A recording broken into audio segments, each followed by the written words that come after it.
Hello, hello, hello. Welcome, everybody, to Pit Smash Presents Rushdown. This is a regional we are super excited to be hosting here at the University of Pittsburgh. And welcome, everybody, hosted by Century Esports on Twitch. We got our side stream on Pit Smash Club's Twitch, twitch.tv/Pit Smash Club. And yeah, I'm Giant Pants. And I'm his handsome co-worker, Jadinho. Wow. Jadinho! We got And AJP. so, we are super excited to be bringing you at least part of, probably the rest of, Block A we got going on here. And we have, right off the bat, we got Pebble versus... We got Pebble versus Monday. Pebble versus Monday. Winners round one of Pool A1. Winners round one of Pool A1. And so that is going to be good because we have Sonic versus Rob. You know, a matchup notably just saw in grand finals of Genesis X3. But some might say this matchup between Pebble and Monday is even more anticipated than that. And we're off to the races. Game Here we go. one is starting off here. So All right. what are we going to be looking to see in this matchup right here? What are we going to be expecting to see from I these feel players? we're just going to look for a lot of patience from the Sonic. That's kind of the game plan that they like to go by. Let me tell you, Pebble, a Pittsburgh hometown hero, Yeah, a certainly. frequenter of the locals. We know, I know, I played him, that he is patient, but that patience that down air possibly saves him. almost getting down aired. Okay, managing to make it back. I don't exactly know how this match is seeded to go, but Yeah, I'm not sure. I think He's these gonna have two to players are relatively close in the seed. Was that? I think these two players are relatively close in the seed. Yeah, it looks like it. So, yeah. And going for the homing attack off stage. As you can see, Monday repping Almost Heaven 7, which is the West Virginia local coming up. Everybody should, not local, excuse me, regional coming up. Everybody should be supporting that. Love supporting our No locals doubt, in the area. Pittsburgh versus West Virginia here. Classic rivalry of regions, and that up air's gonna air do it, gonna yep. seal the first stock for Monday. Pebble. Looking to Also, just get back into it here. the player tags should be swapped. And so, yeah, the first stock going to Monday. Bit of an early lead here. Let me tell you, against Sonic, you're going to want an early lead because otherwise, Yeah. you're going to find yourself in a world of pain when he yeah. starts running away. And Pebble likes running away. Yeah, nothing is worse than getting behind Sonic in like And Rob, early on. one of those few characters who kind of has enough zoning tools to comfortably zone Sonic. You get what I'm saying here? But Pebble finding that stock with a forward air, bring this to basically an even game. Yeah. Very close to being very even. And My that God, side B I did misses. through the air, tried to do the side B. Wow, very scary That was a scenario. close call. That It could wouldn't have have, been would have killed because he wasn't that far off stage. Yeah. But it would have But come close. Would have not been a good snare for Pebbles to be in. And because we here at Pit Smash Club run airtight events, we've got an all best of 5 bracket for you today. This is game 1. We're going to have a long, hopefully not that long, set between these two players. But Monday looking to shorten it up here with that back air, not quite connecting. Sweet spot. Gonna find another one. And so Sonic just trying to get some space away from the Rob, you know. Doesn't want to start scrapping with them. Wants to keep his space and get in there when he can. My God, he's getting in there. Yeah. And Pebble, I think Pebble, one thing from Pebble is that he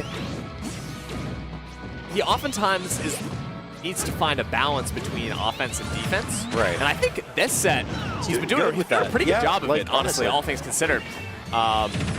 Yeah, I mean, look, he's really bringing it back with these spin dashes into homing attacks.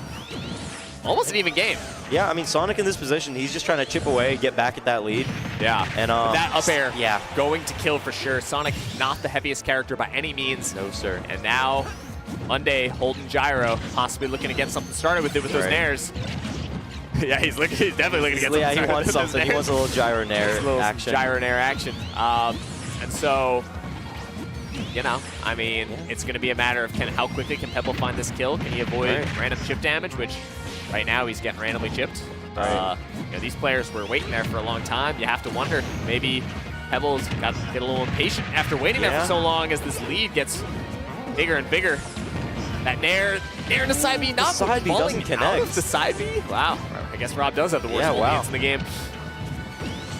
These back airs, Yeah, potentially they're lethal. scary. Potentially They are, lethal. oh yeah, they're just hefty moves that you do not want to get hit by. Yeah, and Monday been looking to find these downers, but that down smash, kill screening, just barely killing. The down smash tech chase always is going to weaker do than it. you think, but yeah. there. And so game one going to Monday in a pretty definitive two-stock. Yeah. Yeah, you got to wonder what adaptations is Pebble going to be making. Yeah. To sort of bring that back. There's certainly glimmers of hope. I don't think that was a wash by any means. You know, I think no, by no means. I think game 2 has a really good potential of going differently, and a little going on tag here. action. Monday wants to potentially adjust playing his with the tag. wrong controls.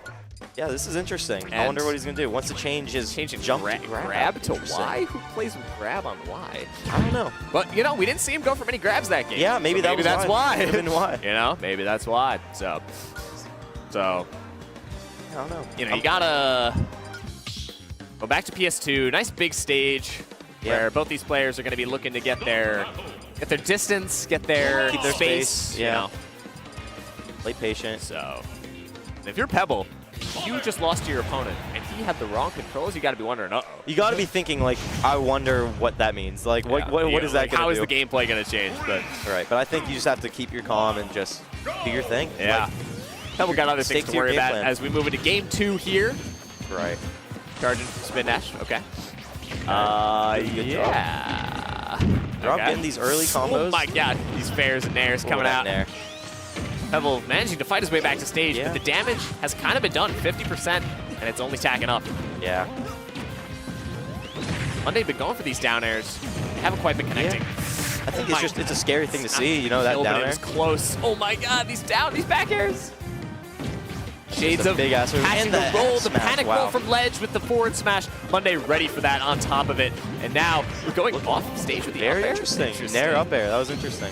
So that's a pretty definitive lead for Monday right now. These guys keep his plan. Maybe that grab control switch is doing a number for him. Have you really been seeing him grab? Oh yeah, no. He's been thinking about it. He has been thinking about it. Now that he has the option to, he can. And so, but you know, Pebble, he's doing a good job of chipping back kind into of it. fighting his way back into this game a little. You know, some home attacks here, some home attacks there. But Rob up air really really good at catching that spin dash. such a great move, but at catching players when they're asleep at the wheel. But that nair and a side B gonna kill at what, like 60? Yeah, that was early. Oh wow. my god. And Hate to so see that. right now this game's kind of getting out of control for Pebble. Yeah, as it's looking a little grim. He's doing good at getting that damage up. He just needs to try and get some, like, just put that finishing touch to it and get some kills. Yeah, well, it's hard. The problem is, that side B is not going to kill, but it's definitely going to get close. And Monday looking for a back air or down or something here, not quite getting it. Going for the nair forward smash. That would have been hot. Not able to hit it. These lasers and projectiles are doing such a great job of They're stuffing really out these. not great for Sonic. Ooh. That is definitely going to not quite Doesn't kill. My bad. Wow, my bad. I say. forgot the definitely when I didn't really know. That's on me. Another up B in the back air to get off the ledge. You know, Pebble. I like that from Pebble. Looking to see if he can maybe get one. Yeah. Get something to carry into this game 3. Fighting off the ledge with the back air. Good back air off the ledge. But that up air, since below the stage, not going to kill. Definitely close. A lot of moves from Rob will kill at this percent. Yeah. And the thing is, you are super deep off stage. Yeah, you're that's not getting unfortunate. back from that. Yeah, I don't think he had a jump. Unfortunate 3-stock for Pebble. Monday feeling good moving into this game 3. You know. Yeah, down but not out. Indeed, indeed.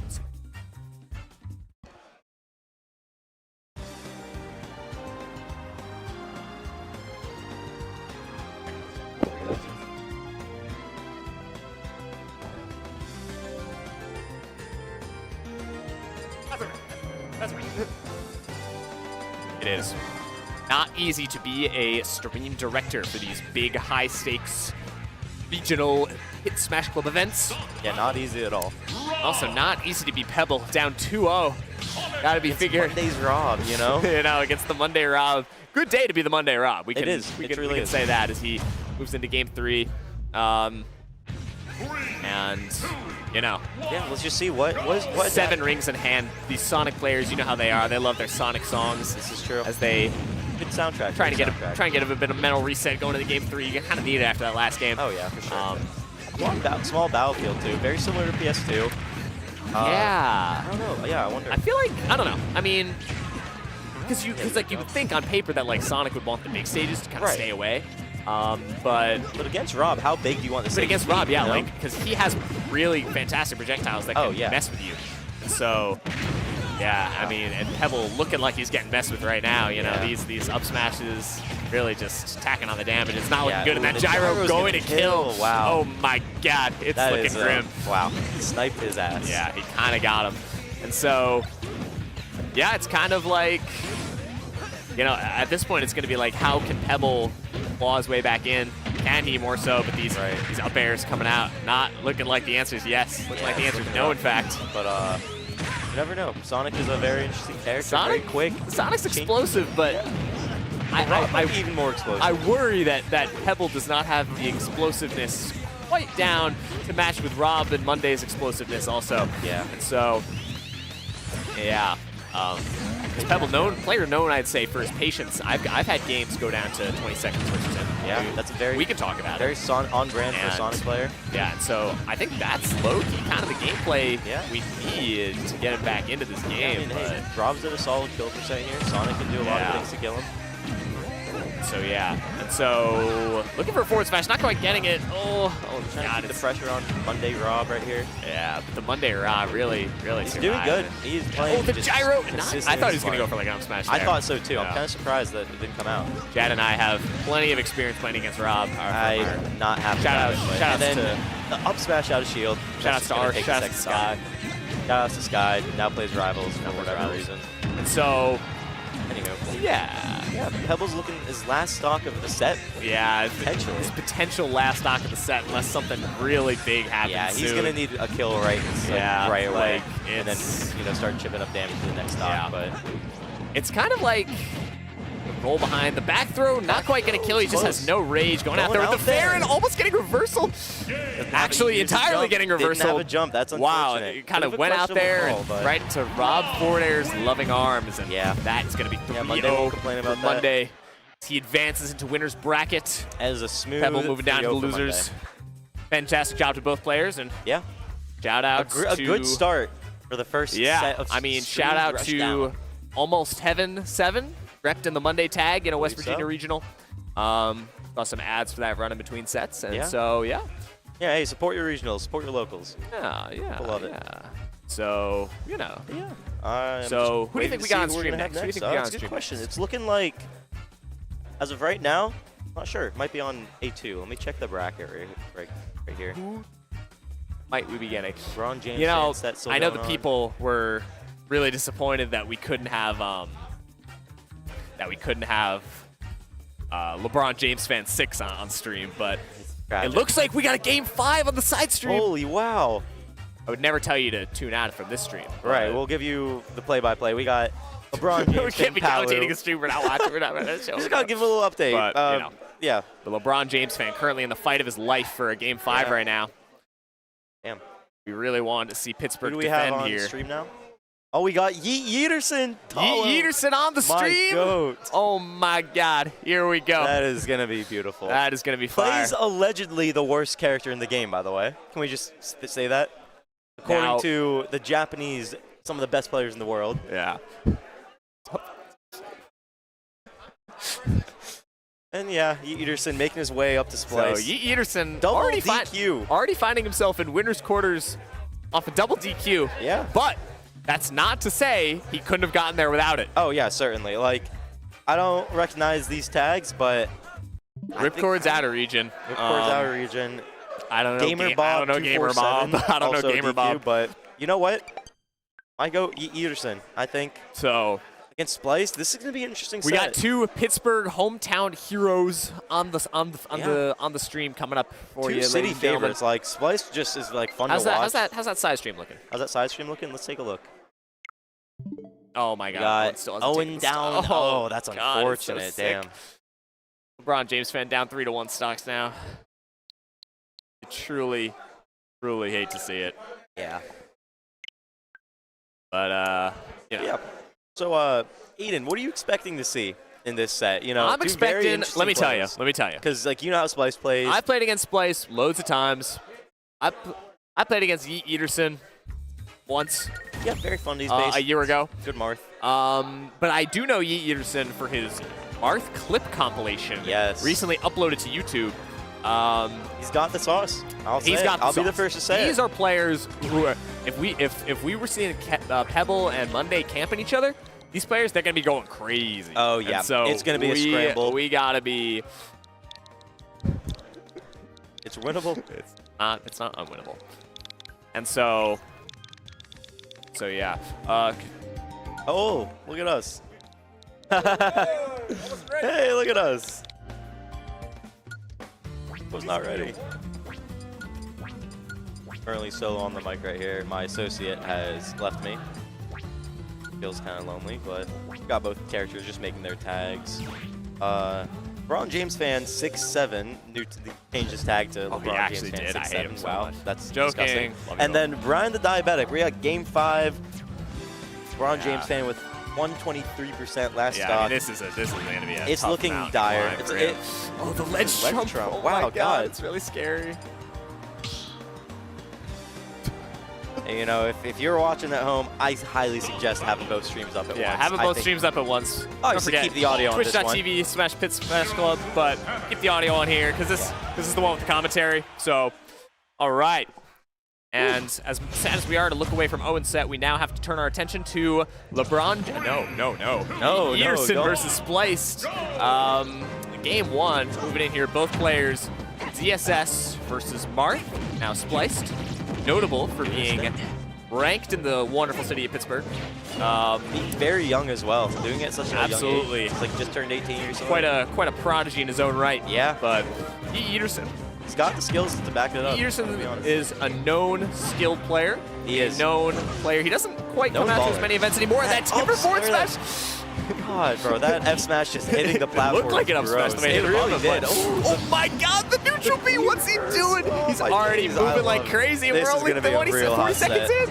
And yeah, so these, like I said, these players are going to be players who are going to be scrapping. Yeah, they're explosive to say the least. Yeah. It's going to be a really fun set here, just by that first stock. Oh my God. Like, let me tell you, he brings the hype. And so we're already seeing the hype. And Spliced, he's known for going for some fun-ass combos. Spliced is known for going for like things you're like, who goes for that? Yeah, you're just like, why did he did not have to do that, but he did. Why is he down right there? I love the game. He's so crazy. Yeah, and so it's a good early lead, but that up B is going to kill off the top. Yep. And so game's relatively even. Yeah, it's an even game, which, you know, if you're Spliced after that early stock, you really want, you're happy to see. And yeah, it's always Eaterson just trying to get back into it and be like, all right, what can I do that I did in that first stock? Oh my God. Oh my God, he's already waiting for reads. We're a minute in, he's already making reads. I know both these are very read-based players. Yeah, certainly. But that air flip kick, going to do it. I mean, I've felt that move. You gotta be teching those. Yeah. You gotta be teching those at this level, at this high level. CSS is always gonna be looking for that nair.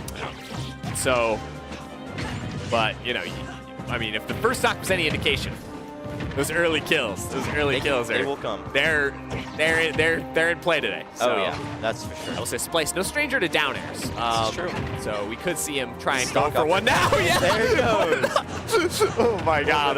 My bad, brother. Kind of high. Okay. And so yeah, this but Eaterson, maybe this win for Eaterson is looking more possible now. Spliced giving him an inch, making it a mile. As this game, not quite even, but it's last hit-ish. Yeah. Like, Marth can kill you here in many ways. Marth can kill you very easily. So, oh my God, and that could be one of them. No, not, okay. That would be so insane. Both characters. Dude, this is a super lasting game now. Yeah. Oh my God, no way. Okay, so. Both characters. So now.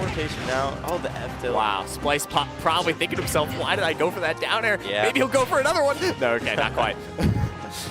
Probably thinking about it, though. Probably thinking about it. Yeah. He is known for the down airs. He is. So, Spliced down air. Yeah, so I will say this game, that is a really bad spot. No, he makes it back though, and manages to dodge the flip kick in the process. This is a really scary situation for both players. Off ledge is going to give him that space that he needs. So many ways that both these players can kill. On his back foot now, getting pushed against the wall by Eaterson. Oh my God, but the random side beat in the middle of the stage. It just hits. Wow. Big reaction from Yeet.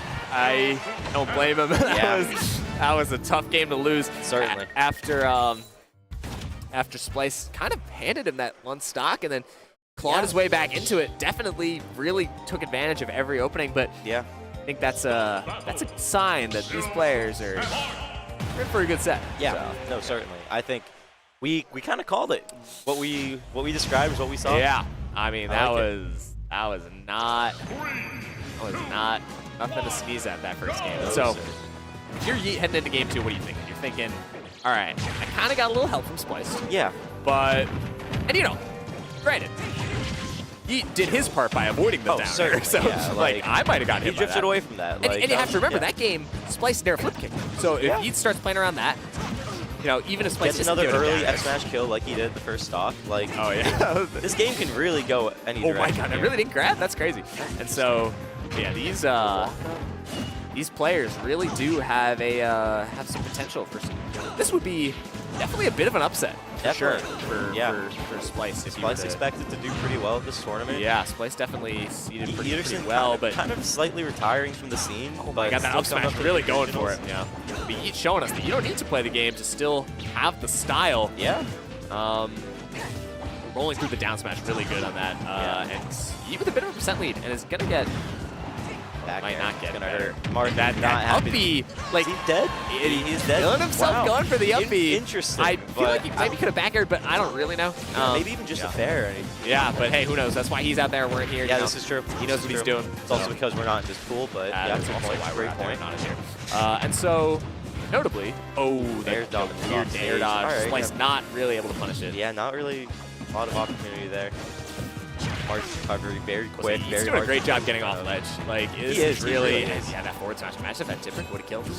Looking for the shield poke. Okay. Yeah, he's doing a really good job not getting edge guarded. Yeah. Not, Kind of just invalidating a lot of ZSS's game plan. Like, yeah, he's I just mean, playing with Mark's really big smart sword, around. you can create the space between the two of them. And what an air dodge. He's Nice teching tech. it. What a tech. Still has a jump. Wow. Yeah. Good survivor. Saving his jump. there. Really great off stage. What a counter. Who's countering there? counters and that? That was managing gross. to. Oh my god, Splice doesn't have those techs. Goodness, He does. that and was so, disgusting. yeah, managing to hit the hit that tech on hit that up B. Oh my god, I'm wow. a little flustered. That was too much That was happening at once. something. Holy wow. But yeah, and so Yeet now with a Yeaterson, this game's looking pretty more and more solid winnable. lead and going for the off-stage up air. Like, who moves like Down there this? off Yeah, and so. But Splice by no means out of it. Oh my God, I low-key down thought he was air dead. F-smash. I actually That was super thought he was dead. gross. All right, so Blue that smash is going to now. be a stock. That's gonna That be is a going to stock, yep. Splice now wondering, all right. 78% down, 90% now. Yeaterson's just looking for this kill here. Yeah, I But, mean, super at kill percent. And I mean, like, that offstage, that, like, setting himself up for that offstage, I feel like, what was he fucking cooking? And so, anyway. VSS has that. That And up air, the up tilt, sorry, not up air. And, Fake kill screen. but that down smash not Not tippering. hitting the sweet spot. Yeah, and so now we really Getting spliced. Oh, Splice with the Almost with the a mash, putting himself off stage.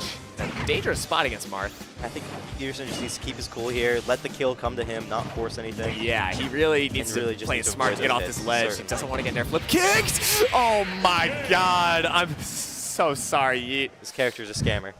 This is a scammer character. Actually, that was actually the most unfortunate commentator's curse that truly possibly was of my life. Yeah, holy I'm so shit, sorry. Wow, I'm God. so sorry. I hate to see that Splice shaking his personally. head in the player cam, perhaps acknowledging He does not he look happy probably about shouldn't have won that game. He doesn't look happy about that win. Yeah, perhaps acknowledging he probably shouldn't have won that game, but you know, You'll take what you can get.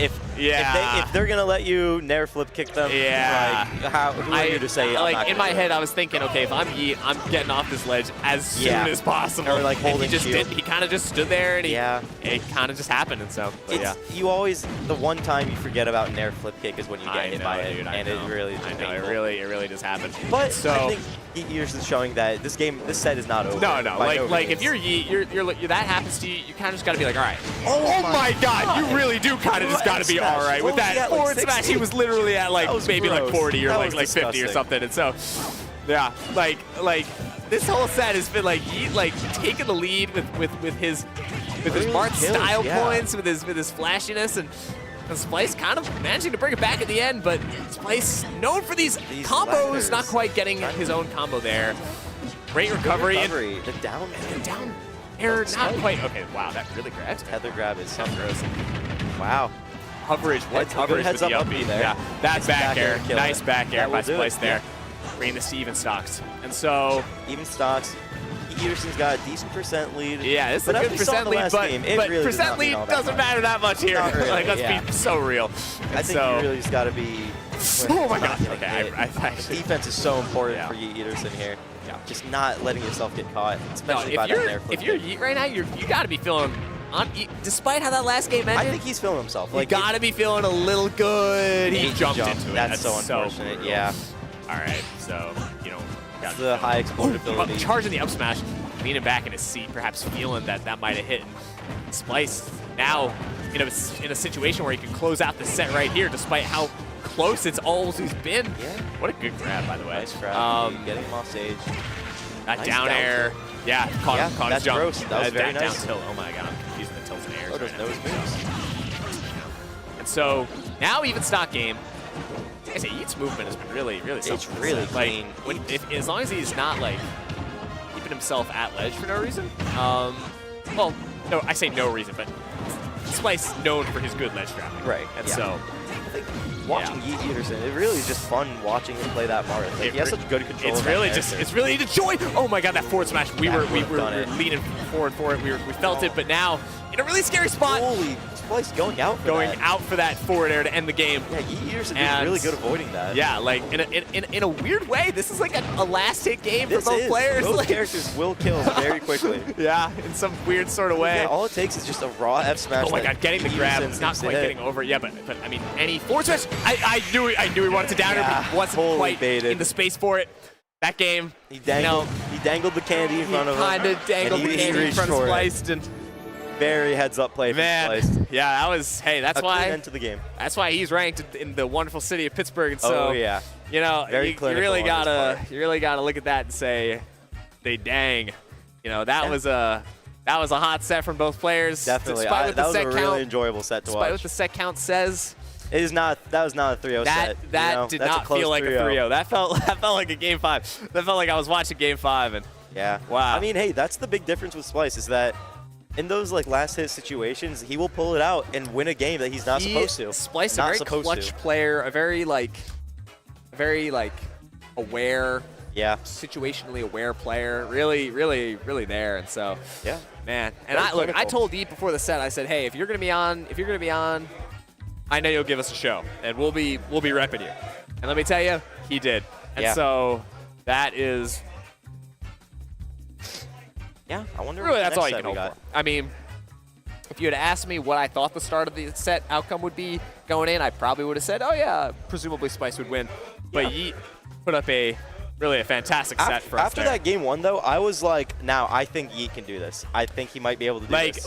Oh man, that game 1 was the last hit game 1, the Nair flip game 2, and then he that- kind of had a bit yeah. of a hill to climb in game 3, Yeah. but he ultimately got there. So, well, that was a tough set for sure, but Certainly.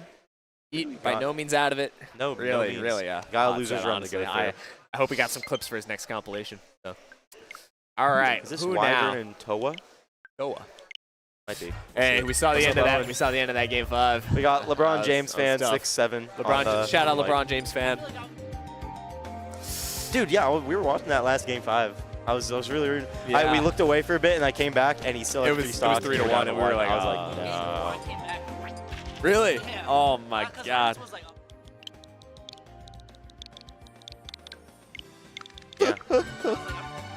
Dude, you just got to Yeah. do it twice, yeah. That's unfortunate. Hey, you got the losers run, Crazy. though. Hey, yeah, well, look, Yeah. if you're seeded to lose, then you make it game 5, then you feel good. You're like, Yeah, all right, yeah. So, all right. Shout outs to Owen. Great Shout player. out to Owen. Great. Love that guy. And shout outs to our Been next referred two to players. as the base god. Based God Owen. So we have Wyvern, known And for Toa. their Sephiroth and Bayo. They've recently The picked up Bayonetta. Bayo. The They're playing Bayonetta. him at 3RR. Playing him at local 3RR. yesterday. but Yeah. Toa, 2 out-of-region, two non-Pittsburgh out-of-region players. Toa, MTVA, foreign Nathaniel's boys. foreign player. No doubt here, the out-of-region invaders. looking at the character data in recent history, it looks like it's been mostly Corrin, mostly a little Corrin, bit of Wii Fit. a little bit of Are we Wii gonna Fit. see it? I don't know. I don't know if we can expect to see the Wii Fit here. Yeah, I hope we see that Joker with Wii Fit, 4% the Joker play. will be fire. The Joker will be fire. Although if it's 4%, I don't know if you're pulling him out of the regional, you know. Like, but maybe who knows? it's just a good matchup against Veo. And so we will be seeing the Corrin here, Yeah. kind of what we expected, you know. Yeah. But yeah, and so both players, the Bayonetta, I think Wyvern, Sephiroth main. At least that's the sense I've gotten. Right. But the Bayonetta, Making it look no just natural. slouch, That no might- slouch, yeah, wow. almost getting that first kill. And a quick 77%. Yeah. It's a good start to the game. Really, really just impressive stuff off that first combo, showing that, you know, I honestly, Wyvern, if you watch this back, I honestly don't know if you're a Sephiroth or Bayonetta main. You visited us I think in I heard them November. say recently that they recently started playing Veo. Yeah, so so maybe the Bayonetta is more of a recent character. Yeah. But let me tell you, Making it look like it's not looking good recent right character, now. yeah. It's not looking recent right now. It's looking polished and ready in this very game. polished indeed. Yeah. So you have to Yeah. wonder, like, matchups-wise, like, This is a matchup I feel like you don't see too much of. like Corrin Bayonetta. I don't know how often you're seeing that at top level. Like, oh wow, really capitalizing on that air dodge read to bring this to an offstage situation. Not quite getting the edge guard though, and now. And then the reversal going in Toa's direction. Yeah, and here's the thing. The Bayonetta is super light, Indeed. right? That bitch might die real quick. so we really are gonna want to see like how much Wyvern can capitalize on survivability, just not getting hit. Obviously, Corrin, really big moves, hard to not get hit. Yeah. That And pin so is yeah, always like on that the right table. there, that up air is just so huge, but not This is quite the tech. teching the Maybe pin. able to live this? Should be able to Wow. make it back with that air dodge, yeah. And then now the reversal. Wow, and the kinda up air just out of the up airing out of the combo. Yeah. You know what? Whatever. Wow, Corrin I'll up air, do. really fast, really big move, really great move. And now, despite how the game is starting off, Close. Very high percent. And but down, that down air, very gonna close it interesting out, bringing this to a change there. Smash 4 situation. Oh yeah.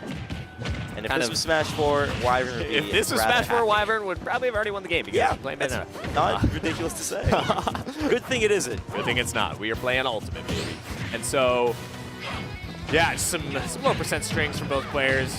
Remember how last stock went at the low percent. Wyvern started off strong. Wyvern's putting- Starting off pretty strong here again, although Toa Yeah. showing us that doesn't really matter that much.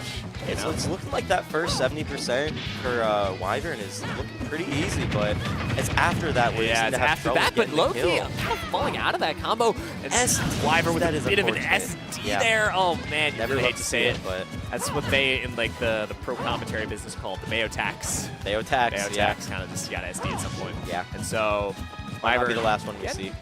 Getting her tax out of the way early. Yeah. So, you know, but The convert off the pin doesn't quite get it. yeah, it's really just going to be, can Wyvern find this kill before things get too out of hand? And Yeah. right now, it's kind of looking starting to like get out of hand, starting to get away from looking like the answer's no. As we're starting to get out of hand here.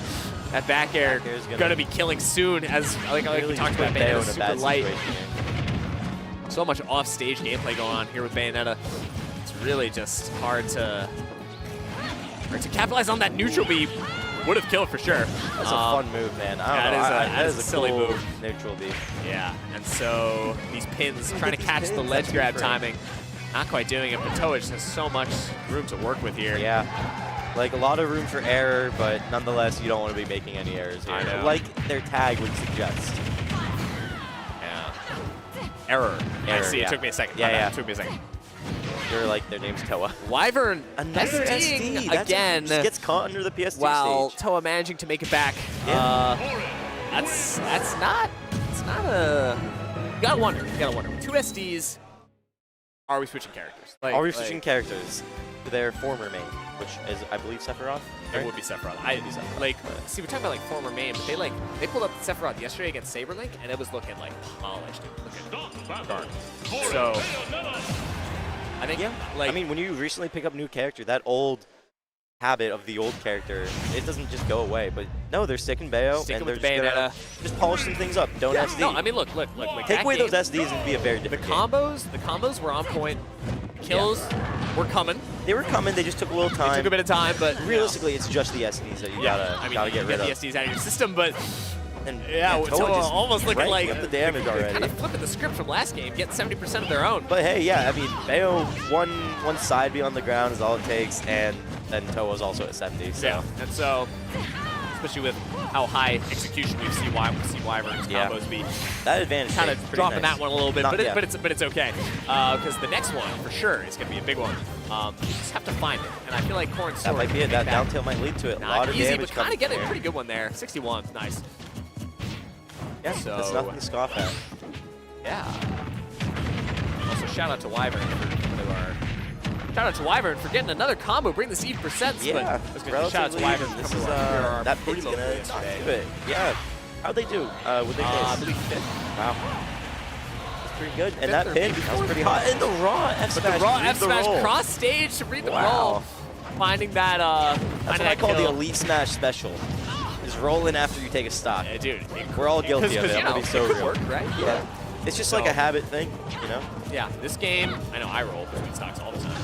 This game looking a lot more even than last one. But Certainly, yeah. Toa kind of tacking on the damage here, bringing this to a scary situation. But that neutral be falling out of it. The second stunning hit. That probably, maybe it would have killed. I don't know. It would have definitely not been awesome. It would have been good. It would have done a lot of damage. To say the least.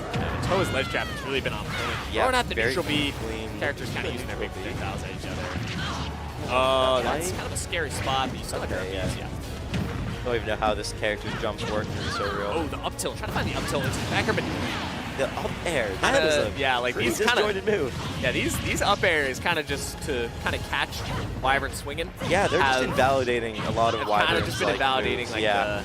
That's that Corrin sword though. Yeah, to be honest. no, that's kind of how Corrin's up air works in that it's large, it's big, and if you're asleep at the wheel, and it will kill you. It will kill you. Especially if you fall asleep at that wheel. Especially if you're falling asleep at the wheel. Not saying the Wyvern's been falling asleep at the wheel, but right. It's just one slip up, one mental slip up, and that could be your death. And finding herself in some not great situations like this one right here. That pin not quite connecting, but it's not a great position. Yeah, Wyvern just trying to find a kill as soon as they can because I don't want this to get out of hand. Like, this is still winnable. I'm not going to say it's not. It's not just looking unwinnable, more, but it's grim. It's just more it's looking more and more unlikely. Yeah. But and so we need Wyvern would need to find some sort of like smash attack, some sort of up tilt back air to close out the stock, and then and if the Corrin with the up throw, man, that's such a light character.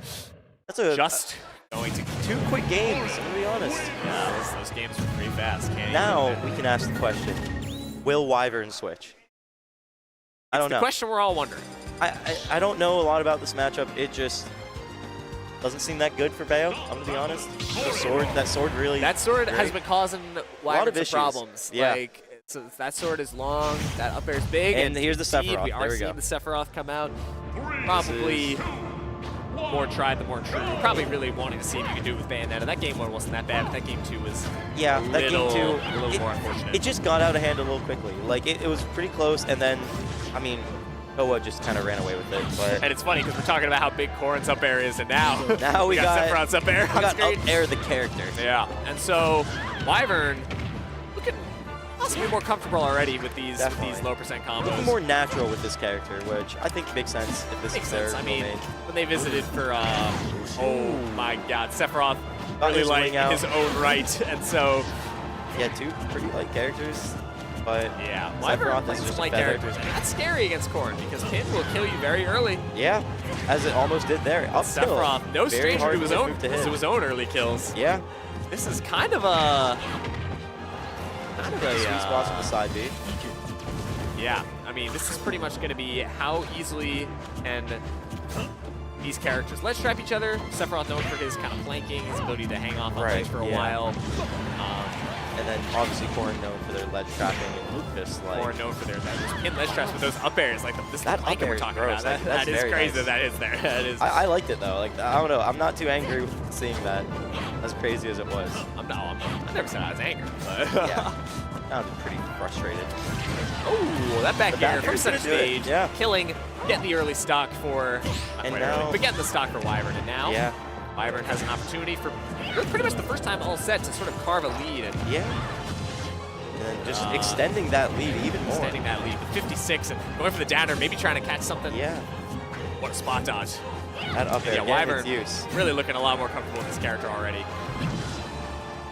Toa finding himself in a really The dangerous ledge spot trump. with the ledge trump, not quite To capitalizing with the follow back up with air. the up air, or up Pin, definitely going to raw up smash, dude, kind the of high. problem is classic.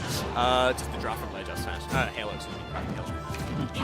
But I will say Wyvern doing a great job finding these shadow flares. She really has been finding them, and now Toa has to make it off ledge versus the Sephiroth. That's something I would wish on my worst enemy. Yeah, it's certainly not, but we're just trying to carve their way back in. Yeah, I mean, it's pretty much just going to be, the name of the game is going to be if Toa can maybe steal an early stock with that pin they went from there. And can the Wyvern keep together with that dash attack?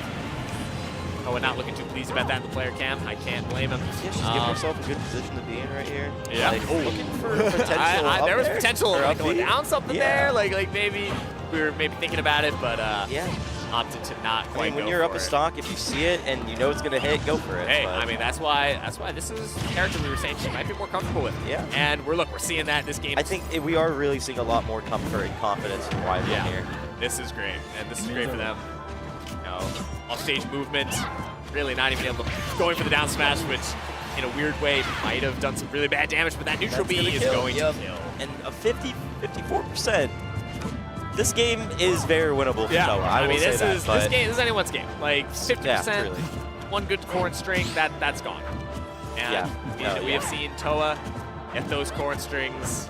Yeah, a lot of moves Sephiroth could kill. Like, well, he has some confirms at this percent, but And you gotta wonder, like, if Wyvern waited till game 3 to pull out the Sephiroth, does that perhaps mean they're confident in their ability for her to reverse 3-0? I think so. I mean, I think, you're, especially if you're switching, I think game 3, if you're down 2-0, you can't go into the next game not expecting to 3-0 them, or to reverse 3-0 them. That's true. At that point, why even play the last game? At that point, why even try? Yeah, exactly. And I think the switch is just showing like, all right, I'm more comfortable with this character. I think I can do it. And the reverse 3-0 maybe not gonna be able to happen. Is that forward smash catches Wyvern slipping? Sephiroth having wing here. Sephiroth wing is gonna have it for the rest of the game. Yeah. And that up air, it's proven very vital for Wyvern. Finding the shadow flare is very important. And that getting through with the air dodge, and that's going to be the back air. Scouting that jump out there. Very good job from Wyvern. Really getting out there. That was quite nice. That was quite nice. Catching Toa out there. I mean, that was a bad situation. Like, you don't want to be out there. Having shadow flare all the way out there. Shadow flare all the way out there. You're out there. Sephiroth is wing. He's coming out. It's curtains. But, now, 2-1 situation. Yeah. Wyvern got to win the next 2. But Toa just trying to keep his cool and be Toa like, got to keep his cool, wondering, I'm going to win this what next can game. I do to adapt to the Sephiroth? Yeah. Kind of started having it at the end there, but just a little too late. The lead was a little too big. But all right, Town and City. That's an interesting pick because both these characters with particular potential to steal some early stocks. Yeah, I mean, Sephiroth likes his space. It's a pretty big stage. So big stage definitely, I would say, helps Sephiroth a little bit more with those projectiles.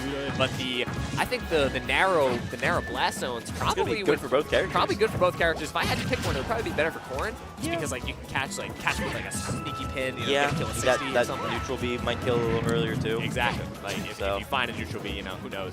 And so, but yeah, this game didn't really lead for Wyvern, but it's not much.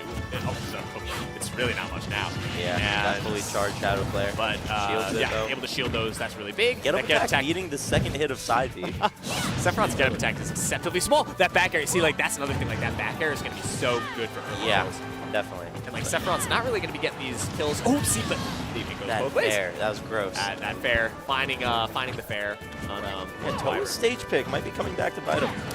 Yeah, although I just have to use it a little better. I do think it's a good stage. And that back air going to kill. Pretty good, pretty big move. Good for finding those pickups. Yeah. Decent percent lead for Wyvern. Just trying to make the most of it. Going for that forward smash. Oh my God, going for it all. But in a weird way, Wyvern kind of has that room to work with. You're going to be finding these early kills. 90%, that's kill percent. That's kill percent. That's kill percent on Town and City, Sephiroth. But in a weird way, if Wyvern finds himself getting back aired here, that could be a kill. So having wing for the rest of the stock. Yep, might have to. wow, what a good She's jump gonna off utilize the that, ledge wow. from Wyvern, and now the situation's entirely reversed. Yeah. Wow, managing to get that pin off. For the up air. These up airs really just covering. They are like, gross. Third of the stage is really funny. Back Oh my air god, the really back air has not that killing. reach. Wyvern managing to Big tech. That was a beautiful tech, actually. Looking for the fair. Wow, off ledge. skipping the ledge entirely. Wow. Really just great mobility and movement from Wyvern. This is a really, Both really characters tight just using game. their kill moves. They're really trying to hit it. Ooh, the up air. Up air, yeah. The thing about this stage for Sephiroth, and why it's probably a good pick, is that up air is not really going to be killing much. Yeah, that's a good point. Corrin, on the other hand, is probably not going to have as much trouble killing off the top. Like, yeah, as we like just that, saw. kind of. Yeah. Yeah, plus the up air is probably a little stale. Going for that down smash. Yeah. Really If looking- Wyvern wants a chance to stay in this game, she's got to get this kill now. This kill's got to come It's soon. got to come and before Toa can rack up the percent that he's trying to do right damage now. kind of stacking up, although that fair, that's do a it. pretty Read easy the F fair dodge, on the air or dodge. the On the air air dodge. dodge catch. No, not read. Stacked, but This is a close game. this is a close game. Quite a hot set on our By hands. no means out of it for Wyvern, but it's climbing 72. It's really kind of starting to get up there. Yeah. You know, you don't want to. Hey, Sephiroth can make it back. I will say that, but it is definitely I looking mean, more that's in like favor that's of one or Toa. two good strings for Wyvern. Especially like, but I mean, it's kind of getting a little out of hand. I'm starting to get it back here. Kill percents of that Wow. will just No kill. kill screen, just like I kills. said, no kill screen, just bam, the sneaky pin. Yeah. Like I said at the start of the game. That was great. Unfortunate, but that's 3-1 for Toa, managing to keep us cool in the face of a potential reverse 3-0. Yeah, I'm pretty curious. How would that game have turned out if Wyvern stuck with Sephiroth from the start? As in, started with Sephiroth? Like, Huh? started with Sephiroth? Yeah, or- yeah. I wonder. It's one. You gotta can't- wonder, but I can't help to wonder. To, you know? to her credit, how do you improve the Bayonetta? By pulling her out of the real regionals. situations. Yeah. So Gotta that was give a it some situation. real on-field practice, you know? So hopefully it'll be stronger for next time. Yeah, So, I agree. All right, so who do we got on deck now? Good question. Two people I don't recognize. Looks like some out-of-region folk. Yeah. Let's take a look on the Start GG, which might be Oolong and Weeblewobs. Maybe that, unless it hasn't started yet. That Dr. Kirb or Koth? I'm gonna be so honest. I don't know these players. Me neither. I don't know these but players as well. We'll have to see. If they're not from Pitt, I don't know them. Well, I wouldn't go that far, but I can't recognize them by their personas. By their person. Yeah. Like I saw Wyvern sat down. And, you know, Wyvern's become to our Pittsburgh locals. You know, I think that's Dr. Kirb. maybe. I don't know. Someone who will be commentating later, so if you're a Dr. Kirb fan, and that is indeed him. Oh, really? Yeah, he's commentating. He's one of the other if he was on the one of our other commentary graphic, casters. then that probably maybe Dr. Kirb. In that case, that means this is Rakoff. Rakoff? Yeah, it looks like it. Yeah. Rakoff. I'll say Rakoff. I know Dr. Kirb plays Falco. Should I go over and ask? Make sure. Hey, how do you say your tag? Yeah. You want to go do a little Are they still recon? making controls? All right, Aiden's going to do some reconnaissance for us, find out how to pronounce that tag. I think it's Dracoff, which... All right, receive confirmation. How's... Oh, yeah. Never want to mispronounce someone's name, especially their tag. The amount of times I've been called Jadinho. Too many to count. For all the soccer players Just that know wanna make Ronaldinho. Sure, you know, we got Dracoff versus Dr. Kirb. Yeah. On the set stream setup here. This is to make it out of pools on the winner's side, Yeah, wow. which would be good. Both players undoubtedly looking to do that. Who Yeah. doesn't want to? Who doesn't want to be on a pool on the winner's side? I know agree. wouldn't. I don't think I know don't think I anyone. would. So, Dr. Kirb, known for the Falco, right? Yeah, certainly. As long as I'm not foolish. Find out who this Dracoff Dracoff, character on plays. the other hand, we might be seeing another Corrin. Wow, another although Corrin, it looks like potentially a he's snake. A snake lately. And Dracoff, Falco West matchup. Virginia. #1 in West Virginia Wow. in some previous seasons. I'm not This quite is sure gonna about be a the hot set current then. rankings. So this is no doubt a set that everyone's going to be watching. Oh yeah, without a doubt. And we have the privilege of commentating. So we have West Virginia #1, Ohio #1. Kinda Big hot. set right here. Big set right here. I'm excited for this set. In fact, just so no accidents occur, I'm gonna run to the bathroom real quick. They're like starting soon, bro. Dude, I like starting now, bro. Oh, bah humbug. It looks like. Hope the set doesn't get too interesting. Dude, that was a smooth hope transition. it does get interesting. I do. Clean up on aisle commentary booth, you know what I'm saying, you know?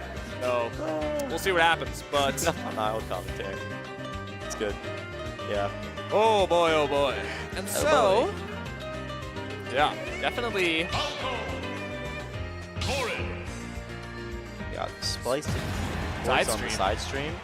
Spliced on the side stream. Yeah, wow. But right now, on the main stream, It's Dr. Kirb and Dracoth. we got Dr. Kirb and Dracoth. Falco versus the Corn, kind of what we expected. Both players going to be playing their true mains here, you know. Yeah, another definitely Corn. don't want to be taking this seriously. And so that is going to be fun to watch. So, the name of the game uptilts here, doing their it's going to be the Falco combos, it's Yeah. going to be the Corn combos, right? Like, God, that uphill is just so good. Falco up tilt, really fantastic The move, and that side down, and that B. side B spike Holy, off look at a rip, little melee-esque. sending Dracoth down to the depths of hell. Yeah, wow. And so Early they kill, only are gonna have to 10% fight Dr. Kirb. pretty hard to make it back into this game with a lead like that, and the lead's only growing. I guess one would have to ask, if Dr. Kirb goes on a stomping here, would that just solidify that Ohio is better than West Virginia? One might, but that double downer, what is going on? And that, oh my God, Holy nobody was ready for hot that. game The one. bit of a reversal from Dr. Kirb, putting him in a crazy situation. Yeah, finding that double downer. As Dracoth, I just gotta wonder, how do you climb back? from Like, this? what is? how is your mental? Do you move look? on? Do you move on to game two? Right? Maybe just move try on to to finish game this. two with a game like this, finding that nair, knowing that Ohio not to be trifled with. Not But at all. Dr. Kirb now off stage, now a disadvantage in his own right. And Dracoth finally stage. getting something going here, Yeah, up there. finding that and it first gets stock. the star KO. That's The star K, you got Yeah. a bit of time to... a little late for the first kill, but you know, corn combos can take what really sucks. You know, Look, no one's going to say Dracoth's out of this. no one's going to say at that. all. Never If gonna anyone's say saying any that, bring player's him to me. But this is a mountain to climb. It is certainly a mountain. And against a player of Dr. Kirb's caliber, you really got to be wondering Yeah, another one of those back airs might kill. what is going to be happening. Raw up smash. Catching Yow. the raw, catching the neutral, get up with the raw smash. Youch. Yeah, you know, Yeah, back off. a very assertive. You just got to game shake from it Dr. off Kirb. and move Oh, on, yeah, you for know? sure. You just got to shake it off and move on. And so, gotta- right here for sure. Birthday boy last week. This guy The goat. just turned 21. Happy birthday. to Happy him. birthday to this guy. So, Going it's been phenomenal, going having a great. fun It's been time. going fun. Some hot sets being watched. There have actually been some hot sets. Spliced Heat Eaterson. That was my favorite set so far. That was a I'm hot gonna be set. honest. But right now, we This got is another looking hot good set set, as yeah. we move into the FD pick for game two. Another side B. With these classic Falco combos. It really doesn't get more classic than that. Dr. Kirb has so much advantage state, so much going on. The up tilt fair. Wow. Both players kind of jumping up a bit in their seats, you know, no doubt. Man, the significance of this set. Side B and a fair. There, Wow. that was pretty gross. I'm gonna Dr. be Kirb honest. with these kind of disgusting pickups. Yeah, Oh and then my that God, but neutral that B. neutral B catch. Dracoth, no slash of their Oh, own. that was the hot. back air going out there all the way out there with yeah. the back there to even this up to a. We were watching two two stock number games. ones duel it out, and I am happy. These about it. are This is beautiful. These are some regional champions in their own, Oh, yeah. no doubt. West Virginia, and then we got Dr. Kirb from Ohio. Yeah, and so this is definitely Dracoth showing us that game one, like, now that he's game not one happened, but like, It who happened, cares, but right? yeah, that happened, all right? We're past it. Yeah. I don't know. Dr. Kirb? That's a good question. I don't know. He's the one seen, but Dr. Kirb with an SD, perhaps Holy. trying to catch something, some sort of nair, no doubt with a, trying to do something, maybe doing a little bit too much off stage. Yeah. Oh my God, the down air to catch the recovery. Yeah, Dracoth with their And human so hallucinator this is an for even sure. game. Down air to catch the recovery, bringing this to an even game here, despite Dr. Kirb's SD. Yeah. And now Dracoth with a pretty hefty percent lead, but that But is Dr. basically Kirb is, meaningless. Dr. Kirb is showing that doesn't mean that much. Yeah, like a 60% lead against Falco, that's basically meaningless, especially against a Falco of Dr. Kirb's caliber. You're going to be seeing a lot of Look, we get an early kill. low He's really percent combos just and that messing about high off updated stage. Wow. Wow, it's really getting scary I'm here. throwing to Nair. That's pretty hot. And now He'll get the two-frame. Dracoth getting It's the off ledge pin. with a pin to catch the regrab of that, And then jump back giant air back to air. catch the jump bring this to a 1-1 game. That'll do it. Wow. Really hot game right there for Very both hot players, game. but Dracoth just managing to capitalize on that SD from Dr. Kirb. And Wow, what a game! Yeah. What a game too. yeah, that was. We, I mean, we that got a was, set on our hands. dude. Let me that say. was a hot back air. That was Like, certainly a hot. That's back what you're air. gonna be seeing. You're gonna be seeing these. You're gonna be seeing these players looking to get those back airs, looking to land those back airs. Certainly, yeah. Two But- characters with very strong backers. I'll see, big dog. Yeah, we'll probably be done in like probably not more than an hour. I mean, yeah, we're getting pools is wrapping up soon. We'll see. Yeah. Hey, yeah. If But- you leave, find us. If you leave, You know. find us. All right, So, we got game 3. That was a hot game. Yeah. That was a hot game. I And mean, that SD from Dr. Kirb really yeah, seemed to it really seemed to kind of hurt him a lot. you yeah. know? I mean, it was a last hit game with an SD. You know, that's Yeah. that kind of means that you are sort of feeling pretty good. But Yeah. if you're Dracoth, capitalize, right? Yeah, you showed that you can close out that game. Yeah, Now, and that's good. all they need to do is just like stick with it and like not get behind as they are doing right now, sadly. Unfortunately, that's how it's going to high be against up B, Falco, and that not forward smash. sweet spot, Have to though. take a pretty telegraph recovery 2 route. frames with the down smash. And that down smash, yeah. Dr. Kirb still untouched this Dr. game. Kirb with a full stock lead at this point. Yeah. And it's only going to keep growing with these Falco combos. Yeah, these up tilts, they practically do their job. Yeah, you the know? up tilts are really something. These Yeah. up tilts. That's a weird issue. So, Dr. Kirb finally in a bit of a disadvantaged state. Yeah. Dracoth looking to And it's just get this stock soon, hopefully, but that And down that air, down air spike not and going to those be legs. good for That Dracoth is at rough. all, as they find themselves in a 3-1 stock situation. this game is really Dr. Kirb just said. It happened, whatever. Right. This game, Dare I Dracoth say, Dr. Kirb is being very assertive this set. He is Yeah. really just like really making strutting himself his known, shit, making just himself showing what he known. can do. So, I'm here for it. yeah, that's funny. He's feeling himself. Dracoth kind of strutting their own shit right now as Yeah. they get this nice 50% combo. The Let me up tell airs you, in the fairs and whatnot, and no off jump. stage and jumping, and that is not Use a the good back air position to to get find back. yourself Wow. in, but managing to get back despite Dr. Kirb.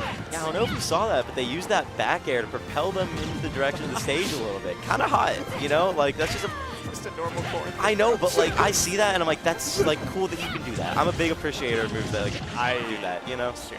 You know what? God, man. This is a normal core thing. But that back air, what a great pickup from Dracoth. Dr. Kirb kind of sleeping the wheel a little going off stage. But dare Dr. do that back air, which now Dracoth needs to basically play around Falco's He's played whole very host perfect of moves here. that we killed. A lot of moves will just seal the game right here. A lot And of I moves think seal the Dracoth game. is An just. up tilt will seal the they're game. cool. A back air will seal any smash attack. Hey, they're chipping their way back though. Dude, this game it is closer after than one would 3-1 say. stocks, this is like a very good showing Yeah. for Dracoth, and potentially looking to capitalize on some sort of That ledge pin trap doing edge its guard job. here. Oh my God! Back air What a gets back it. air! Holy wow! wow, At like what a way. 70, at like 70. What a comeback! Wow. The reverse 3-stock. That was That hot. was pretty the gross. reverse 3-stock is hot. That's crazy considering That was Dr. really Kirb great. started with the 0 to death. I know. You know right like, after 0 to death.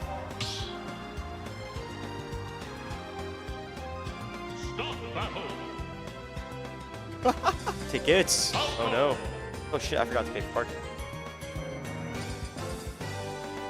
Somebody's getting ticketed already.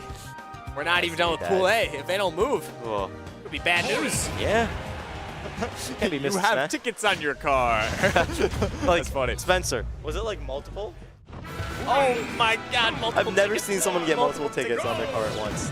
That is rough. That would never happen to Jad. Anyway. All right, dickhead. All right. Anyway, moving into game 4. Dracoth Yeah. now up 2-1. Wow, just after hoping to use that momentum to their no, advantage. like that was a really impressive. That was an electric. finish to the game. After that game 2, we're kind of like, oh, but Dr. Kirb SD. But game 3, after the reverse 3-stock, you got to be feeling good. Oh, and, yeah. You know, Dr. Kirb, no doubt, found himself in these situations before. Yeah, this game is a roller coaster of momentum Yeah. here on both That sides. core and back air really the money maker in this Oh, matchup yeah. as we going for another one right there, Again. but not quite finding it. Yeah, Dr. Kirb doing a good job just getting back to stage safely. Yeah, really just. These up tilts again. Oh my God, both No, players really so. deep. Might have just SD. He did just SD, and now Dracoth with Interesting. a good, healthy lead. Yeah. Especially if Falco That back air, up tilt back air not doesn't going to be kill able to yet. go with that back air.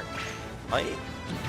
Be able to edge guard here, not quite. Not quite, but yeah, like, so the thing about Falco, and this hasn't really been a problem for Dr. Kirb, although it won't continue to be a problem here, is that Falco can oftentimes, if you kind of miss looking for a window of your up tilts and your back airs and your side Bs, and you kind of start out looking for raw hits, raw smash attacks, raw down tilts. Very reminiscent of But Marth. The who needs it when you're killing at 40 with forward air off stage? These players are just taking turns, I mean, like stomping the other. Pretty crazy. This is a pretty crazy set so far. Yeah. Crackoff by no means out of it, though. I mean, we've seen them get these early kills. Yeah, I mean, hey, it's no surprise that we got more spectators than we did like 10 minutes ago. Look, I mean, this is the winners that pin going to bring it to even stocks. Close game. So this is, I mean, this is electric. Like, but Truly, Dr. Kirb not getting another fair forward air to close it out like last time. So both characters are showing that no lead is too big or small. Oh, no. I mean, like, I think last game was kind of the proof of that. Oh, yeah. And Dr. Kirb showing it himself, too. Yeah, I mean, this game, after that first stock, so the name of this game is going to be Can You Get Off Ledge? Yep, which that's going to do it. Can't. Yep. So that is going to be game 4. Yeah, bring it to a game 5. What a set going on right here, everybody. Quite the hot set, I'm going to be honest. We got a hot game 5. We got a crowd. To go to winner's side of top West 24. Virginia, no doubt watching. Got Ohio, no doubt watching. Battle of whack-ass states, as I like to call it. So, this really is... Yeah. One game this is the game where it matters. Like we've seen both players really trading explosive stocks, early kills. Yeah, I mean this set is really showing that no matter how you start, you gotta play at that same level throughout the whole game, or else the other person's just gonna make their way back to it. Both players looking to harness the best of the set for this last game, this game 5. Let's make it happen. Yeah, we're back to PS2. PS2 probably pretty cool if I had to make it think. Like, tends to be a pretty neutral stage. Is that bad for Greninja? Good for Donkey Kong. Good for Mario. Good for Mario. Yeah, and so probably looking good for Dracoth right now. Yeah, I mean, good early lead. Good ground. But as we know, leads don't pretty much mean anything to Dr. Right, Kirb. yeah. But a stock lead would mean something.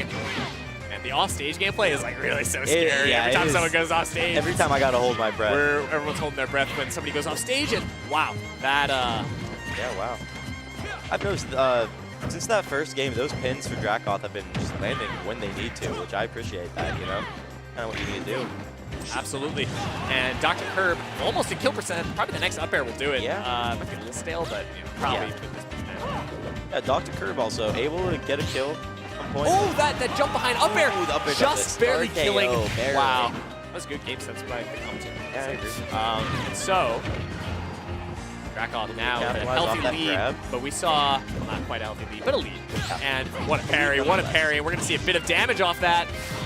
Nice footstool down air. And the damage is just stacking up that up tilt back air. The day 1, the day 100. Oh, we got support for both sides. Support for both sides. The venue is getting loud. Everybody's excited to see how this really, really tense game 5 goes. Quite the set to watch, I'm going to be honest. Yeah, going for that back air in the middle of the stage, but Dr. Kirb stuffing it out with his own fairs.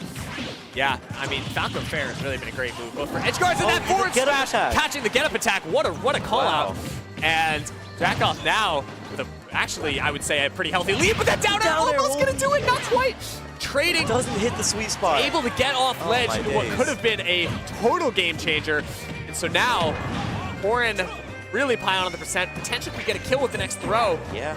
That grab, that throw, like I said, there we go. That throw, and now Dracoth finding themselves with one more stock to take to bring this. Kirb's gonna have to bring this back immediately. Hits the counter nice counter stage. off stage, and now is just has to focus on getting off this ledge. Yeah. That up tilt back air. Puts Horn in Can you do it? Can you do it? The pin off stage? What are we doing? Going for the down air. For the down air. Not quite what an fighting interesting call. Really.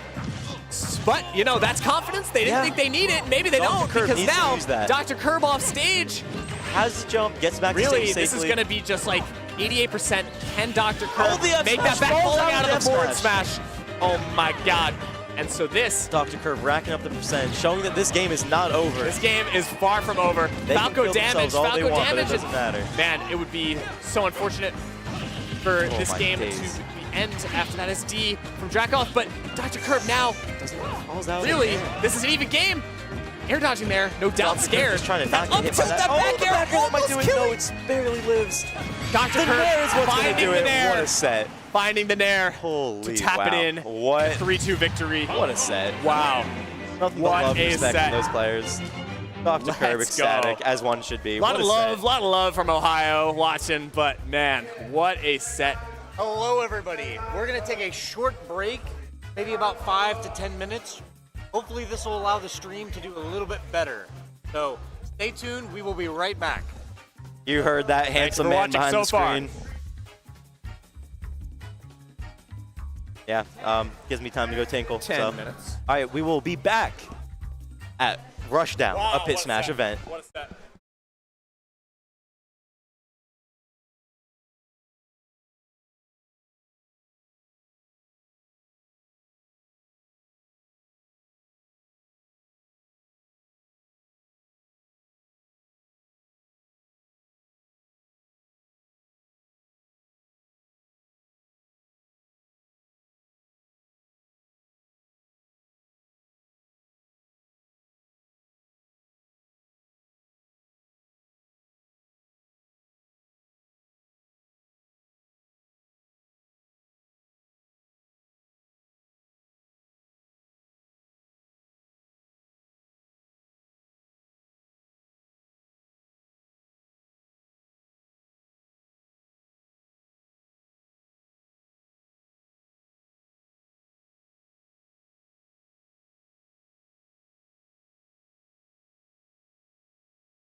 Help! Help! Help! And we're Welcome back for the welcome last, I believe, the last set of Pool A.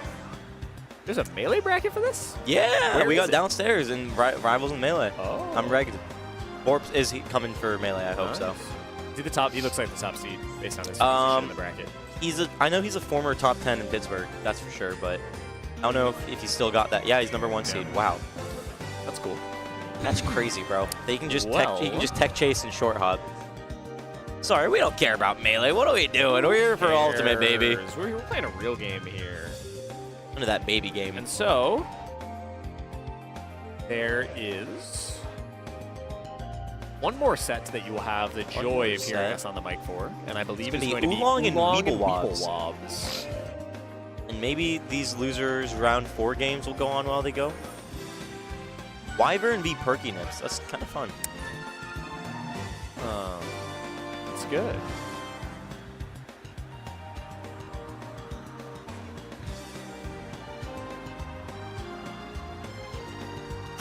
How'd the run go?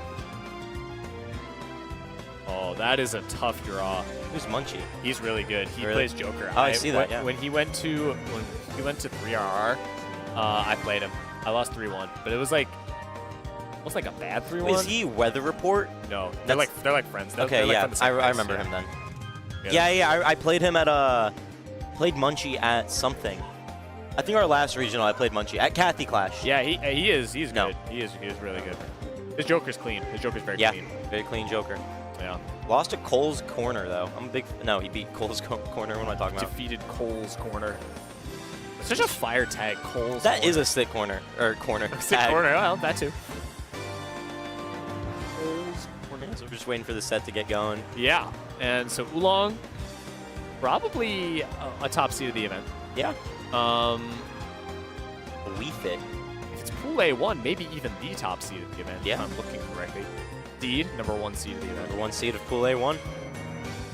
Kind of beautiful. So that is going to be a hot set for sure Indubitably. versus Weeblewobs. Who do they play? I don't know. I guess we'll find out.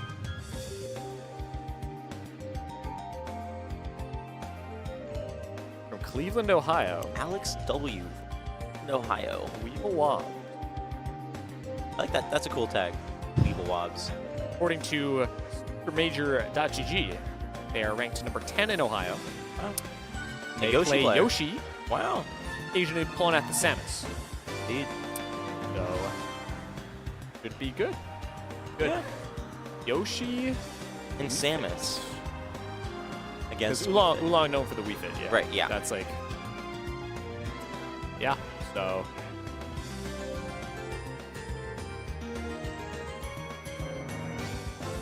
This Team Rocket Grunt doesn't know what's coming. He does not know what's coming. He's going to get the Lunala straight up. What's up, big dog? Wines on the mic. No, not quite. On That the would be on the squike. I was going to say Squike, but I feel like that doesn't sound enough. I'm playing Pokemon Go. Well, it's like we're not going to be playing Pokemon Go for long, as we got players stepping up to the setup. Stepping up to the plate here. Is my water over here? Someone bring my water over here. Squines. Can you grab my water right there? Thanks, big dog.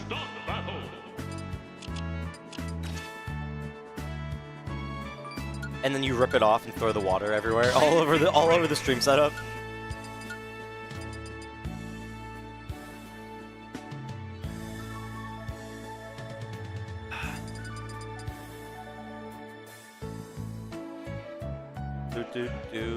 Gotta get that. Gotta defeat that Team Rocket grunt. You know how it is, Yeah. guys. And he got wiped. Pokemon Go fans, the chat, which we can totally see. Can't see it, but there's someone in that Discord. Did you ever talk to that dude that was talking about Pokemon? I did not. I want to. Maybe I'll ping them. I've been busy. I wanted to tell them about our lucky endeavors. Dude, 'Cause that's the lucky, something everyone lucky will friends appreciate. twice in a row, but And we all got right. a set starting. It appears Here that we are ready to go as we move into game 1 here. Oolong versus Weeblewobs. All right, So after the brief intermission, we're back to our last set of Pool A1. last set of Pool A, last set with us on the mic, but so Oolong, seed-wise, probably aura-wise, the favorite to win this set, but that high up B, no doubt, not going to get punished for it, okay. Yeah, and so this is going to be pretty much just can Weeblewobs get past the wall of projectiles that Oolong is going to be setting up. This definitely seems like an interesting matchup, I'll say. Yoshi against Wii Fit. It's going to be interesting to see what kind of Wii Fit Oolong plays. Yeah. For something, a lot of Wii Fits, like you got your Wii Fit archetypes. You got John Numbers, known for his ledge camping. You got Darkblade, known for his ledge camping. known for being goated. But then you have a different archetype of Wii Fits, things like Varun and possibly Oolong. I don't know yet. Yeah. Where they are a bit more aggressive. They don't quite ledge camp as much. Wow. And that Those forward tilt will carries were seal the clinical. deal, bringing this to a extremely healthy lead. And Got deep breathing on. what I'd like to see more of from Weeblewobs, and perhaps this is easy for me to say as a commentator, but I feel like you should probably avoid approaching when Oolong has deep breathing, but that's been done, obviously. Yeah. Sometimes, I don't know. it's Oolong very creating a lot of interesting pressure to with these projectiles. see. And Pool B is starting up. The off-stream matches are going to be going on in this deck, so I hope my set doesn't. I surely he won't call it till after this, right? But regardless, here we are. Life is good. Life is beautiful. Oolong, not Oolong. Weeblewobs going out there for that forward air, not quite getting it. And now Oolong doing a great job of holding center stage. I feel like PS2 is a good stage for Wii Fit in the sense that it's really large. Plenty of space to run away, set up your stuff. These up airs are really looking good. Oolong really showing us right now why he's the top seed of the event. The down B out of the egg, that's very interesting. I've never seen that in Yoshi before. But Oolong, do a little dash dance on him. Okay, all right, buddy. Killing himself. Serving up a nice cup of Oolong tea, perhaps. That might be what he's referencing. What else could Oolong really be referencing? I don't know. And so Weeblewobs looking to get a stock with a fair and finding it there on what looked like the sun. The neutral B. Yeah, the sun was not going to beat Yoshi's Not big, shining today. large head, his noggin, his nose. And so things are getting a little dire though for Weeblewobs as he's starting to find himself at kill percent. His deep breathing moves will start to kill at some point. And again, Oolong doing such a great job of just forcing approaches. Yeah, Yoshi's gonna be looking for these up air juggles probably, but Weeblewobs is just kind of having some trouble getting in on this Wii Fit. Oh my god, going out that there. Down air is scary. I feel like for Weeblewobs to claw his way back into this game, he would need some sort of forward air. But dude, Yoshi egg roll. Yeah, that was secretly really a good goated egg play. move. Oh, look, going for the up tilts and the down air. Not going to connect, but that's a lot of damage. Not going to kill, sorry. It's a lot of damage, though. That up, or that fair. So now, Weeblewobs finding himself in a very bad spot that he is not able to escape from as Oolong takes the first game. So, if you're Weeblewobs, you don't really do anything wrong. You kind of just got hit by a lot of projectiles. Okay, it's hard to play around deep breathing, soccer ball, and the sun all at once. It is true. It is a lot to do. So many moving parts in Wii Fit's game. I know, and it's just so hard to keep track of it all. For Yoshi, who doesn't have options to sort of contest those with his own projectiles. I mean, he has egg throw, but that's not a lot. Yeah. And so, yeah.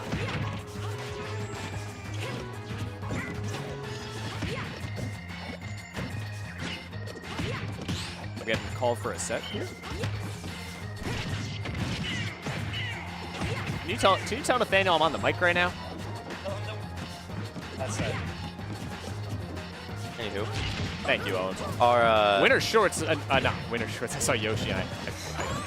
Okay, all right. Reset. Sorry. Yeah. Interrupt. We're back here. Weeblewobs looking to make this set take as long as possible. Looking to win 3 games now. Whereas perhaps not realizing that I have to go play a set. And so, yeah, this is pretty much going to be just can Weeblewobs find his way through the wall of pain that Oolong has been doing such a great job of setting up. Very patient play from both players. Crouching at the ledge, flanking, and so. Yeah, this is pretty much going to just be, can Oolong keep Yoshi out? Can Weeblewobs find his way in? That shield's getting dark. Yeah, that's he's okay. got Can't get shield pokes. Not scary for Yoshi, certainly. But Weeblewobs going out out for that fair. Can't find it. Looks for the backer as well. Doesn't find it either. Now, Yoshi's trying to keep him in the corner, gets hit by that dash attack. Yeah. Oh my god. And the back air with beautiful deep back air by Oolong. And now Weeblewob's really finding himself in a kind of not a great spot because that's 60 right there. Oh my god. It's deep breathing DPS is just so insane. Ridiculous. Already Oolong really tacking on the pain, keeping it going here. It's really going to be, if Winter Short, oh my god, I gotta stop saying that. Oh my god, the W Yoshi. Weeblewobs can find his way to back into this game. He's going to need to do it soon with a kill, maybe a forward air, a smash attack, an up air, something. A down B, not going to be it. Almost killing. And now, have a jump here. This is really scary for Weeblewobs looking a little lost. Air dodges back to the ledge though, able to make it back safely. Now just trying to like really chip his way back into this game. Oh my god, gets hit by the up air that doesn't kill yet. Lingering side B to combo. Beautiful wave land into an air. Egg looking for the fair, gets reversal. Oolong getting the reversal. Trying to ledge that. Wow, that. And Oolong wins that interaction. That really didn't look like he would. Yeah, wow, that was very surprising. And so. And then the fully charged Sun Ball. Fully charged Sun, definitely gonna kill. Yeah. Yeah. Yoshi's just trying to get this kill at this point. Weeblewob's kind of struggling. Weeblewob's. Gets the nair. Yeah. Other nair. Yoshi loves it. Just looks so hard for Yoshi to find his way through this wall. Like I can't imagine this is a very good matchup on paper either. But truthfully, I don't know much about Yoshi's matchups on paper. But maybe we can consult Chase, our Yoshi expert, who is not here. Yeah, well, I think he's outside playing Dragon Ball. Chase notably loves playing against Wii Fit because he has experience in the matchup, but yeah. Weeblewobs, I doubt Weeblewobs has experience against a Wii Fit of Oolong's caliber, of which there are few in the world. Oh, and so Oolong now looking to just close this out with a 3-stock with max rage at this point. Going into game 3 after a 3-stock would almost seal the deal for Oolong, but you never know. You never know. Wow, that fair is going to getting the regrab with that fair would have killed about 150% ago. Yeah. But now it's going to be a matter of if Weeblewobs can off the top, figuring anything out for the next game. If he can get started for the next game, maybe start thinking about potential ways to adapt. This combo's a good start. Wow. But that back hit of F tilt going to kill. A pretty definitive game 2 for Oolong. I think it's going to be tough for Weeblewobs to adapt from that big of a discrepancy. Yeah. But it can happen. Indeed. I will say 2 very assertive games from Oolong here. Really kind of doing his thing. And yeah, not really much you can do. Yeah. So, yeah. Here we are going into Weeblewobs switching pulling to out the Samus. We had been talking a little. There have been talks of a Samus. We had been talking a little about how this is something that could, in theory, happen. I do think this is a good call, honestly. The Yoshi really just was struggling to get in. Maybe. However, if you're pulling out the Samus for game 3, it's like that's not a character you're comfortable with. Well, it's not a character you're as comfortable with. It's like what we were talking about back with Wyvern. Except I think it's a little different. That was there for Remain. This is just a secondary. So we're gonna see how. Maybe. I mean, we don't know. Yeah, we don't really know a lot about it. But yeah, it's gonna be a matter of can the projectiles and we're already seeing it. I mean, the projectiles that Weeblewobs is throwing out there are now able to contend with the projectiles that Oolong is throwing out there. Yeah, that's very big. That seems to be big. Oh boy. Oh boy. Oh boy. This is some high quality Smash Bros. Hell yeah. And so now, I mean, Samus with maybe you don't have to get quite as close to use some of her moves. Yeah. And Samus. I mean, it's seeming to go a lot better this game. Yeah, I mean, this is already looking better. Seems like the good call. Yes, Nathaniel, I am on the mic. He's on the mic indeed, as am I. Oh my god, what a beautiful up air and to a back air.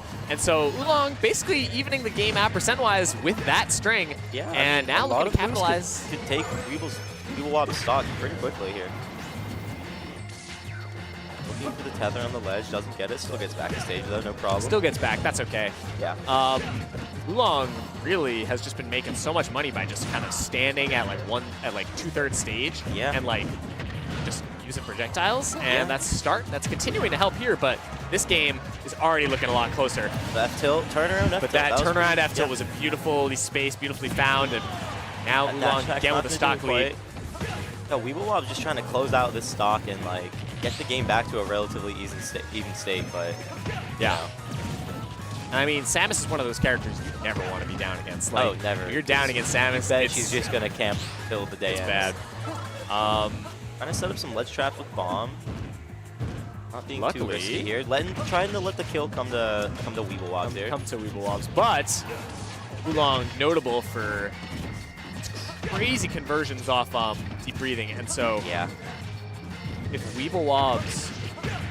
Oh Ooh, my holy God, you're at 90. gross. Oh my God, you're at 90. my that geez, sure that was almost a dead. combo.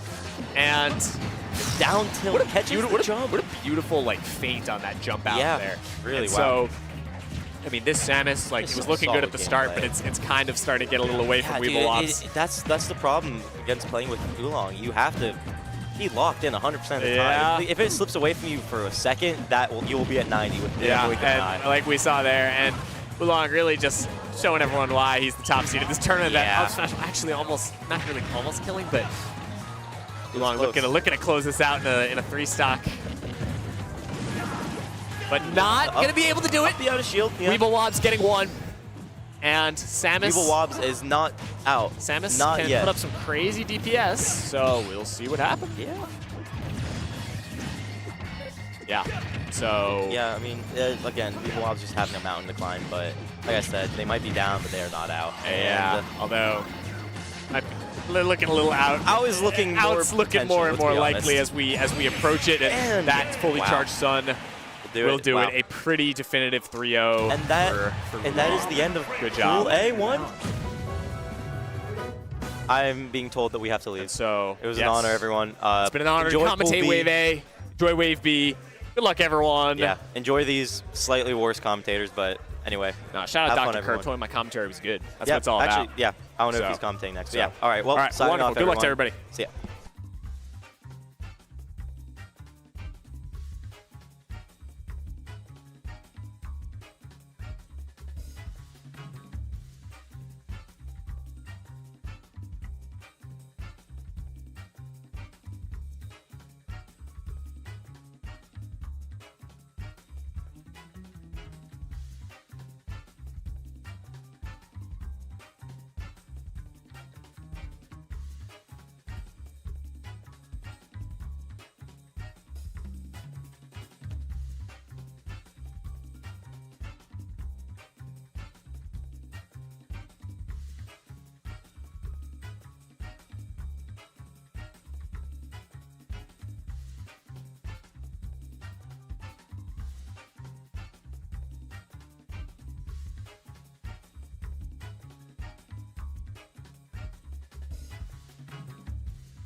But what is going on, everybody? It is Dr. Kirb, and I'm joined with my new commentator friend, Taco's Brick. What's up, y'all? And we are casting Wave B of Rushdown. Rushdown Pit. I low-key forgot the You tournament forgot name, but that- we're that's back. okay, you know. As, you know, Wave A, very exciting sets.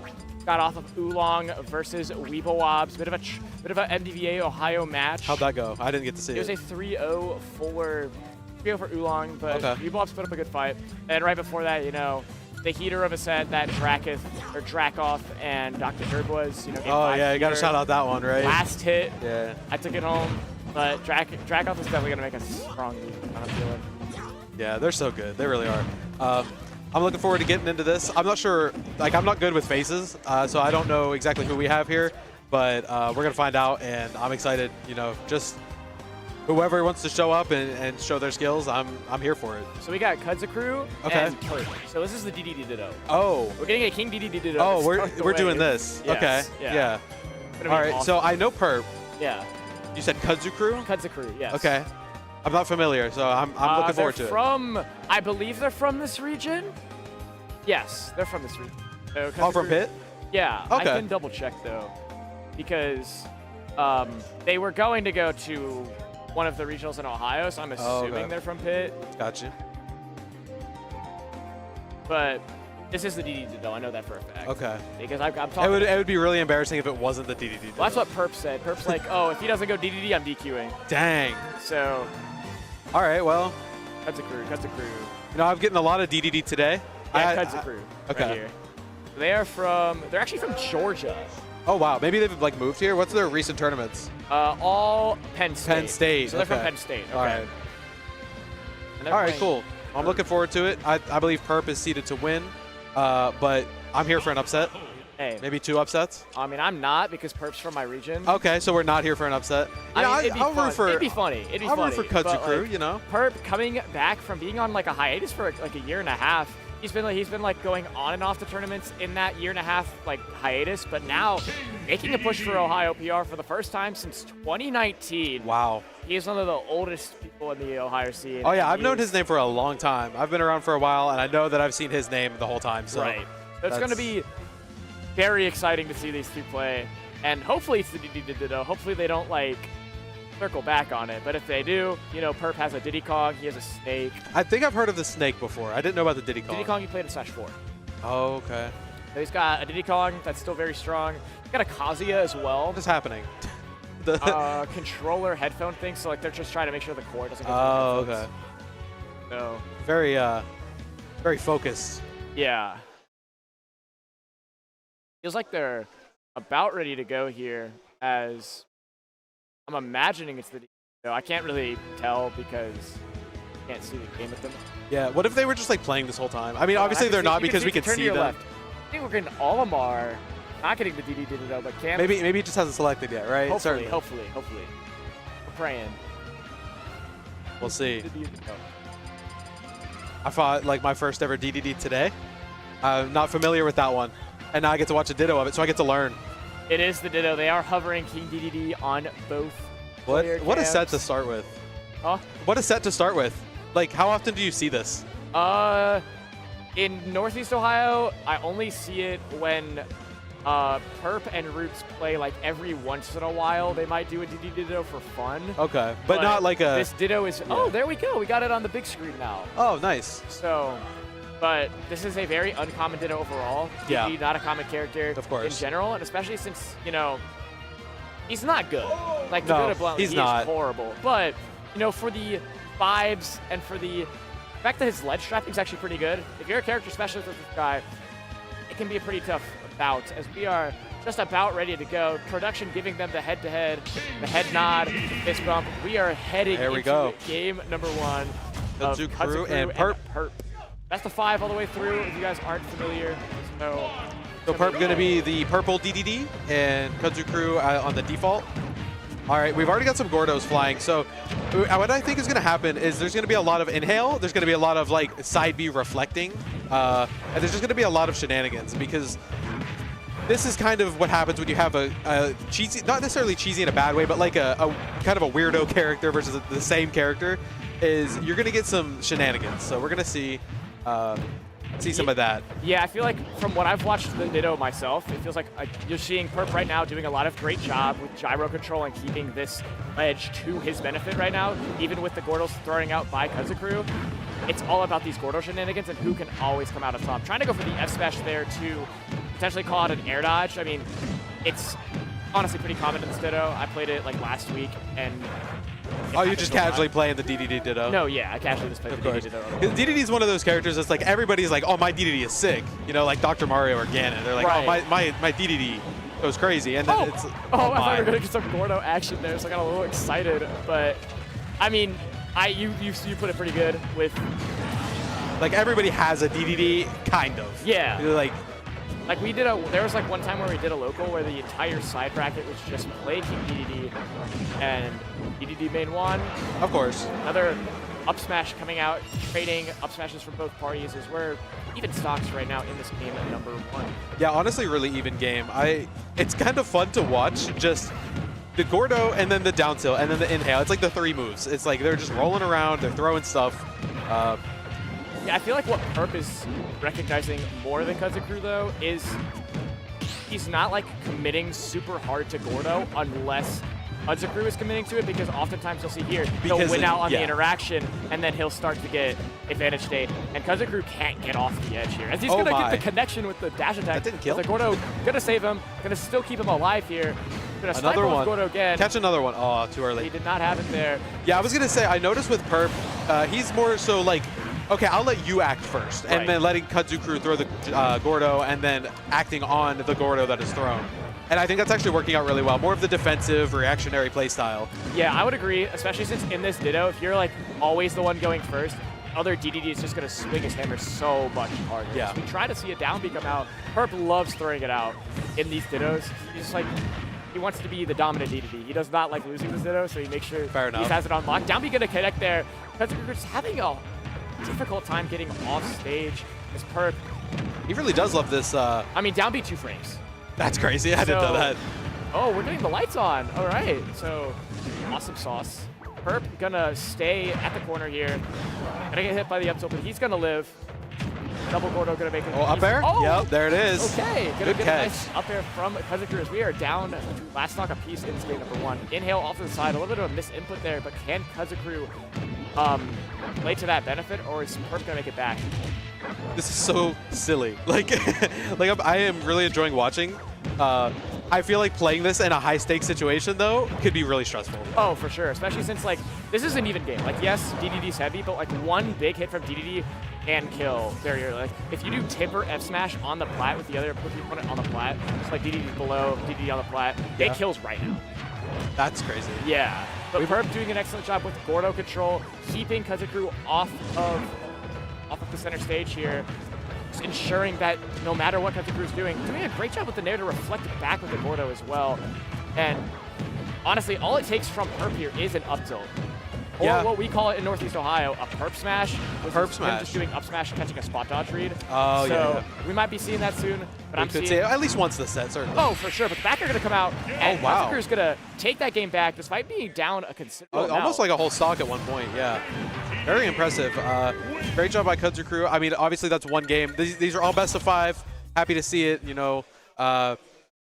We're going to see if Perp can bring it back. I don't imagine a 3-0. I think with the Ditto, like, as volatile as this, like, you're both bound to take some games. Now, I could be wrong. Obviously, like, if there's a skill gap, but I think these two are pretty similar, at least from that first game that I saw, you know, not knowing too much about either of the players. I think we'll see some more games. Yeah, I'd agree, especially since the adaptations Kazakuru made in that late stage of game 1, opting to not throw Gordo as much, but rather let Perp throw it, and then opt to do more neutral airs and F tilts to send Gordo back and put more pressure onto Perp. It made his job a lot easier, as we hope to see a lot more adaptations of this very exciting DDD. Is there a chance that either of them swap off a DDD? I wonder.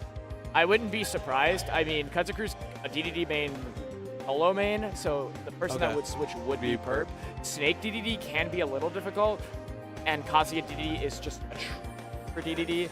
So if I were to see a switch, it'd be Diddy Kong or Kazuya, but if the Snake is playing well, the Snake is playing well today, so it could be either way, as we are seeing Kazakuru beat the setup. I assume he has like the stage list in his hand. He does. So yeah, we're running the Japanese stage list, if I remember correctly. Yeah, this is a very odd stage list because, like, I in my region we use the Midwest rule set, the 3 bands, you know, and then I come here and I'm like, oh yeah, this is like way different.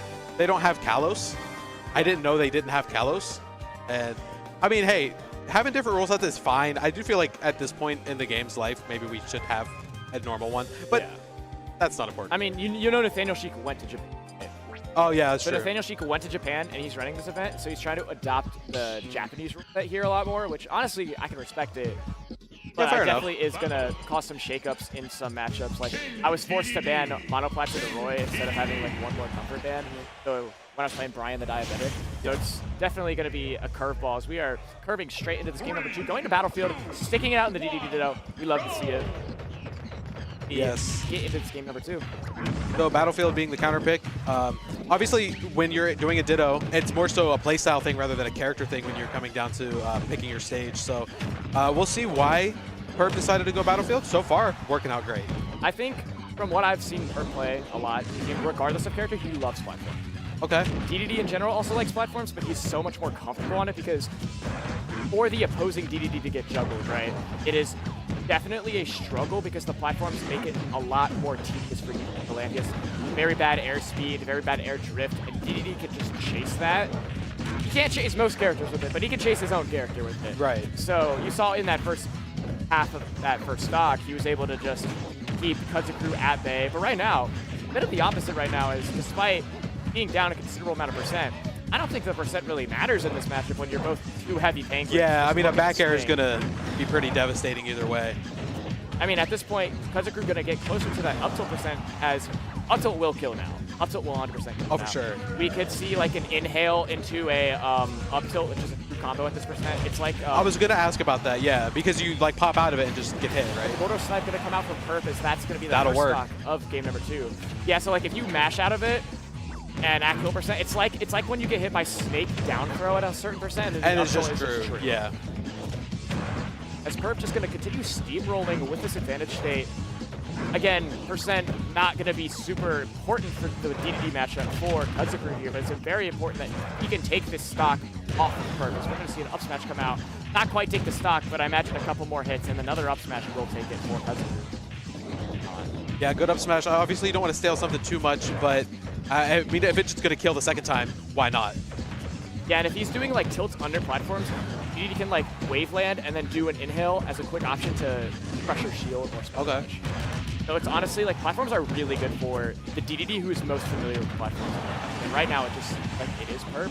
But game 1 was very similar. Kudzu was down quite a bit and brought then it back. Kudzu brought it all the way back. Exactly. So we can't be too like writing the end of the book quite yet. And you never know, like, we could see a down B at 20% and they just explode. You know, you're never out of it unless you decide you're out of it. Gonna come out Yeah. true at that percent as Kudzu down 3 stocks to 1 as we see a lot more Gordo. I mean, I'm not surprised, but just trying to get something over. So Downer actually gonna take the stock. Interesting option, but hey, if it works. It does work there as Perp gonna have a little bit of an inhale. Oh, that's just gonna connect it to the stock.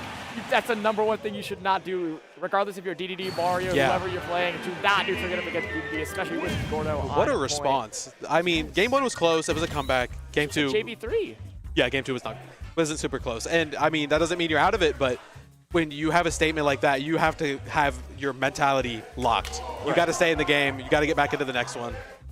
And I would think if you are Kudzu here, you do not want to go to a stage with so many platforms. Like, even on PS2, Kudzu was having a hard time trying to maneuver around those platforms to ensure that those Gordos worked. Obviously, he brought it back with excellent defensive play, but a stage like Battlefield, you don't really get that opportunity when you can't land. So I'm thinking something like maybe you go small here to change it up, or you go to a monoplat.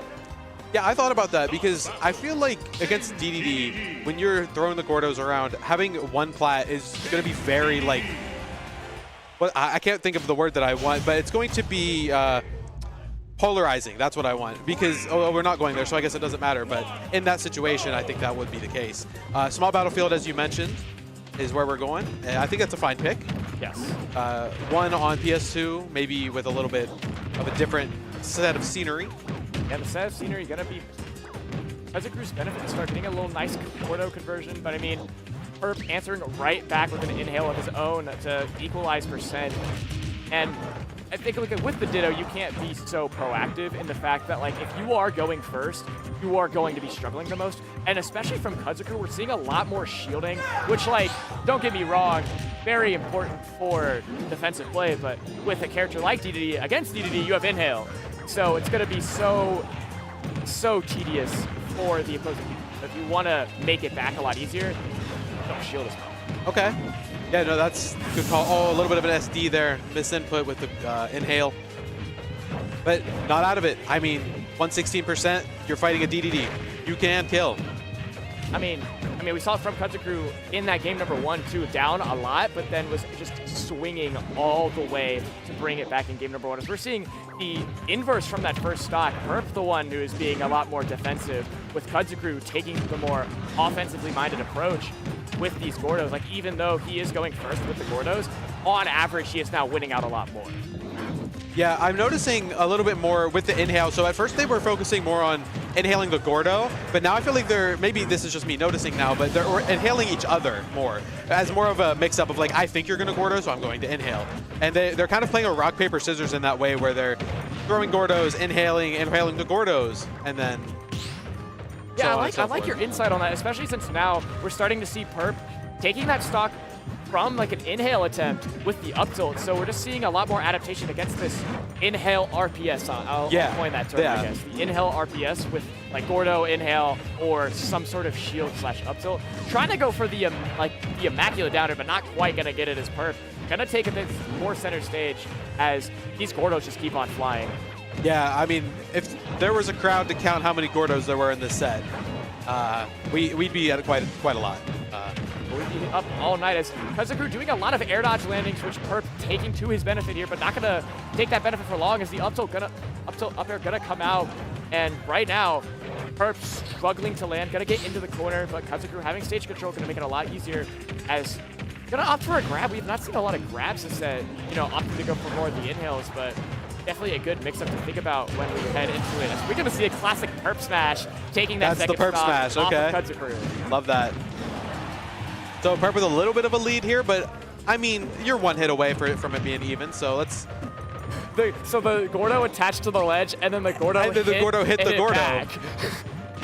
That's like your little minion is he's doing his job. I've never seen that interaction before. That's so I was pretty a little funny. surprised. Get up attack gonna come out. Perp just riding this lead after getting almost dying off the top of the up air, but having great DI, and Kudzu just struggling to get this kill right now. Looking for a lot of back airs and up tilts, but actually it's going to be the up smash that connects. The Kudzu smashes. The Kudzu smash. It doesn't roll off the tongue as well, but It doesn't, but maybe he's trying to give Perp a taste of his own medicine here. Maybe. I mean, he did get Perp smashed. We could call it that. Oh, okay. Okay. But, just good edge guarding from Kudzu right now. Perp gonna make it back, but again, this is the exact situation that Kudzu was in in game 1. Both of these parties are at kill percent right now, regardless of... Oh my gosh, the down no way, B. certainly not. Kudzu gonna get the amazing call out on Perp with the down B. Wow. As okay. Perp gonna drop that game as Kudzu goes up 2-1. So, I expected a little bit more neutral before the end of that game. Like, we were just talking about how they could die, and then all of a sudden, game. Died. So, yeah. Sometimes that happens. That down B was just an excellent call out. I mean, Perps, both of them have just been jumping a lot in neutral. Game 1 and 2, and most of game 3, they were just jumping around, throwing out Gordo. But mixing it up with a down B approach to caught the timing of a Gordo toss was smart. And now, Perp on the back foot here, trying to avoid the upset. Yeah, this would be an upset, but again, when you're fighting that higher seed, they're never out of it. Sometimes they just lock in. And we're gonna see. I mean, I would like a game 5. I know that's the classic thing to say, but I'm enjoying watching the Gordo shenanigans because I think it's kind of funny that they're just throwing them back and forth like a game of ping pong. I mean, like, when have you ever commentated the DDD? I have never commentated the DDD. Like, this is my first ever commentated set at a regional, and it's the DDD. We're gonna go FD. This is actually super interesting. Smart pick for Perp here. As I was saying, in that game 1, like in between game 1 and 2, Kudzu probably did not want no platforms or too much platforms. So the Goldilocks zone and having small made him have the opportunity to approach Perp a lot better, but without having platforms, whoever is the leading DDD in this matchup is going to have such an easier time because platforms can help your landing sometimes, but not having any sort of platforms is going to be a tragic scenario for the DDD. Yeah, actually, I think this is super interesting because like I was saying with the monoplat stages, they can be very polarizing, and I think it can be with FD as well. So I'm interested if they banned Smash Villain Hollow, and that's why we're here, because without 3 bans, you can't cover all bases. Exactly. I mean, again, it is the Ditto, so stage preference just comes down to personal comfort and whatnot. Right. But it feels like now, like Kudzu is a bit more adapted to it. But it feels like even then, whoever is leading is going to ride those leads. As we're going to see a bit of a Gordo double dribble, Prime Brawn in the flesh right now, as both parties just keep on throwing Gordos. Kudzu about to get to 200%. Perp needs to get this kill now. Yeah, because Perp could absolutely just lose his stock first if he's not careful. Yes, and then Kudzu. And that might be it. No, not quite. He's heavy. This is true. I mean, that back air is strong though, so I could have seen it either way. No, that's you know? true. As Gordo not going to take it. Kudzu in the magnifying glass right now. He wants to keep the stock so much right now. The Nair gonna over 200. Get him up to 200 now. Down tilt gonna do it. Perp about to be at max rage here. If he can hold on to the stock, he can get a lot of percent on Kudzu here and make it a lot more challenging for Kudzu to really get much going. We're going to see just more inhale mixes coming out from Perp, catching these shields, trying to be a lot more defensive, but you can't be so defensive as that one shield opened up 77% of the kill. Yeah, honestly, big punish game here from Perp, taking away this game. What I love that angle. The Gordo's just flying any which way that they want. Great tech even. Gonna make it back. Perp has... That wasn't a caster's curse because I didn't say it. Yeah, you got Perp smashed though. This is gonna true. Be evening up the stocks, but as I was trying to say in, not even trying to say, I did say it in before this game started. FD, whoever is down, like Kudzu could not land that first stock until that stock was gone, and by that point, Kudzu was over 100%.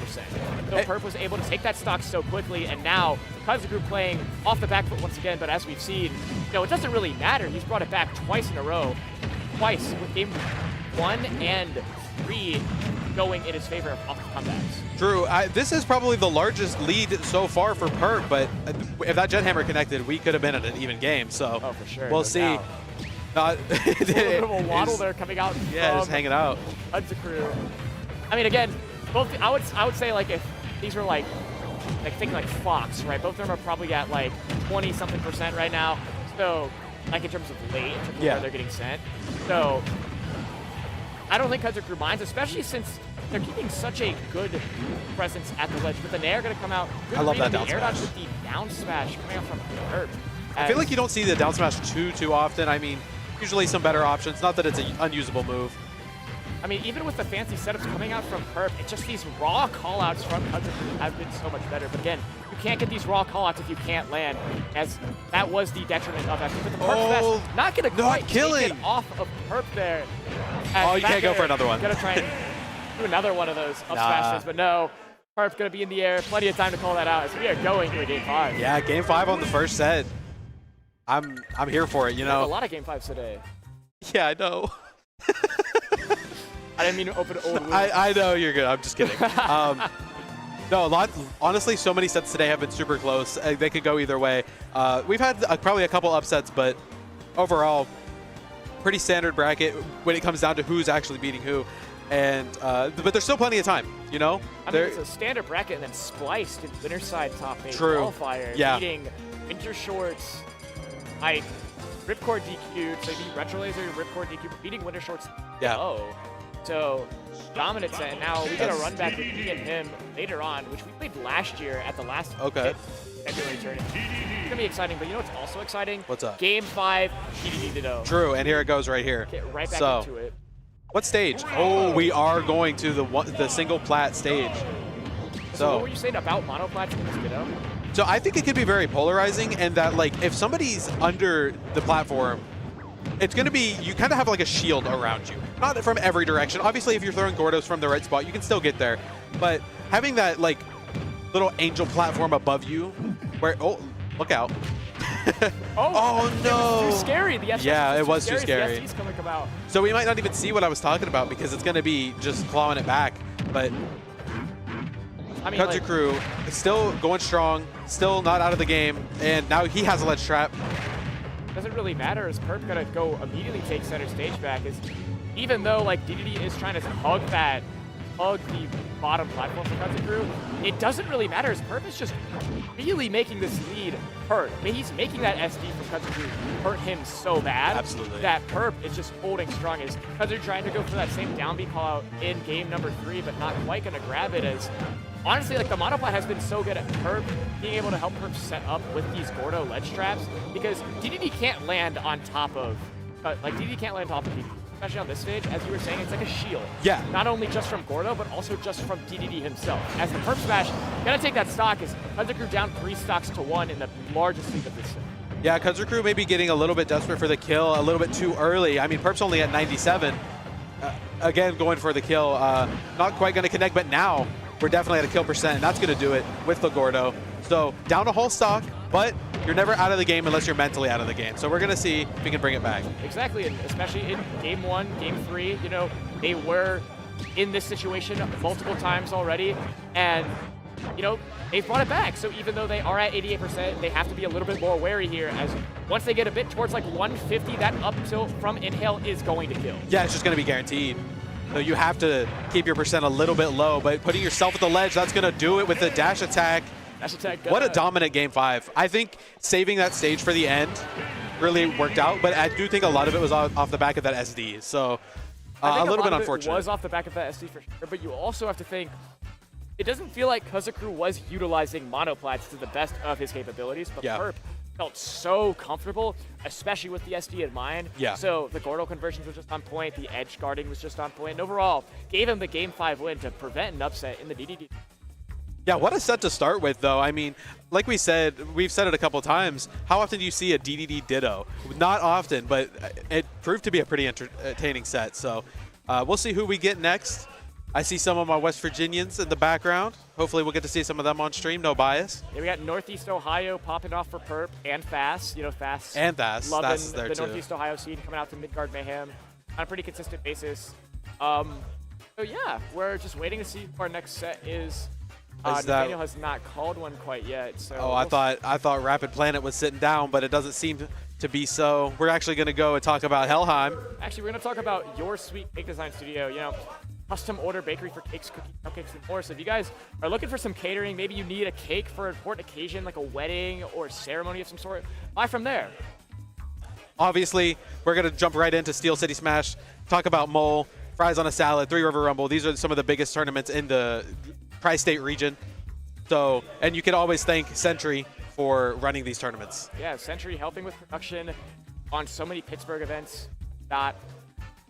More thankful for them. Hey, let's look at this one. This is almost heaven. West Virginia's biggest tournament of the year with a growing pot bonus and a whole lot of stuff on the right, including catered meals. So sign up now.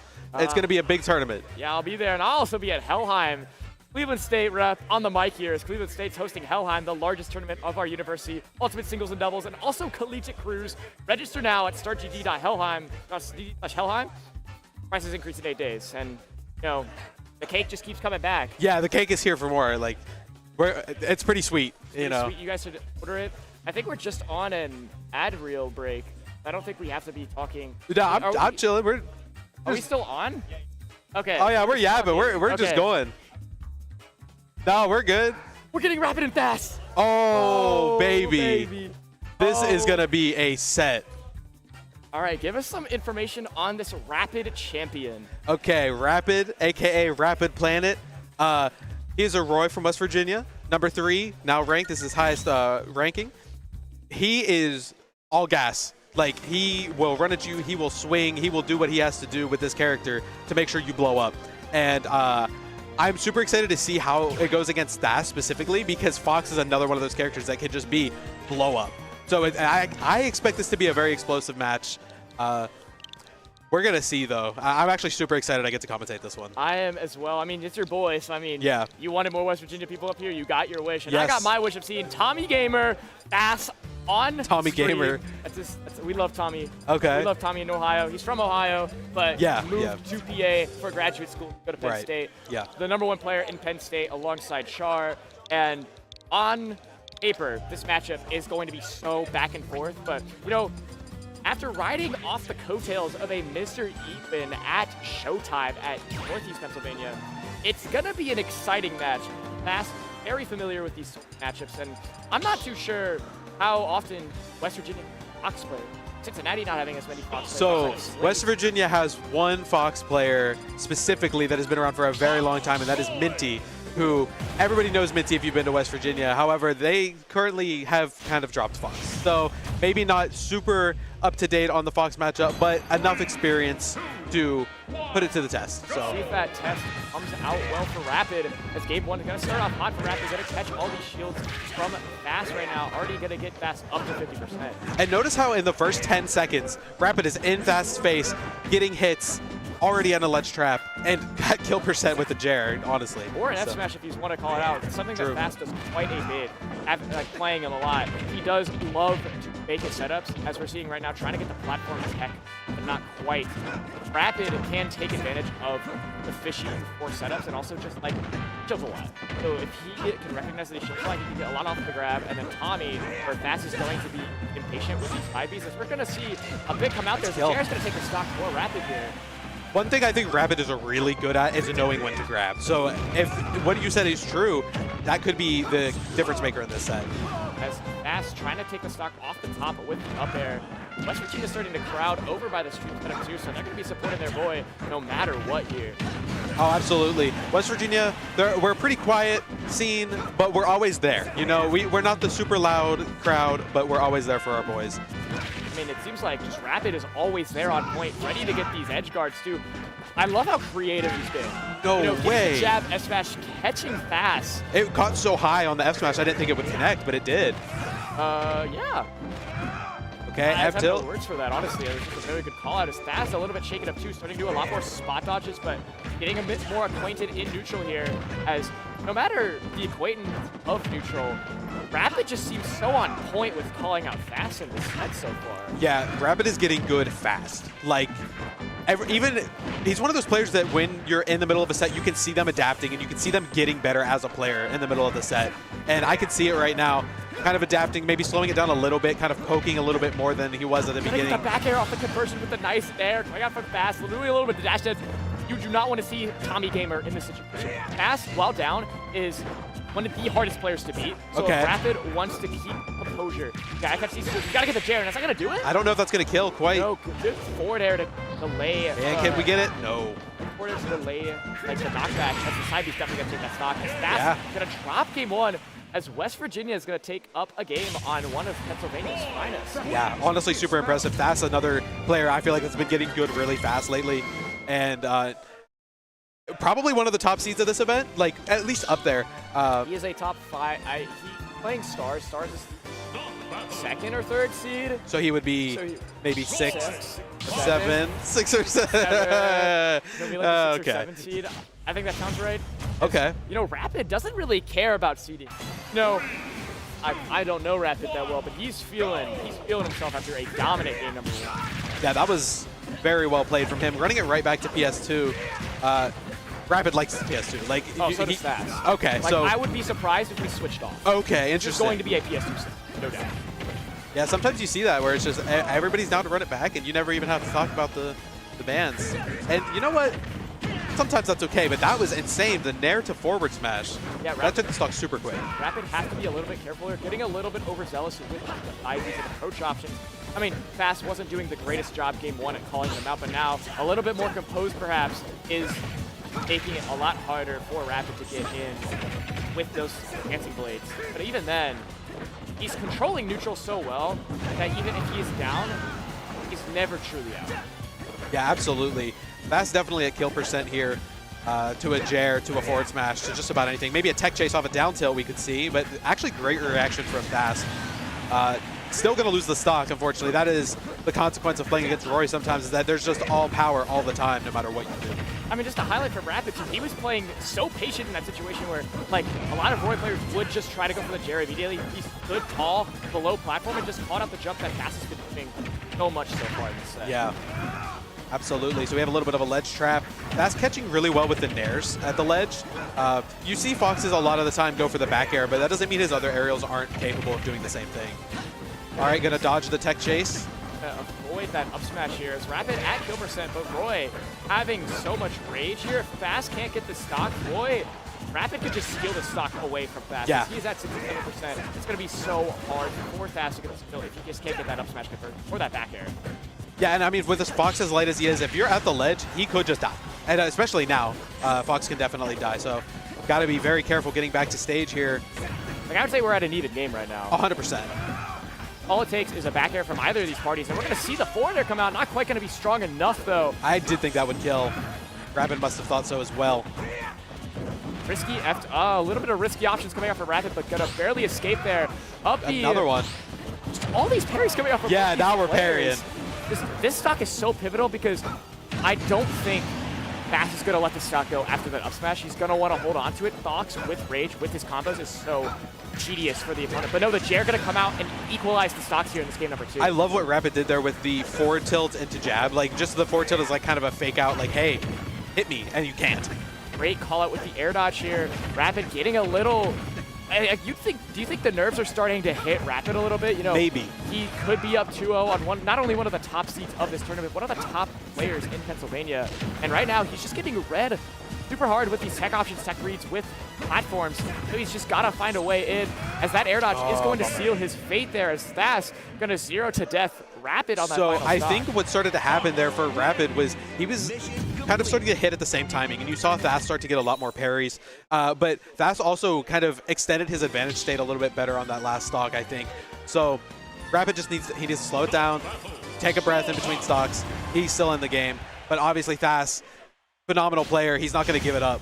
Yeah, we're going to head into game number 3. No breaks for either of these players. PS2 all Of the way course. through. Yeah. As we just have to see if Rapid, he's got to just stop being so antsy in this advantage. Like, yes, he'll get, like, you have to recognize that for any space seed, against any space seed, you have to recognize you're just going to get hit.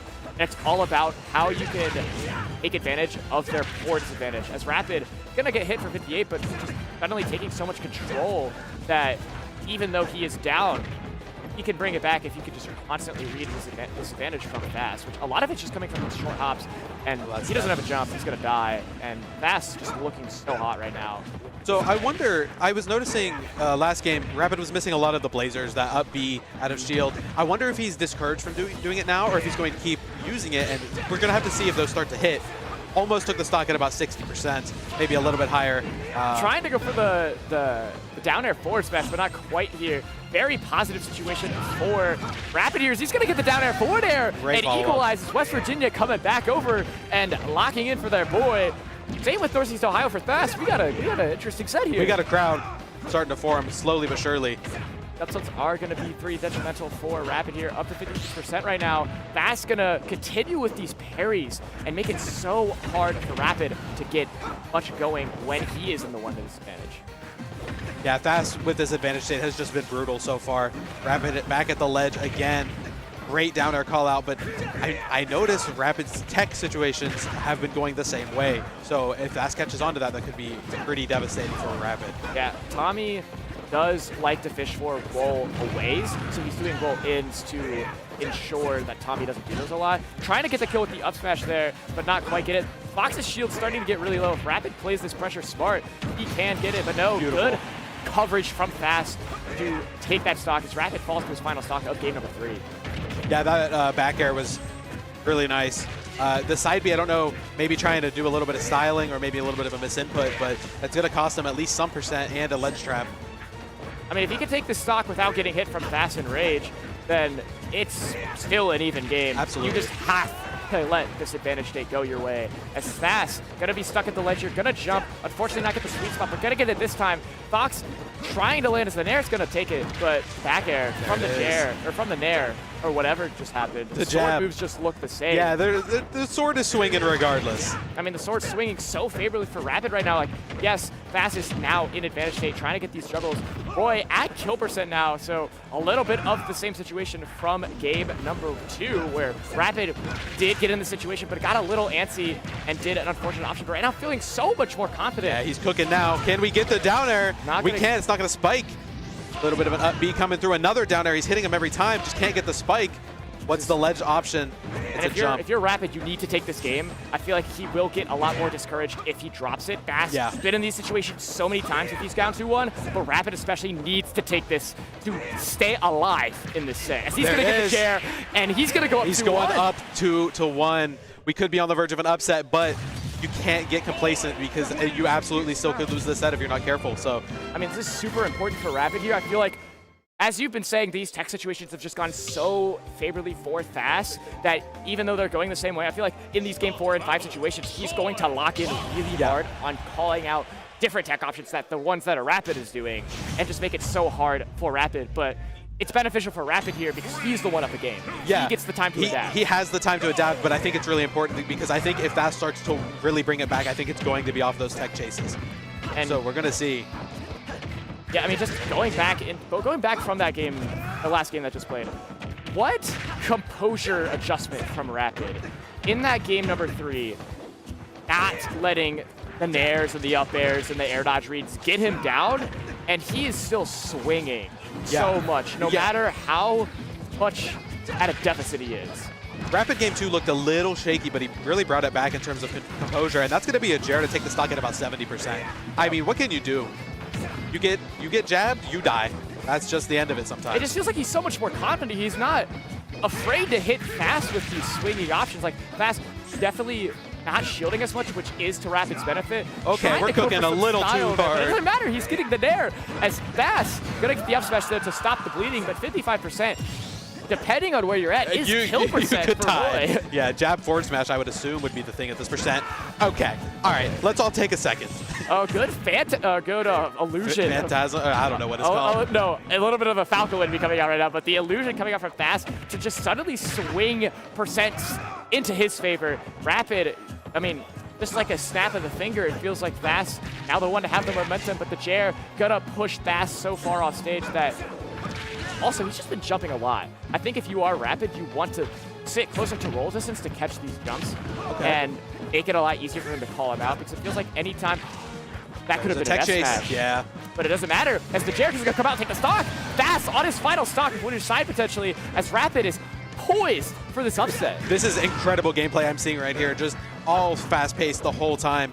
Both players swinging for the fences, and we're going to see maybe if Thass needs to slow it down a little bit. I don't know, but I think Rapid is just too good at putting on that aggression that sometimes you can't do it, but this could be it. As we're seeing like a lot more air dodges coming out from Thass, you're starting to get him to crack a lot more under these pressurable situations, which is kind of the inverse of what happened in game number 2. Yeah. Yeah, Thass starting to crumble a little bit maybe, but Rapid not able to confirm off these down tilted jabs. But soon, he will hit one. I mean, just to bring your point back up, you see, he didn't go for the up smash there. He's feeling the nerves. He's feeling this upset on his plate right now. And Rapid, so dominant, so poised, and he is ready to swing and get the chair. There it is. That is the upset. There Rapid. he goes. Rapid with a 3-1 upset over Thass. What a game. I'm so proud of him. Yeah, Taco's smiling in the booth right now. Listen, I am always there for my region. I don't want to be biased on commentary. Thass, excellent player. We love him. West Virginia loves him. Just super happy for Rapid because Rapid is 7th seed in his pool. Right. So that's like a 20-something seed. Let me check his bracket right now, actually, just to see where he is at. Thass as the 7th seed of this bracket. So we were right, 6th or 7th seed. Yeah. Upset factor 4. So Rapid goes to play Dreamless now, or Warner. And Warner's a Greninja, Dreamless Aegis Speed Brawler. Okay. Not going to go Fox, especially after that upset that Rapid just did. So I believe Rapid's actually played a Dreamless before. So I'm going to check that. Is that true? I would think it's possible. No, I know Victor, the Dreamless, was very scared to play him. And if you guys want to play Rapid, you could go to Almost Heaven. You could go to Almost Heaven, that's right. And you could also potentially go to Helheim. Rapid might be there. And, you know, Collegiate Cruise, going to be such a vocal point of this event. You have a couple more days before the prices increase on February 28th, so do that before it's too late. Yeah, absolutely. We're going to see the same few slides here, so we're always going to keep talking about the Cake Design Studio. Unfortunately, there's not a whole lot of information to go on this business card, but you know we got to support him nonetheless. We also got to support Steel City Smash, the vocal point of this Pittsburgh scene. Mole, Fries, and three River Rumble. Yeah. Got it. And speaking of Pit, great Pittsburgh people. We got Century Esports, the grassroots esports team, who's been doing such an excellent job with production today. Huh? We're gonna take a break? All right, so, you know, we're taking a little bit of a break here. How long? Couple minute break, so we're gonna take a little bit of a break. We'll still be here. We're not going anywhere. Yeah, we'll be here. We'll see you when you come back. See you when we come back.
welcome back to Rushdown, a Pit Smash Regional. Make sure to sign up for Almost Heaven. It's on the screen right now.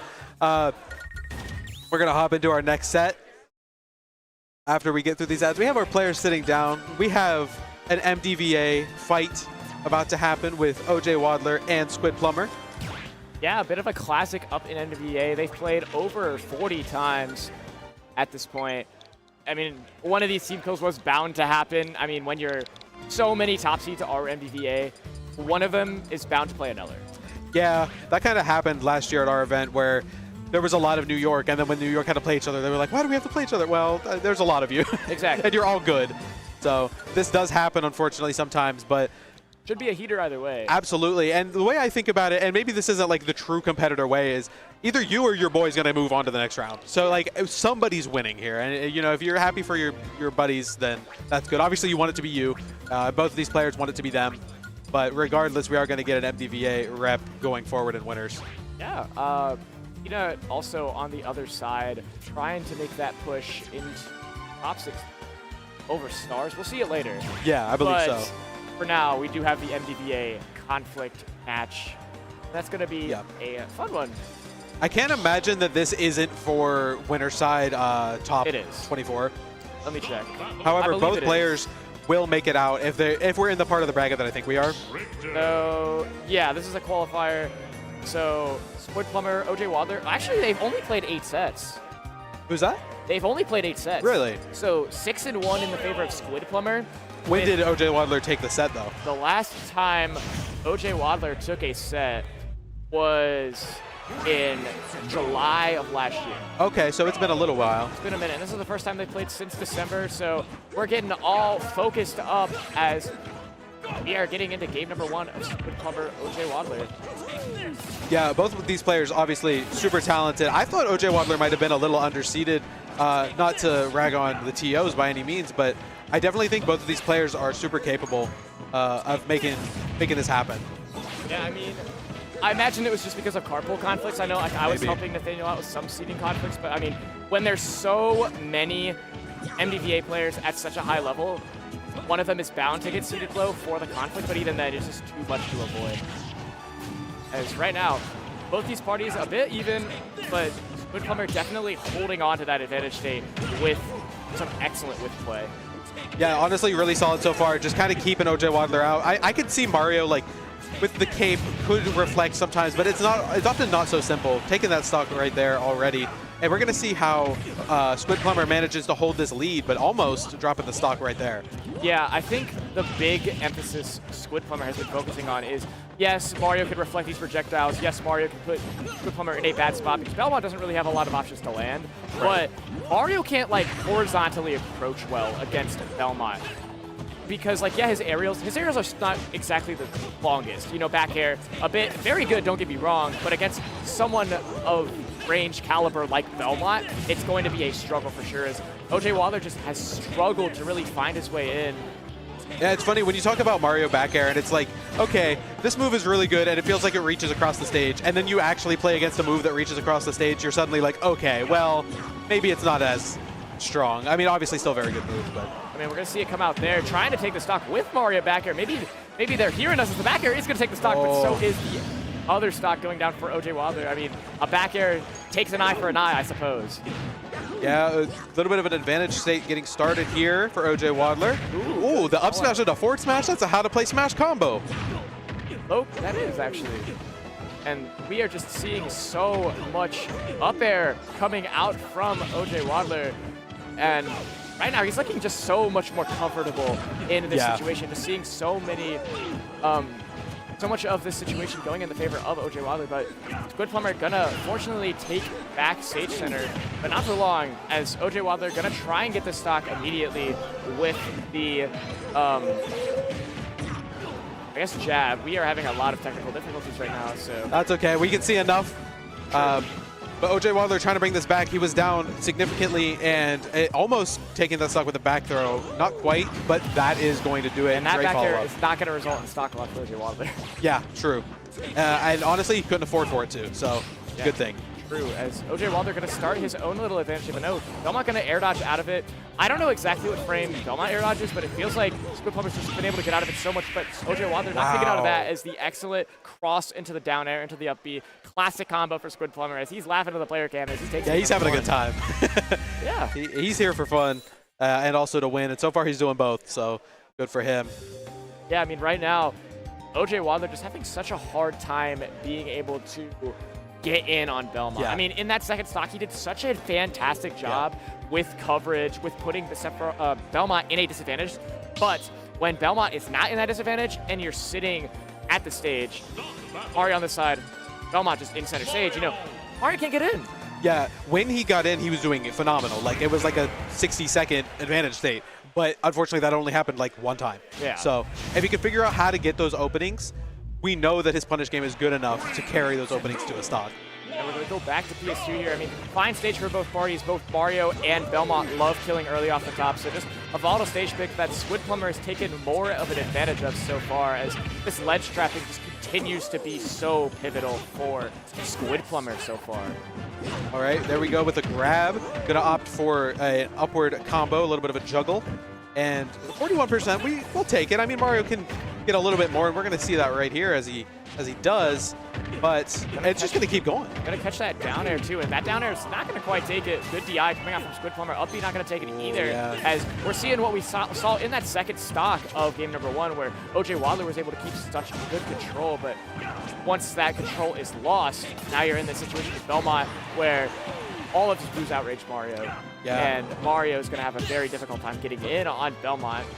And I would honestly, like, from what I'm seeing, right, Belmont is getting stuck on platforms a lot too, so maybe OJ Wilder can take advantage of that and kind of force that pressure onto Platts. Yeah, so far, very even game. Oh, I love that, actually. Little bit of a turnaround, up smash. Catching the, like I imagine Squidplumber was waiting for the cross to hit so he could get a conversion, and OJ Wilder recognizing that and going for the up smash instead, going to take the first stock of game number 2, and going to catch the down B, holy water from Squidplumber here. He's just looking a lot more confident than game number 1. Yeah, I think because he didn't get off to such a bad start this time. Oh, imagine. Oh, but he goes for it. To get the nair as all of a sudden the momentum is flipped over its head. Absolutely. OJ Wilder dominating in this game number 2 so far. I thought that interaction was done. I blinked and then Squidplumber was dead, but Squidplumber's not giving up, and that's exactly what he should be doing, or should not be doing, excuse me. Please don't give up. I want to see you continue to thrive. But you are down, so maybe going to have a bit of a comeback. I mean, I feel like at the same time, though, while it is going to be a difficult reflect, I feel like outside of, what just happened, OJ Wilder has not had the opportunity to get in when it's been a bit even. It always comes from Squidplumber making a mistake with like a projectile read or doing a hasty aerial. And right now, even though he is down, he is controlling the pace of this game.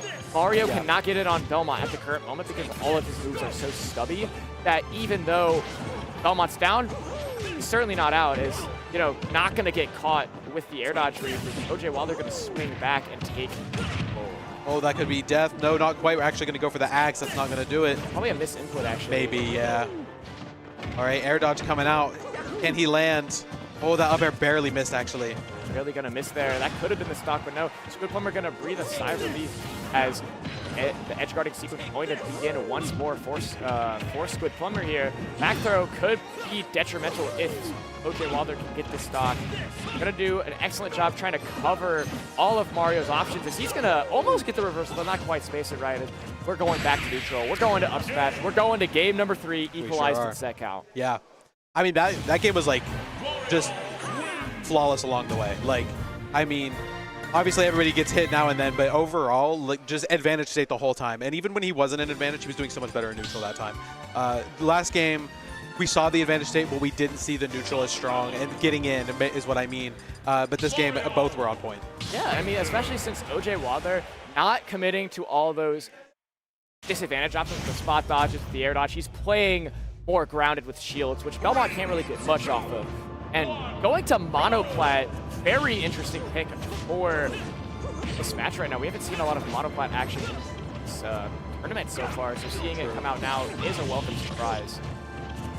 Yeah, so I'm wondering if Squidplumber wants this, I would assume because he just wants to sit under the platform. throw stuff. But we'll see, because right now he's kind of sitting on the outskirts of it, maybe just trying to find that advantage state. I mean, at the same time, though, Mario does not mind hugging under Monoplex. Like, I think the high ceiling is going to make it difficult to get the kills on the top, but the forward is just going to take the stock anyway. Yeah. With the low floor on Hollow Bastion, OJ Wilder's going to get a lot more mileage with these kills from the bottom rather than going off the top. that. That's true. So that's something you definitely have to think about, especially since this is a 2-ban rule set. This probably could have been another ban for Squidplumber, but it could have been another ban for Squidplumber in game 1, but he can't go to it because, you know, It's a rule set. rule set. And maybe feeling confident on this stage, but the F smash, the forward air, going to take that stock early as, you know, OJ Wilder stuck in the air right now. If he can land, this is definitely not going to be in the favor of Squidplumber for much longer, as the back air going to take it with so much good shield pressure with all those projectiles. We're in an even game once more, despite the early stock from OJ Wilder. Yeah, Squidplumber definitely keeping up, but this advantage state is devastating. Can we get another forward air? That's both stocks so far going to be taken with the Mario forward air. But the question is, can OJ Wilder really ride the momentum, or is he going to have to rely on getting another early stock with forward air? You know, in that first stock, he did a great job getting the forward air, but he did not do a great job of getting extra credit. Squidplumber only had like 20%, which from starting at 0, you could get a lot more. So that's the question with OJ Wilder right now, is he's continuing to struggle getting that extra credit, trying to get it on Belmont. The Squidplumber not really making any of these mistakes after losing the stock, but immediately once he gets the lead or equalizes the stock count, OJ Wilder's just on point. I'm noticing a lot more up Bs from Squidplumber. I don't know if this must be some sort of adaptation, but it's working. I'm seeing most of them hitting, and obviously if they don't hit, you're going to take a lot of damage, so you have to know what you're doing with that move. Then just OJ Wilder slowly climbing that percent, climbing up in percent as well, but finally going to get a lot more extra credit here. I love up that to nair. about 60. This could be very huge for Squidplumber, or for OJ Wilder. It's going to be huge for Squidplumber to get out, and he does, as the up is going to send OJ Wilder away. And the good call out off of the jump there from Squidplumber to OJ Wilder as the stock count is equalized, but as we've seen, immediately as stocks equalize, OJ Wilder always answers back. Yeah, let's see it. I mean, quite a lead right now. This tech, another forward air to a forward air, not going to do it. It's not meant to be this time for the third stock in a row. Backer going to send Squidplumber off stage. He is going to make it back. Mario can't really commit that far. He can't make these commitments, we are as going he for could it. get reversaled, and that's going to be so scary for Squidplumber. But the back throw probably going to do it if he can get this edge guard here, and he is still in position to get it. Oh, the reversal with the attempted reversal from Squidplumber. Not going to go in his favor with the cape. Gonna hit it. Then go a dash attack into the back air to take the stock. As OJ Wilder up 2-1 on the precipice of his second ever set off of Squidplumber. Yeah, and it started with a pretty solid game 1 from Squidplumber, and now it's 2-1 in favor of OJ Wilder. So that's why you got to just keep going. You know, don't give up in the set just because you lose game 1. And I'm loving the cape usage, specifically on the ledge from OJ Wilder. Squidplumber's doing a lot of these holy waters to prevent Mario from reversaling, but Mario caping it back and setting up for like a down smash or a dash attack. And I feel like we're going to be seeing that a lot more as we go into this game 4. Back to Hollow Bastion. I feel like both of these parties are comfortable on it, despite the initial worry for Belmont here. Yes, so here we go. Maybe Squidplumber can get off to a little bit better of a start this game and kind of utilize the platform and the stage like he wants to, because initially I thought, oh, this is going to be great, and it didn't end up being that way because he got off to such a rough start. So now we have a little bit more of a scrap. This is pretty interesting so far. A bit of a reflect there. Definitely a lot more even than what game 3 started out as, with the quick death coming out from OJ Wilder. The question for Squidplumber here is, can he prevent such big plays from happening and continuing to fall back to what happened in game 1, where he was just able to outrange, outpace, and dominate OJ Wilder when it mattered most. And I feel like just the low floor has been such an important factor for OJ Wilder that he hasn't had to rely on the ladders that Squidplumber was used to in game number 1 and 2. So it'll be interesting to see how Squidplumber adapts, trying to get the call up, but the dash attack's still going to get it, so this is possible for OJ Wilder to take it. And these off-stage presence right now from OJ Wilder is so good, but not going to get... He's still in it. Squidplumber just has a hard time getting off stage right now. Can he do it? And I don't think he can, as the back air not going to be quite in range. As he's That was crazy range on that forward air. It was. I mean, what do you think is the deciding factor in this current moment right now? Honestly, it's if OJ Wilder can get this kill, because these edge guards are coming out, and there it is. That's great, but I'm noticing the the main thing is that there were so many dash attacks, back off stage, throw off stage, but never getting the kill. So that could come into play a little bit later. As of right now, though, he did take the lead, and it could be a 3-1 if he keeps this up. I mean, you described this game perfectly to kick it off. It's just been so scrappy from both parties. I mean, like, Squidplumber gonna catch the downward air dodge once again, but like both of these parties, like in that game 1 and 2, it was so much more slow paced for Squidplumber. The advantage was in his favor for most of the set, but after just scrapping and taking early stocks as OJ Wadler game number 3, Squidplumber's not afraid to scrap now either, as he's just throwing OJ Wadler so hard off stage that the question is, when will he be able to bring it back to the stage? As he does, getting the grab, this could be the deciding factor, equalizing percent right now, as he's going to catch the air dodge and push Squidplumber back off stage. Yeah, we talk a lot about the scraps, but I think inherently, if you talk about a scrap in this matchup, Mario must be doing something right. Correct. Because if Mario is able to scrap with Belmont, that means he's getting in. And for that, he's taking the lead again in this game. What a beautiful Holy Water catch into the F smash. Definitely going to stun Squidplumber there as, again, if he can get extra credit here, this is great, but this is such a scary position for Mario to be in. A Holy Water, so scary. As that stock is going to go in the favor of Squidplumbers, we are last stock, potentially for winner's side for Squidplumber. Yeah, but it is an even game, you know? It could come down to these scraps that we've been talking about, or it could be more of a wall-out kind of situation. Right now, Squidplumber kind of holding forward a little bit, but also showing defense with these up Bs, and they are coming out quite a lot more now than they originally were. Like, while he's been able to keep control with, like, back airs and forward airs, it feels like the detriment comes from when he commits too hard to, like, a setup or, like, a control sequence. Like, when he's, like, in that second stock, he did a lot of aerials to try and space out Mario, but OJ Wadler was able to... Oh, no. No, he's going to survive, but he's been doing so much focus on the control aspect that like, sometimes it gets too predictable, and OJ Wadler can come in and exploit that, which is why he's been able to take such early stocks. But right now, it doesn't really seem to affect Squidplumber, as he's just taking a lot slower of an approach. But that also could not matter. He actually opts to read the air dodge, but doesn't catch it. Maybe could have got an up B off of it, but we're going to see if he can keep this advantage state up. There it is. It's going to end, though.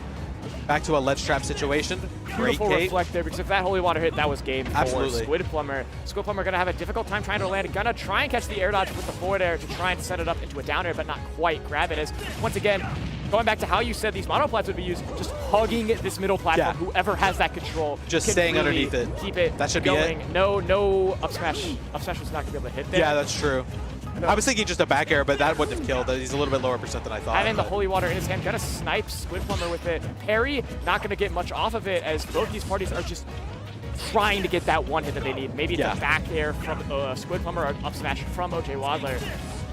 It's just so scary for both these parties right now. OJ Wadler, I feel like, is looking for back air more so, but I'm a little bit worried because he's been getting Squidplumber off stage so well, but not being able to capitalize on the edge guard situation. But that could always change.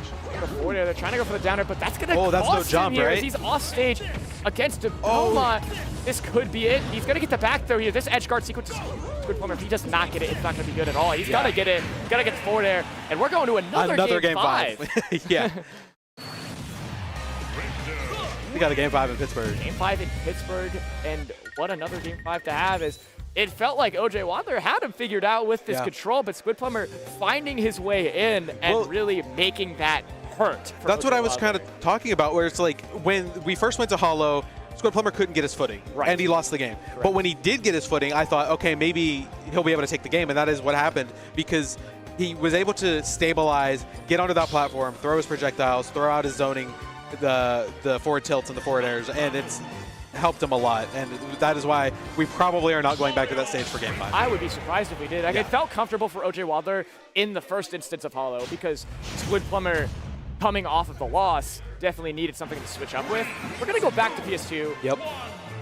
I think this is fine. It's fine, yeah. Yeah. I mean, if a stage is fine, then, you know, either player could win. It's not going to be super dominant either way. I mean, it could be, but not Again, because it's just going to be the battle of if OJ Wadler can force scrapping situations, or if Squidplumber can really get going with these edge guards. As he's going to start off very hot, getting Squidplumber all the way up to 82. Even though he didn't get the forward air there, he has the percent lead, which is going to force Squidplumber to be a little more aggressive on paper, but he's trying to go for this, like, more distanced approach. Yeah, so OJ Wadler with a little bit of a lead. Seeing him slow down a little bit, but it actually ends up hurting him as he gets forward smash. So maybe kind of falling asleep at the wheel there. I mean, he's been reflecting those holy waters quite a bit, so I just say it's a fantastic call out from Squidplumber here. Maybe should air dodge, like stop air dodging down if you're OJ Wadler, because it feels like Squidplumber's been able to call those out so well. I'm not sure what's happening. Not sure what was happening there. Just a little bit of holy water action, just causing both parties to flub a little bit as we're back into the situation from that last game where he's just standing there. standing there menacingly with the whip as OJ Wadler's struggling to get back, trying to get some sort of answer to Squidplumber in these last hit situations per stock. Yeah, of course.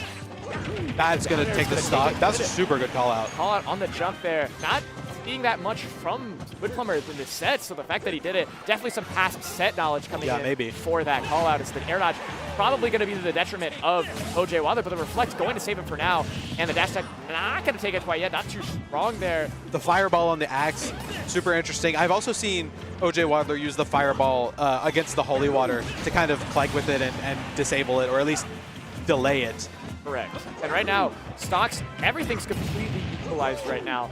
I mean, obviously it comes down to playing someone so much, but it feels like what OJ Wadler has done has turned this set from Squidplumber throwing out all of these aerials, preventing Mario from getting in, to really being able to force Squidplumber to be aggressive. And Squidplumber has done a fantastic job of that, especially in this fifth and final game.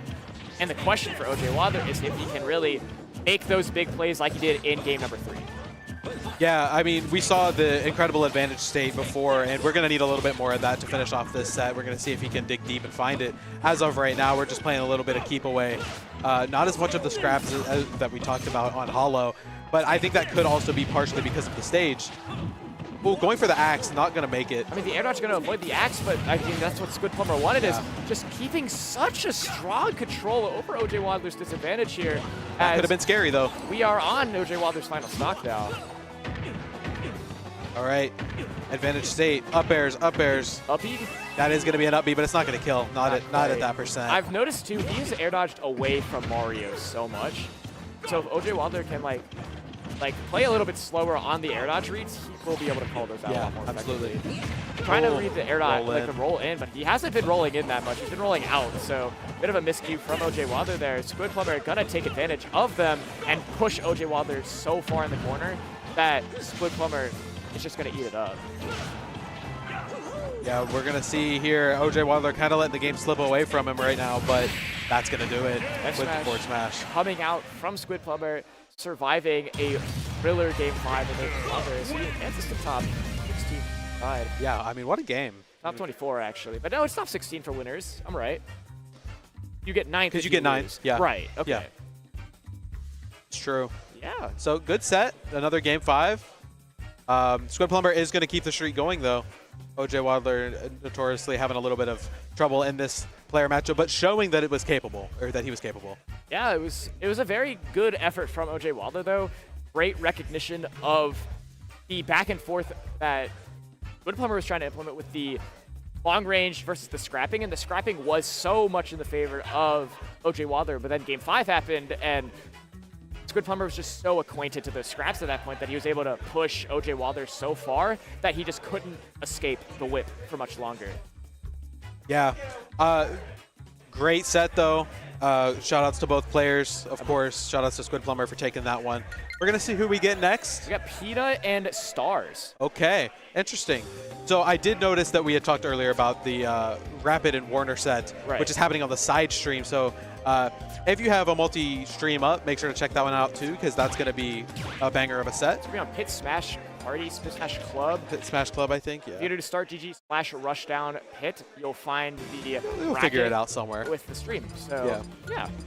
We're going to see Peanut versus Stars. Stars, talk to me about this set earlier in the day. He was not feeling the most confident. Peanut, very accustomed to Cloud, having enhanced PV for the longest time in MDVA. Yeah. Now, at the moment, not playing the game. So, Peanut, probably feeling confident in Cloud. I mean, the best max that I imagine Stars has played are like level 7 up in Tri-State and Leafyified in Florida. So, it's not that he doesn't have Mac experience, but the Cloud experience in comparison Yeah. is so gapped for, for in sure. this matchup. So it'll be interesting to see how Stars adapts to nuts high-octane responses to a lot of these typical Cloud options with the back Yeah. forward airs, whatnot. I'm interested to see how Little Mac deals with the walling out of Cloud, because I feel like Little Mac's so fast that if he can like burst his way in, it'll be great for him. But if he can't and he just gets walled out, it's going to be really difficult. I mean, the strength of Little Mac, I guess the strength of any character to Cloud is Cloud's moves are so easy to parry Yeah. at the top level. And especially for Little Mac gets so much off of a parry. He could get an up smash, an up tilt, an up B, a down tilt. So I imagine we're going to see a lot more parries coming out from Peanut to force Stars to play a bit more patient, maybe a little more grab heavy to ensure that the advantage state doesn't rely on Stars messing up. Yeah, we're going to see. I mean, these players getting ready to play here, headsets on and whatnot. So we'll see what stage we start on. Could be the classic PS2. Could be somewhere else. Never know. And right now, this is going to be a really fun set. I mean, will it be another Game 5? It might be. We might be here for a while today. But that's okay. I'm having a good time. We're here in Warner Chance, but I mean, as much as we're on the mic, I think watching Rapid was super formidable, and especially since Warner beat Dreamless, I'm all for Rapid to make it to the winner's side. I don't know. Where is Warner from? Warner is also from MBBA. Oh, okay. So they went with a giant MBBA carpool. Oh, here we go. We are going to get into the set. Peanut playing Stars. And we're not on PS2, actually. We're on Small Battlefield. Similar enough, but not quite the same. Right. I mean, the factor of the matter is if this is not Star, I don't think. Is it? I don't think so. It's not Star. There's definitely Star with a Z. Dreamless is so the loser of Warner Dreamless, right? Has to play Thass before the top 24 qualifier and lose. So that side of bracket is a bloodbath right now. Yeah, that's a set I would like to see as well. So they're playing on this off stream right now, and right now, as I was alluding to before, the aerials coming out from Stars going to be. I originally thought it was going to be a Peanut's benefit, but right now, these aerials are just so well spaced. We are going to lose the KO punch there, but Peanut was probably going to look for a different way to kill anyways, which he finds. So good timing. Yeah. Timing on that up smash or upward angled forward smash. There we go. There we go. Got there.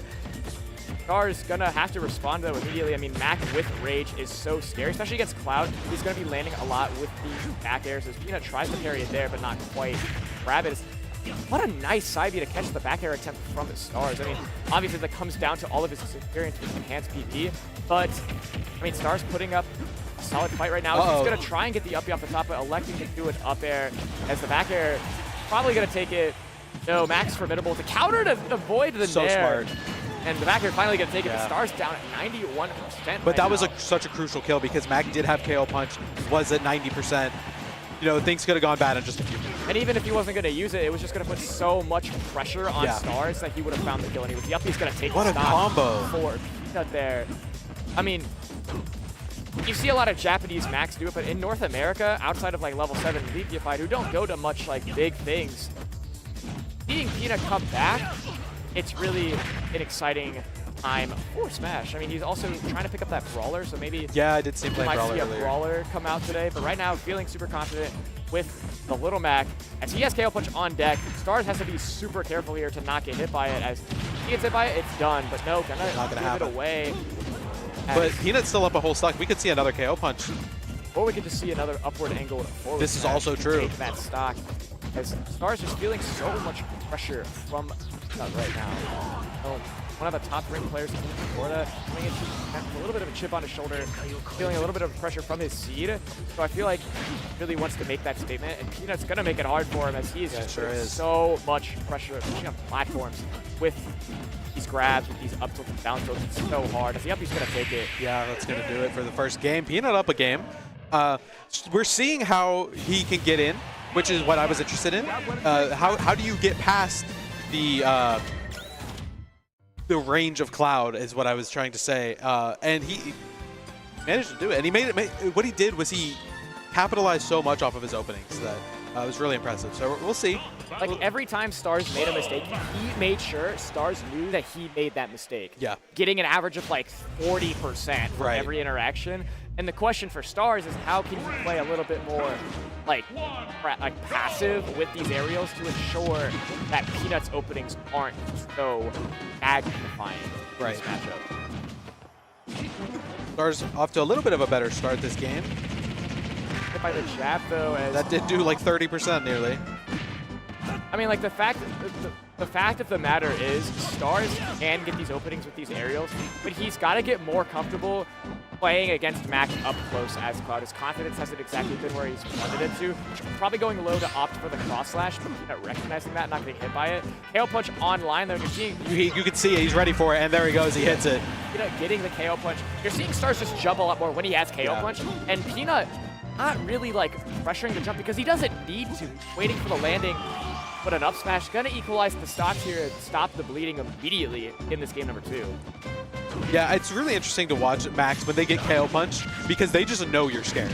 They move like they know you're scared. And if they honestly did that more often, I feel like it could be to their benefit. But like not as in they're doing anything wrong, but just using that confidence that they have with KO punch is something that you see between like a lot of different Max. But continuing on with this game, KO punch back online, but it's not gonna matter.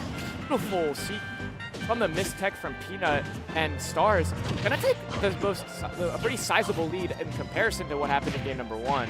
But regardless of that, Peanut gonna so hard in this disadvantage state from Stars. He's just constantly throwing out these down tilts, making Stars jump around a lot in air dodge. He's making him second guess a lot. As the up B's going to take it and make that advantage state his. Making those mistakes from Stars so potent that even though he has this lead, he can't get complacent. Absolutely, and at this percent, with KO punch coming online in a few seconds, it could be anybody's game. Unfortunately, missed punish there, but gonna get the forward air to, like, kind of save a potential punch. KO punch online, gonna misinput it, I would imagine. Or maybe just going for like a quick read, I don't know, but you could be right. Unfortunately, either way, not gonna connect. I mean, the player can be just seemed a little surprised by the KO punch coming out, so I'm assuming that's what happened. Is, even though Cloud has limit online, he hasn't gotten hit by limit too much in this set so far. Gonna barely avoid the cross slash there, as yes, Mac is at 111, but if you can't get him off stage and kill him now, which you do, good down air spike, then it would have been a detriment, as this set all but equalized.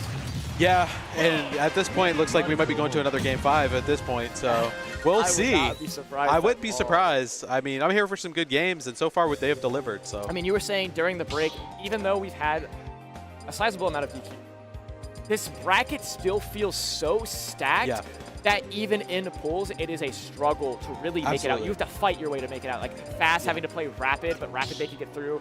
Rapid, unfortunately, going to go down to Warner. Yeah, but, I saw that. Like, it's just so dense. You know, Drakath making their way all the way to top 24 qualifier against me. Another game 5. It's just like there's so many talented players here. We're going to see a lot more talent. We got a Hollow Bastion here. Interesting. Again, you know, only 2 bans. This stage honestly is pretty favorable for Little Mac here. Yeah, I thought so. I mean, like, E-Brawler, right? They love their middle platform. Max love platforms. Oh, yeah. And especially middle plat, it'll force a lot of like reads for Peanut to get Stars uncomfortable. And you've seen on PS2 platforms, Stars has been uncomfortable on platforms. So only making it one platform and having it such in the center where Stars has been jumping around a lot throughout this set, it's going to be to benefit. But you also have to consider that what we almost just saw with the up tilts into the up Bs and whatnot. That could be pretty potent on this stage. Obviously, the ceiling of the stage does come into play, but okay, there we go. As I was saying it, he takes the lead. So Peanut up again with another counter.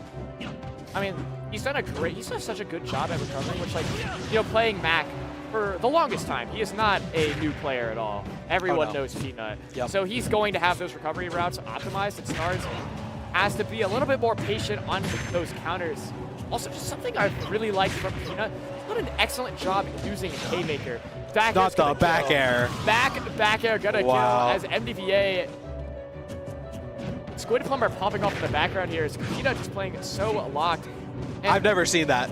Like the little back that just comes down to the matchup experience, as we said before the set even started.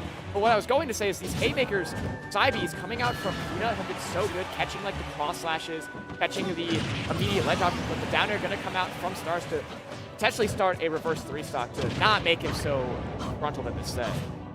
Yeah, he needs this. At least make it close. You know, maybe you don't take the game. Maybe he does. But if you can bring it back to that last stock, last hit situation, you might feel a little bit better. We'll see, though, because Peanut is just ruthless with these smash attacks and tilts. Right, and it's just so detrimental for Stars right now. He's got to take the stock, whether or not will let him, as the back air is going to get rid of KO Punch and the Nair is going to take it, as Mac going to drop the last stock.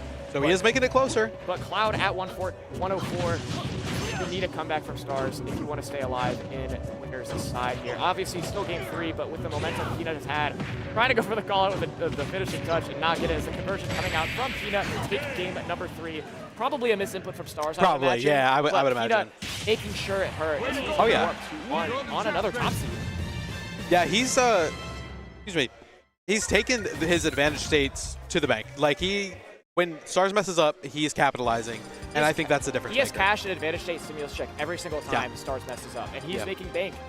Yep. I mean, maybe Peanut owns the bank. If you really think about it, he owns might the be. bank of advantage state. He might. And he's just constantly cashing in, cashing out when he needs to, and he is up 2-1, so he is poised to take this upset, but Stars is not going to let him. You saw in that game number 2, he was able to focus so hard on those recovery routes that died early. We'll see if Stars can bring this back, or if Peanut's going to upset him and move on to Winner's side, top 16.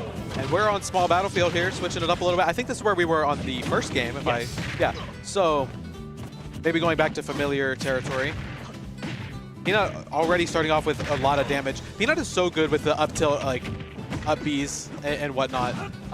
Obviously, it's something that Mac just has, but I see Peanut just use it so well. He's always looking for it. He's always finding it. And he's done such a good job with these grabs that even though, like, sometimes he'll get into disadvantage, but he's putting so much pressure on Stars to not shield as much, which is opening up the door to, like, F-tilt and up-tilt and just getting these kills in such a potent way, as the down smash is going to take this first stock of game number 4. Yeah, went above the ledge, probably not super intentionally, but it is what happened. Now we have KO Punch online. I thought we were going to see something crazy. What happened? What happened? Up tilt claiming it with forward tilt, putting Cloud in such amount of hit stun that Mac was able to win the frame advantage and get the KO Punch kill, as Stars is looking all but frazzled. No, gotta take the stock with the Nair. He's not out. This was how game 3 was. Not in the same way, of course, but he was down 3 stocks to 1 and ended up bringing it back, so we can't count out Stars quite yet, but I imagine Peanut feeling so good right now. He's got to be confident at this stage, but again, it's not over. We're going to see what we can get just grabbing at the ledge. You don't see Little Mac grab a ton because you don't get a lot off of it, but you do get positioning off of it, and that's what he's doing currently. Stars going to get the stock, though. Great weight. He did the same thing twice, and honestly, great adaptation. Yes, and he just has to make sure he Hold can on. get off of these platforms with the S-Smash. Gonna not take it quite yet, but very close. I was ready for the up B. Just has to get one more opening, and that might be it. No, not going to catch the air dodge. We've been seeing that come out from Stars a lot. This is still doable. He's about to have limit. If he could just not get onto these platforms, he just got to be careful on shield. As Mac up B, if hits, will kill him. Especially as Mac considerably gains a lot more rage. So Stars still in this game, as long as he doesn't lose, has to keep on. Gonna use it there to put pressure on Peanut. Peanut off stage. Oh my. Not gonna grab the reversal spike there. Peanut continuing to hold stage. Down smash not gonna do it quite. Actually, it is. Yeah, Air it dodge is. is going to take him out. Yeah. Peanut upsetting. Peanut upsetting Stars. Moving on to Winner's side to play Warner in another NBA clash. I believe it's Warner. Let me check. Yeah, we can look. I'm gonna check. Yes, because Thass lost to Rapid and then Warner beat Dreamless and Rapid. So yes, this is going to be. Shoutouts to Warner, by the way. I'm not familiar with him, but making 2 upsets, or at least, maybe one of them. Dreamless. This was the 16-17. They were pretty much in the same spot here. But the fact of the matter is, MDVA cooking in the winner's side of bracket. Speaking of cooking, you could cook up some great cakes, cookies, and cupcakes, and so much more. I love that. You go to Your Sweet Cake Design Studio. Contact information on the screen. I like that. You would just cook in a little bit, in the commentary. Shout outs to everybody at Steel City Smash. We have many locals around here, Mole being the Melee, Three River Rumble, and Fries being the Ultimate Tournaments. And I think Fries does a lot of other games and stuff, or at least they try to. I don't know, I'm not around too much. Street Fighter. Do you guys have Guilty Gear? You guys should do Guilty Gear if you haven't. I mean, Century Esports should do some more Guilty Gear. see them on the screen right now. They've been helping out so much, and you know what? West Virginia also helping out the attendance of this event. And you know, almost 7-7, biggest West Virginia tournament of all time. Already at a B tier, $750. Top bonus that is growing. Catering for free if you register early. Would you And please register early? Huge venue. And speaking of huge venues, we got Helheim in the Cleveland State University Ballroom and Student Center. We have all the action from the Midwest in Helheim. Already a C tier, about to be a B tier. And if you register now, you'll sign up, and you won't have to pay $20 more to sign up in a couple But will you days. get free catering? No. Okay, I'll bring some McDonald's or something. Hey, There we go. that's a pleasure indeed. I'm very curious to see what we have up next. Feels like we have not we've had like 4 sets on stream, right? I don't know. Fourth? I haven't been keeping track. But nobody up quite yet, so just hang out for a few. Looks like an interesting set just happened with, is that Perp? Yes. Checking the bracket right now. I'm going to do the same. Tai Tenga making a loser run, it's like beating. Oh, Tay Immortal is a classic. Hey, Immortal, that is a banger. Perkinips beating Wyvern 3-0 and advancing. I don't know what happened to Thass. That has yet to be. Has it been? Let me look. I'm assuming Thass on Thass's debut right now. Bassett did win 3-1. Yes. Oh, Rosarito went Game 5 with the Dreamless. Unfortunate. Another Game 5 loss for West Virginia. Unfortunate. But it is what it is, and everybody is hopefully having a good time regardless. Yeah, we're getting. I believe we got our next set called. I'm not sure, but we're here. I don't believe top 20. Like, I believe we still have some, maybe some leisure sets. We're gonna get. They look very familiar. Winners is full. So is losers is about to be full. Actually. So this might be our last set, So this might be our perhaps? last set for this block. As we're gonna get Perp on the stream again versus Waiachi the Samus. Oh, wow. Okay. Yeah, I believe this is the last set, as well as Tay Tango versus Immortal. Oh my gosh. Another West Virginia live. Oh, my Against goodness. Northeast Ohio's Arctic, taking it down. Oh, that's Arctic. Okay. But I'm gonna see Perp back in flesh. Beating Big Lando, dropping to OJ Wilder early in the bracket. But we're gonna get who makes top 20. Perp, Waiachi. I'm actually Waiachi- curious how many West Virginia Game 5s there were, because I don't want to be that guy, but I think it might be 6 or 7. Just a bit of like a preview for top 24. Hawk being currently the West Virginia in final stage of bracket, I believe. Rapid and Draco should have made it, right? Oh no. They don't play each other, do they? Yeah, Rapid will play Tay Tenga if Tay Tenga upsets him, Immortal, and whoever wins that plays Hawk. Oh, West no. Virginia in one of these West Virginia players, unless Kale makes the run, which is possible. Game Watch is a very strong Yeah. player. One of these West Virginia players will get 9th to either PsyKoD or Oolong. That's tough for all of them as well. Actually, so. wait, I forgot. Draken. Yeah. Dracoff. Playing either Perp or Waiachi. Okay, so they'll be looking around to see who they play. Yeah, and then after that, the Corin Ditto, perhaps? That could be And interesting. then we would have Warner playing either Toa or Draken. I think Dracoff could make the upset here and run the table if we get top 8, but we can't focus too hard on top 8 right now, so we're still in pools as Perp kicking us off with another Philly Gordo conversion. In this matchup, this actually happens a lot in Northeast Ohio, with Eagle really? Ops playing Samus in this matchup instead of Yoshi. Samus going to have such an easy time getting rid of Gordo, but the detriment, it's kind of like DDD and Samus are very similar in the fact that when they are on ledge, that person who is on the ledge is going to struggle. They're going to suffer. So hard. Yeah, With I can Samus already see bombs, it. With Gordo, we haven't seen it quite yet. Samus obviously having the edge in this matchup because her ledge guarding is just up tier. I assume DDD wants to look for the inhales on like the charge shots and stuff, but I assume it's probably not as easy as it looks. Correct. I wouldn't be surprised if we saw like a different approach on Kirb with playing a bit more slow. Also could see a Snake / Diddycon come out, which I don't know how warmed up they are. We're seeing the charge shots come out from Waiachi here, getting inhaled, as you mentioned.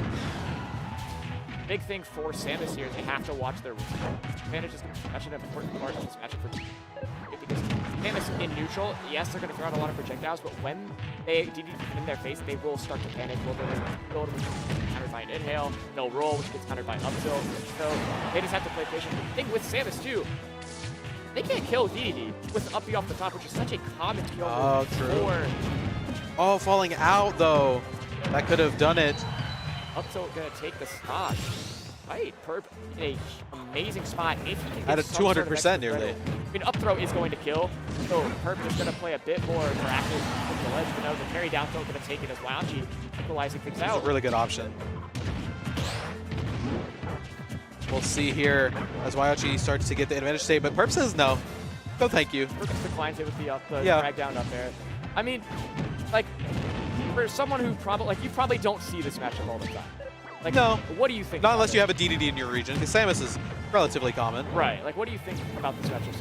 So What I'm seeing is a great dash attack, but it's a matter of Wyochi wants to charge shot. Wyochi knows that they cannot charge shot for free. Perp wants to inhale and then knows that they cannot inhale for free, and that's kind of where the mix-up comes.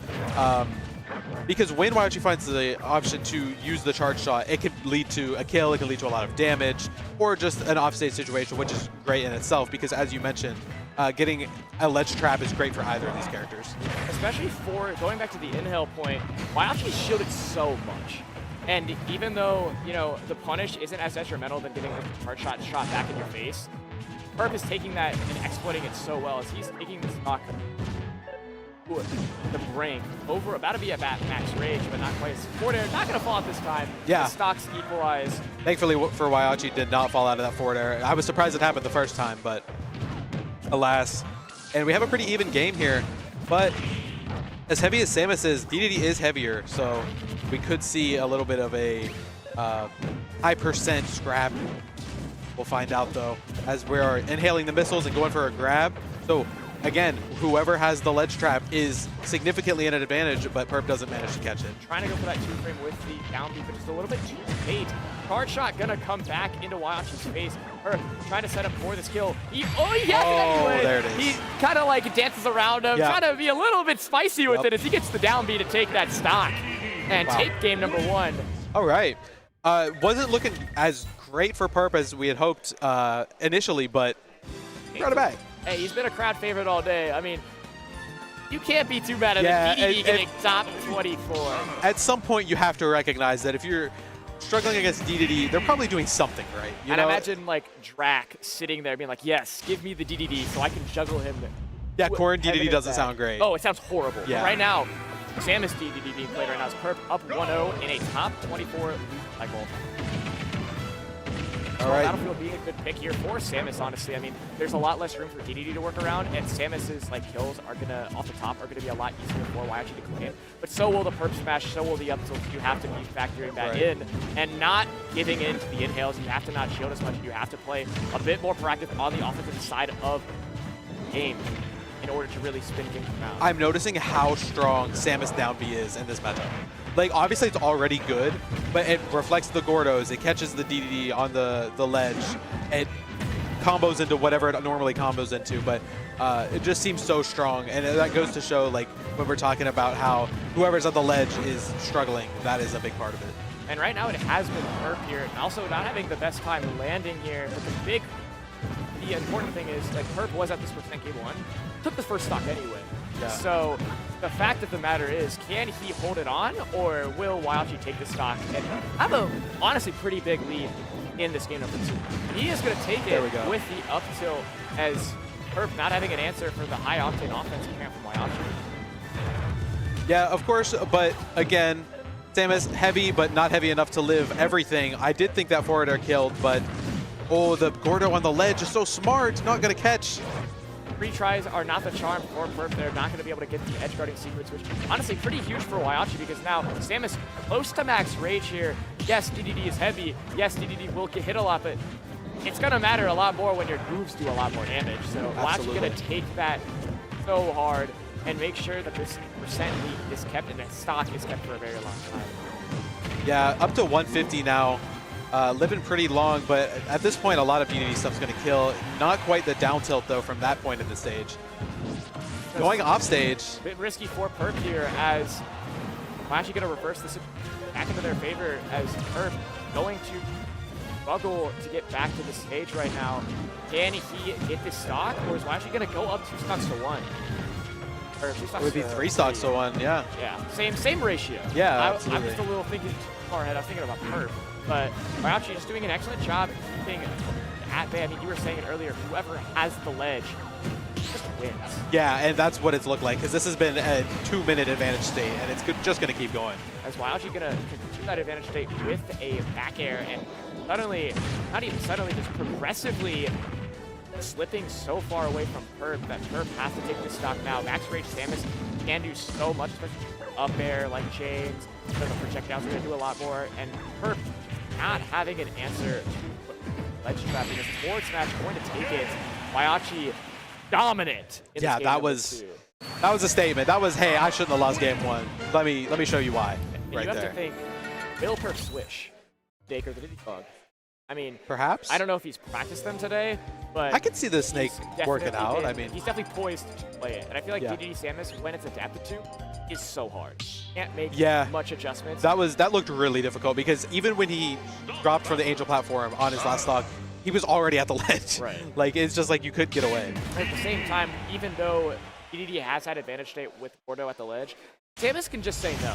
Yeah. And we're going to see the King DDD thug it out, which I'm all for. We're going to go to monoplats. This is Perp's territory. 11, just pages open. But Samus not bad on the stage. I was going to say, I feel like Samus can do some damage here as well, so. For sure. I mean, I feel like with the less amount of space, DDD will have, honestly, a better time getting, like, back. Like, you would think, oh, less space, Samus could do a lot more, but DDD being very threatening as a character if you mess up. So, Wyachi opting to go a bit of a different... I imagine, like, they banned the bigger stages because you don't want to give DDD... Yes, you can give Samus space, but you don't want to give DDD space, especially since you get all their setups. So, it's just going to be a matter of if Perp can bring it back and really take control of this platform. Now we're going to see this game looking a little bit better for Perp. I mean, obviously, it's even-ish. That's not going to take it with the Gordo, but he's going to keep shooting them, and...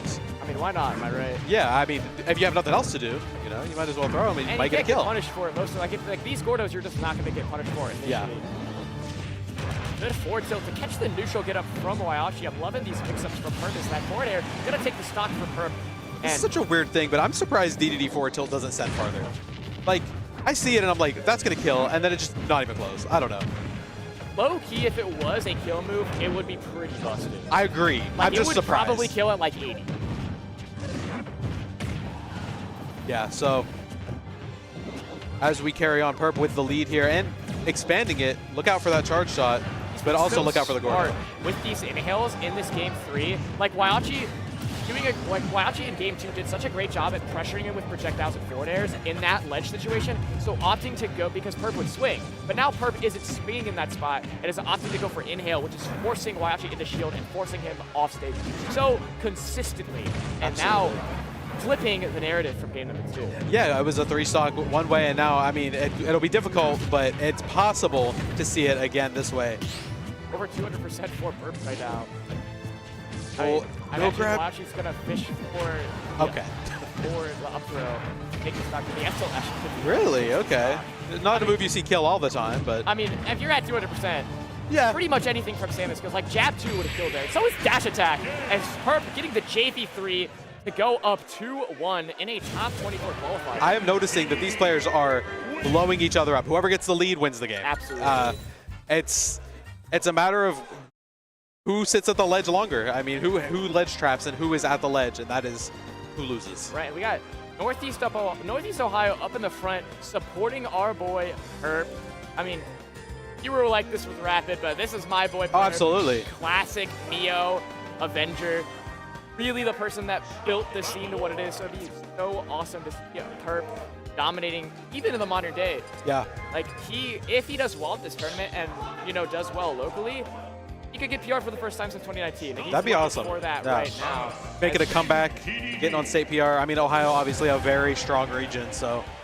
Yeah, and the question for Wyachi here, how do you adapt to that high-octane offense from Perp? You were shielding so much.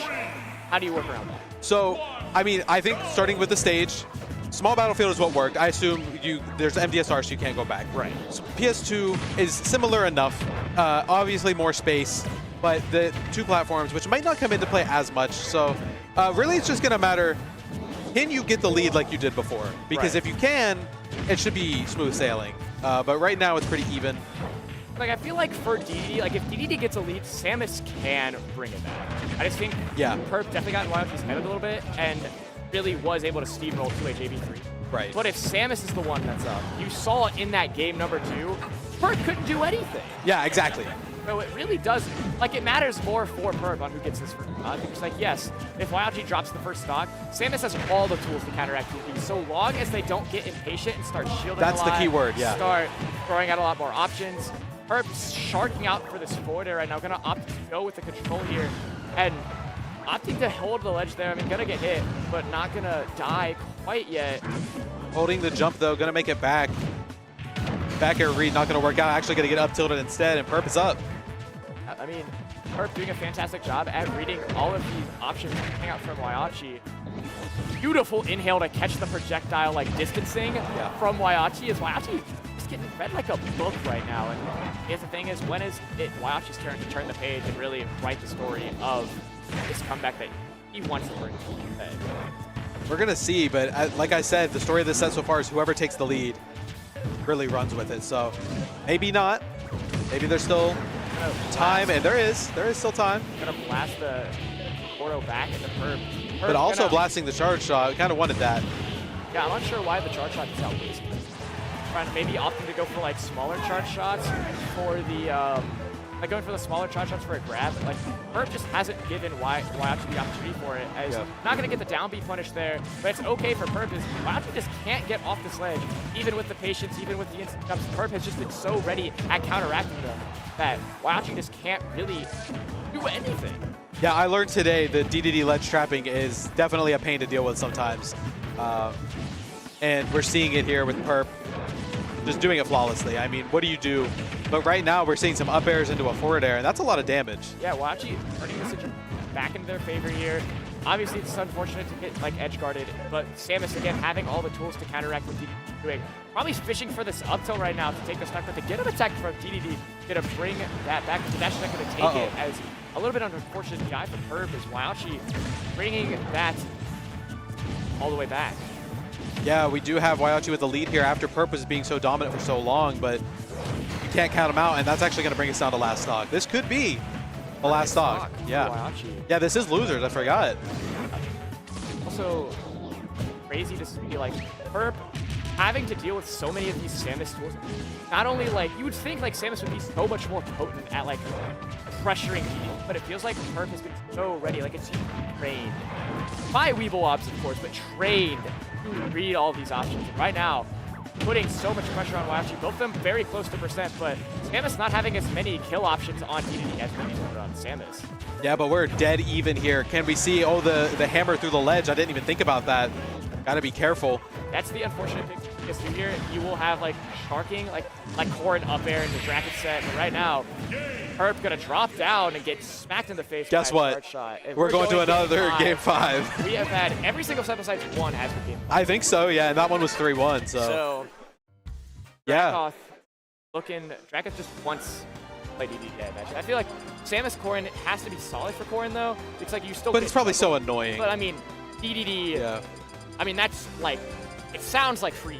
Yeah. But obviously you can't say that in this day and age. Like you'll have Ganondorf's winning like regionals in Japan, so it's just like anybody can win if you're talented enough. Exactly. So we're seeing that right now as Kirb putting on the pressure for Waiachi, and all right, I think Top 24 is starting up, so make sure to keep an eye out on your brackets if you were following along, because there's going to be a lot of banger sets happening.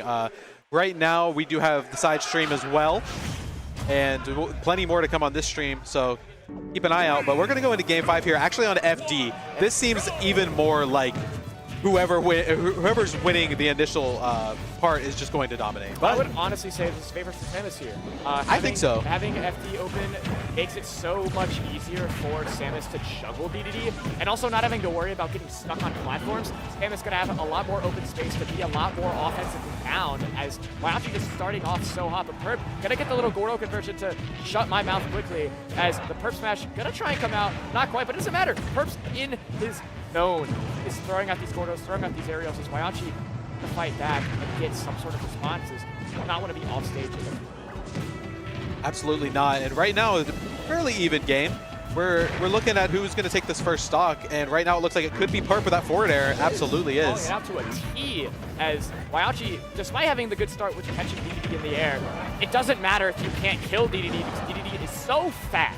Yes, but that is going to do it. Not living to 200 this time, just 150, which it's funny to say just 150, but it is the reality of playing against DDD sometimes. Yeah, just punching or taking DDD right in the gut there and making all but equal, as Wyachi's starting to get a little bit more momentum on their own accord, just putting DDD up in the corner. Like, it's going to be a little bit of a struggle for Perp if he continues Gordoing at the corner, because Wyachi has been doing such a great job at counteracting it in the corner to the point where Wyachi just hasn't had to deal with it as much as in games.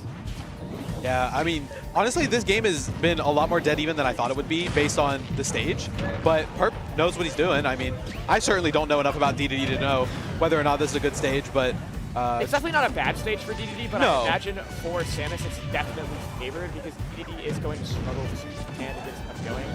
Gonna get inhaled and push off. Not quite gonna be anything detrimental. As Wyachi gonna try and get this charge shot loaded up so Perp and it is knocked on, because that backer, excuse me, not quite gonna do it. Perp desperately needed to keep the stock right now as Wyachi, historically so far in the set, has done such a great job with Max Rage with the inhale, hitting the Gordo back out of Wyachi, and Wyachi on their final stop. yeah, he said hold that. He said, I'm going to throw this at you and then you're going to catch it, and he caught it. Just died for it. Yeah. So, you know, maybe not a friendly game of catch, but you know, No, catch, but something was was caught. That Perp loves to play. Yeah. As if Wyachi can take the stock quick, it's still definitely a game, but Perp can't. If you are Wyachi, Perp can't get something after this edge guard.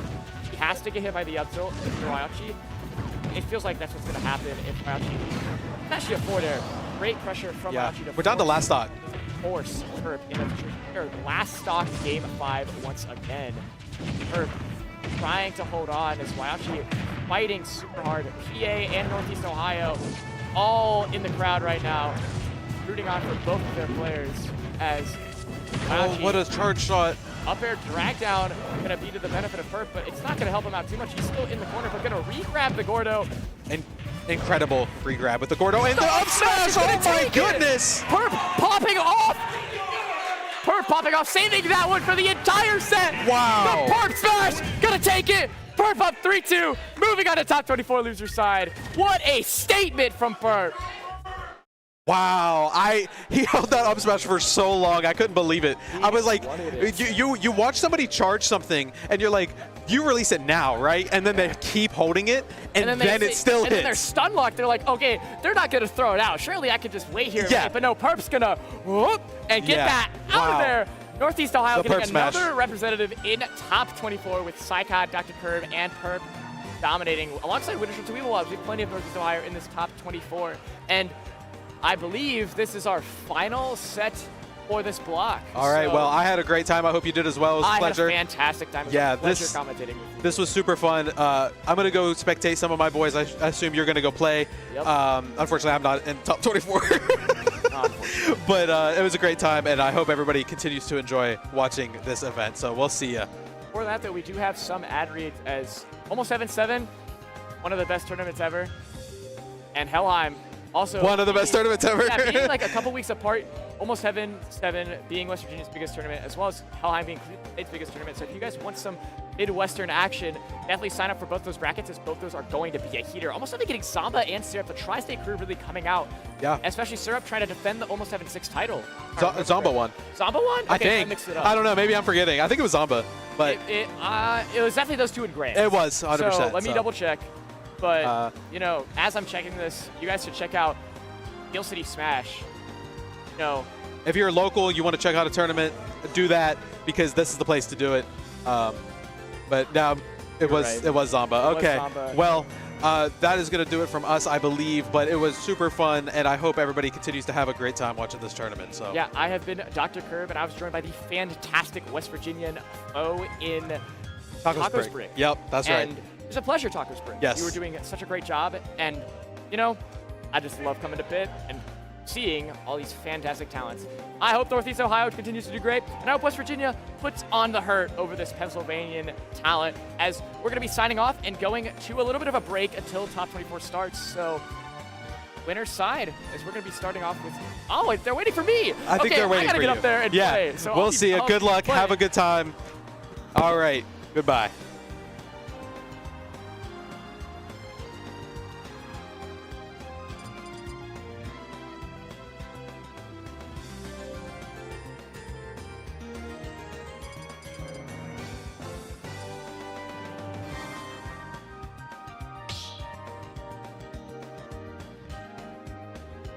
Start the battle.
Had enough already?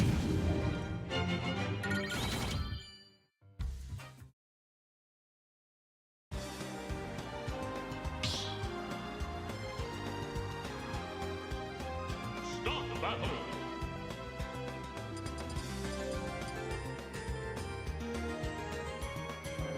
Zero Suit Samus.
Zero Suit Samus.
All right, welcome back, everybody. We're just about ready to get top 24 started for...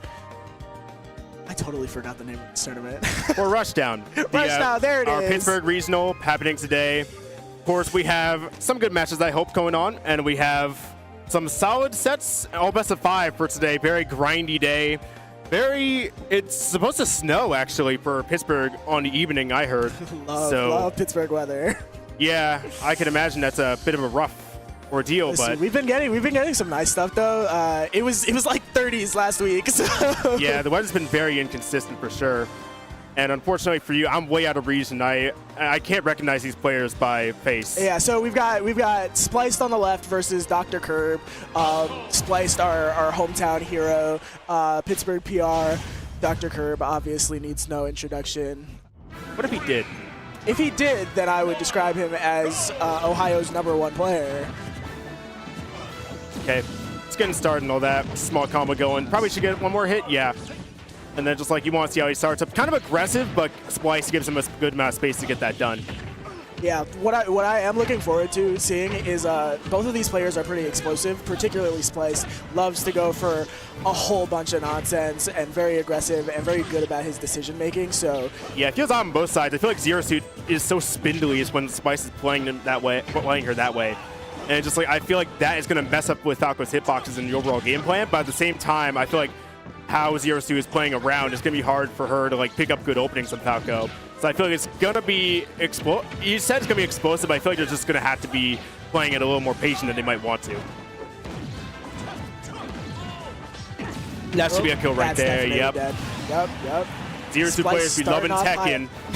I was talking to Splice before this set actually, and he said that he feels a little bit out of place making winner's side top 24 here. Oh, that DI was rough. Yeah, that was rough. But we've got a bunch of heavy hitters like Dr. Kirb, PsyKoD, all winner's side, and then he said he just feels like he's here. But definitely making a case for himself that already. Might be a kill. Nah. Fast forward status. I'm like, I kind of think with those ladder combos, it may or may not kill. I'm not confident on that, but they definitely kill sometimes. He's hit a lot of Pittsburgh with that. Yeah, with Kirb, I feel like he's struggling to hit. Just like with these scramble interactions, he's got kind of getting the wrong side fairly consistently. Wow. Not going to get the kill due to the jump, but the downer, yeah, that's unsafe on hit. That's not going to be a knockout, but you got to watch out for those. Splice doing a very good job of kind of just dancing around Kirb's threat range, and just playing ZSS as slippery as ever. Yeah, I feel like got to slow stuff down. Like Kirb's doing that with a couple of lasers, and he's going to get it confirmed here. And he's going to get some good edge opportunity, but he's not going to pick it up. You just got to worry about that. Seriously, there's so many options to work with, and I feel like Flip Kick is being favored by Splice right now. And they are just very ahead, and this could be big. Oh, Splice loves going for that return flip kick, trying to catch people's recoveries. With Falco's recovery being as linear as it is, I wouldn't be surprised if we see a couple of those this set. Yeah, we're seeing another edge guard opportunity. Yeah, they are staying pretty far away from that edge guard opportunity. It's like they kind of hold center more often than not when Falco's going there. There is always the opportunity with that high jump height that they would want to skip it out, like right there. But just like sometimes you want to just hold that positioning to get that ledge guard opportunity standard. But I don't think that's what Splice wants right now, and I can't complain. Dr. Kirb getting a big opening off of that reflected paralyzer, but the side B's going to do it. Yeah, that's going to take the knockout there. And right, I think with that game, definitely a very scrambly game went by in a breeze, really. Yeah, and I feel like that's gonna be one of those games that's just straight up. You're gonna have a tricky time to like really adapting to that because like a lot of those interactions were just like scraps that you can't really get too much data on because I feel as though those are the situations where the adaptations are just so much less reliable because there are just so many situations where it's just like it works and then it doesn't work the next time because of a completely different set of circumstances that you just weren't prepared for. For sure. So let's see how Dr. Kirb answers back. Oh my god, is his controller light up? That's so cool. Right, we're heading up to Hollow for just counter pick and I think we'll see a couple laser to start and like holding center is Spliced, getting a couple of Zairs. Forwarder not really working with so guess the corner and that's a footstool there. Nice stuff there. We have some solid. That's going to be a combo from Falco. Let's see what the damage is going to be. 34%, perhaps not what Dr. Kirb would have wanted. Yeah, you might want more than that if you're Falco. Rising there. Yeah, but you still have a lot of positioning advantage doing that stuff. So I say 34 damage. That could have been so much more. Just the opportunity was somewhat there. You got like about 20% more from that, but just not what you want. You see Splice dancing around Dr. Kirb's shield. The air dodge read. Check the edge guard. I think he's being more aggressive this time. That's going to be a knockout. Oh, wow. Delayed and very, very slow, but gets the job done regardless, and it caught me off guard.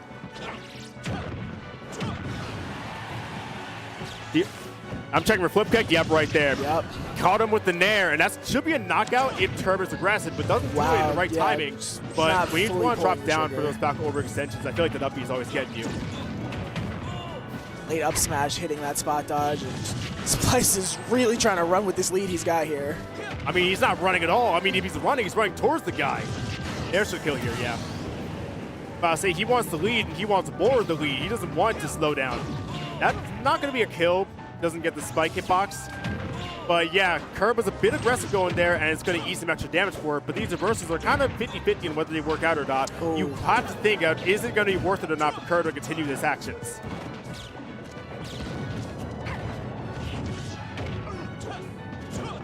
Nah, the frame trap wasn't quite there. I think the fastball was off for Kirb. Couldn't quite get that done.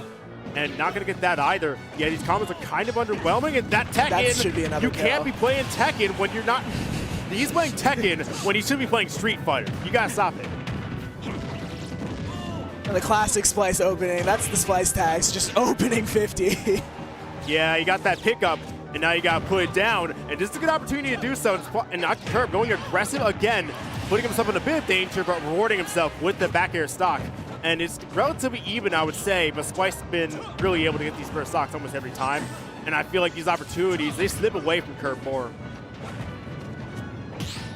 One thing I would love to see as an adaptation for Dr. Kirb is we saw Splice demonstrate that he has footstool. Oh my god, that's not gonna kill. But Splice showed that he does have footstool downer out of shield, and with Falco's out of shield options not being the strongest, I feel like Splice is doing a really good job of dancing around Falco's shield. I'd love to see Dr. Kirb adapt to that and hit something. No. It looked like he went for something. That ain't got no lag. No, we're fine. That's going to be it. Oh, that's a kill. He's going in every time, and he's paying the price. It's too well. Spliced up a confident too. Emphatically taking that stock, and we have to get a reverse 3-0 in order for the tables to turn.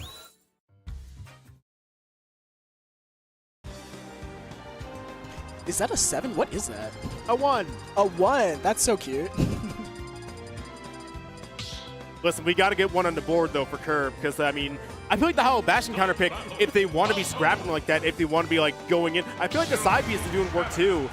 I think FD might be a ban, because I think that might be a ban. Hey, I would try going for a flatter stage if I am Kirb.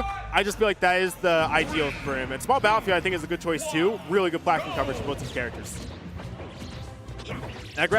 Spot dodge, really good timing on that. Yep, combo there. And that's going to be very small, but good platform pressure again. The grab and Kirb, I'm not sure what the intention was there, but it gets hit regardless. A couple laces Brock bring in. And that's back there. Let's see the aggression. Not going to come through. I like that. Yeah. I really like the way Splice usually plays aggressive, but if he doesn't have an opening, he's content to just sit back and pressure with his movement. I think Splice is being a little fake aggressive, where it's like they're in that Zair range constantly where they're trying to threaten it, and it's like they're always up in your face, but they're not committing like that. It's like you want to think they're aggressive, you want to think you're trying to go in, but they're wanting you to go in first, and they're kind of camping you out a bit. Then you don't want to talk about it like that, but eventually when it comes through, oh, that was heat. Once when it comes through, though, that's when Splice takes the opening. And Dr. Kirb is swinging. I wonder if that's a little bit of desperation or if he really thinks he has those reads. These spot dodges are heat. These timings are nice. We got Dr. Kirb leading the charts here with this stock in a down air. A bit misadvised, but does not tech it again. Wow. Splice answering right back with that. Play Mortal Kombat. Play Virtua Fighter. We can't be playing Tekken in this house. Oh, spot dodge read. These defensive options are getting eaten up in these spots. That might be, no. DIing properly for air dodge, that. though, that's vulnerable. Nah, doesn't Splice get tried it. it. Dr. Kirb going for aggression. Doesn't Oh, need it. killing himself on Dr. that. Kirb That's just lets might be Splice the kill himself. that Excellent might be strategy. the momentum swing Dr. Kirb needs to take this game and back get to himself come out back into the Splice. set. That side B coming through hot, and that's going to be some nice damage coming through Kirb, and that should be about 60% or so, maybe more. The down air coming through. He's eating them my up. Huge God. damage. Eating up back here. That's not going to kill, right? Nah. No, flip 109 on is both gonna sides. Getting with that Brad Kozlowski kind of numbers. And we going into corner pressure here. Zero Suit does not care about the corner. Tech away. Let's go. We die anyways. Up smash is gonna take it, and now we're looking at a last stock. What is that up B? He's knowing. You can't punish this. You can't punish anything I do. I'm about to kill you right now. Let's watch. Border, you got to shield those whole things, though. That's tough. Watch for that. Down to. Is that good? Oh, no, he did it early. He popped that early, and that costs him out. And they're going to run it back for this next game, as Kirb now is one game. And he needs two more, but those games have been very, very complicated. I think there was potential on both sides here. Like, I think just straight up, you said it's explosive. I really do feel like their defense is getting clobbered by just both of their offenses right now. Absolutely. 70-30 ratio for both of them straight up. 3, 2, 1, go! There on the left, yeah, I think he was going to try doing it, but got lasered instead. The pummel is not working out for Kirb. He wants to use up to he wants Zero Suit to land. Doesn't need it though, still going to get some damage. Yeah, Falco has a ton of multi-hits. You just got to shield a lot of those. And I mean, that's one of the things you got to learn with this matchup is that just like, you got to shield for longer than you're comfortable with them most of the time. Flip kick, yep. You got to just think that's going to come in those situations. And back air, another flip kick probably coming through. Yeah, and it's going to recover low this time though. Last hit of up smash. He's getting them nice. And we can see Dr. Kirb in the camera hyping himself up after going down 2-0 in the set. I mean, you kind of need that sometimes. You got to be your own cheerleader because, like, you have to think that no one's going to be your friend in these kind of situations and that you got to make sure that you're being your best friend. Not going to kill it there, and that's going to put a bit of a tough situation, and, yeah, definitely a tough situation. You got hit. We're definitely seeing the adaptation from Dr. Kirb here in this game 4. Yeah, I was about to say, I said Splice is camping. We're seeing a bit of camping back from Kirb, but I feel like the aggression is, like, it's more there on both sides, but the hesitation feels a bit there from Splice now. Not going to work. That does not work. Yeah, and that's going to be another kill. Yeah, all of a sudden, Dr. Kirb is looking comfortable. Yeah, he's looking dominant, and that greed is not going to work out well. Do not thank you. Thank you. We're playing Rivals of Ether now. He's kind of desperate for these down smashes, though. They're coming through. Edgeguard attempt on board side B coming out. Not going to get the two-frame attempt, and it's just going to get Splice definitely needed to take that stock when he did if he had any chance of coming back in this game, though. Yeah, you got to get those stocks early if you got any chance of working that. And I feel like Falco is a comebackable character. I know it's not a word, but you get what I mean. Just with the idea of like their recovery being so limited, being so comboable. But this, no, I don't think it, no, it does have a jump, but goes in aggressive, does not get punished for it. Gonna eat some damage now. Flip kick, yeah. Oh, the weird hitbox is coming through. That was not to the favor. Slowest, and farthest drag down I've ever seen. Order coming through, I think. I wonder if he wanted to drag down there instead of getting the landing hitbox. Splice was out of resources. I think that would have just killed him. That's kill. That's a good spot dodge. And all of a sudden, we've got a game 5 in what, 7 minutes? We're really only 7 minutes into this, huh? That's crazy. We're still going to get the run back. Small battlefield again for our game 5 scenario. And I'm trying to be fast in the comms, but it's hard to do so. I hope I'm not like cutting you up, but just like there's so much to talk about in just such limited time that it feels like just we got to address. We see Pittsburgh cheering for Splice, hometown hero, seeing if he can stave off the reverse 3-0 here. In any case, they're going back. Little jab, catching the out of shield option. Not going to work that neutral B, but damage is low across both boards here. Might be a bit more grindy of a game with that start. Yeah, he's running away there. I think Kirb is trying to he's trying to make these interactions big, but patient. He's trying to keep these 70, 60 damage confirmed. He's trying to make sure that they don't come right away, not forced, and just get the kill right away. Flip kick. One thing that I do really appreciate about Dr. Kirb and the way that he has changed his trajectory over the set is, oh, is that going to kill? That's killing. There's the ladder kill that we were talking about. Only 68%. That is brutal if you're Kirb, but you just got to run that back. You two-stocked the man last game. You can absolutely make this comeback. Oh, that was awkward, and the down smash was not right there at all. Might be a kill, depending on DI. Nah, not giving a hit.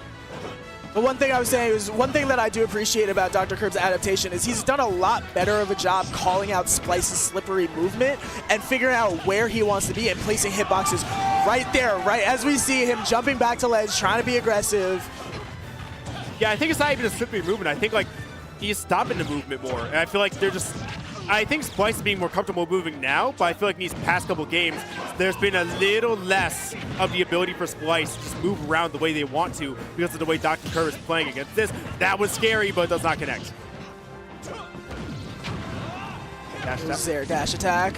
Outer Shine, that's a nice conversion. I don't think anything else would have worked there. Paralyzer. Check the flip kick. Does not go for it. Good stuff. Pipey though, bit ill-advised, and that is greedy. Might cost you. It costs Splice instead. Wow.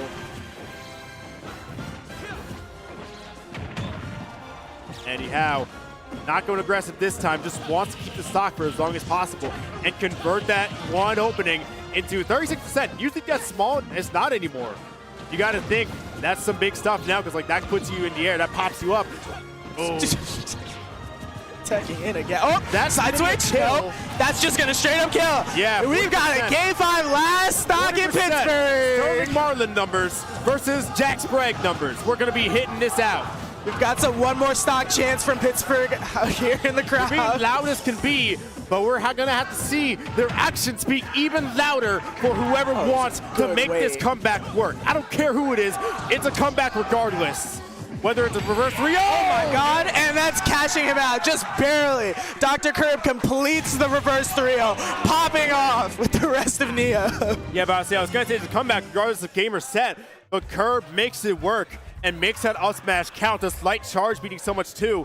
And I mean, you saw just all the way through, they were eating each other up very, very badly, but in the end, Kirb just was able to keep pumping along, keep pummeling and pummeling and pummeling, and I feel like eventually Splice was just not able to keep up. Yeah, this is why Dr. Kirb is the number 3 seed. I mean, there's that top adaptation you see right there.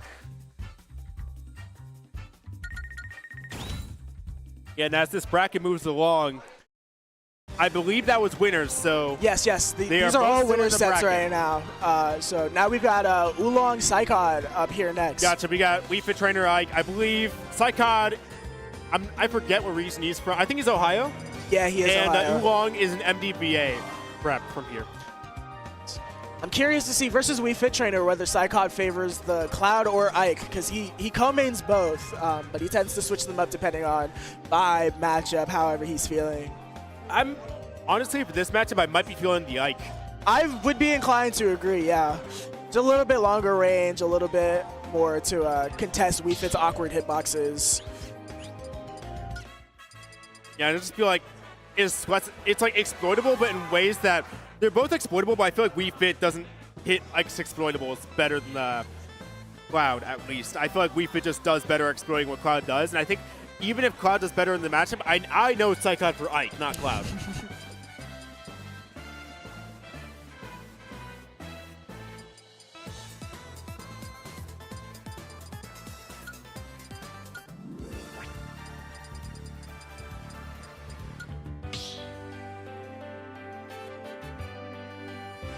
Start the battle. First, as we're rolling along, I'm going to be real. Like, I know these two, but I don't really watch them play, so it's going to be kind of fun to like actually see that happen in action. PsyKoD was my round 1, actually. First time I'd ever play him. Definitely a very, very good player. See him stealing himself before the set, trying to lock in.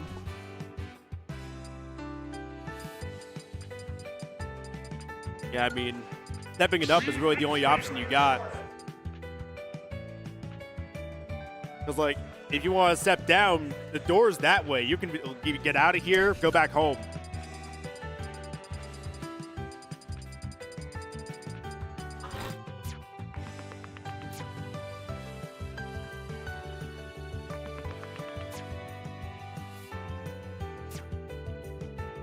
I guess in the meantime while we're waiting, side stream is Rap and Squidplumber. Oh, that is definitely a set.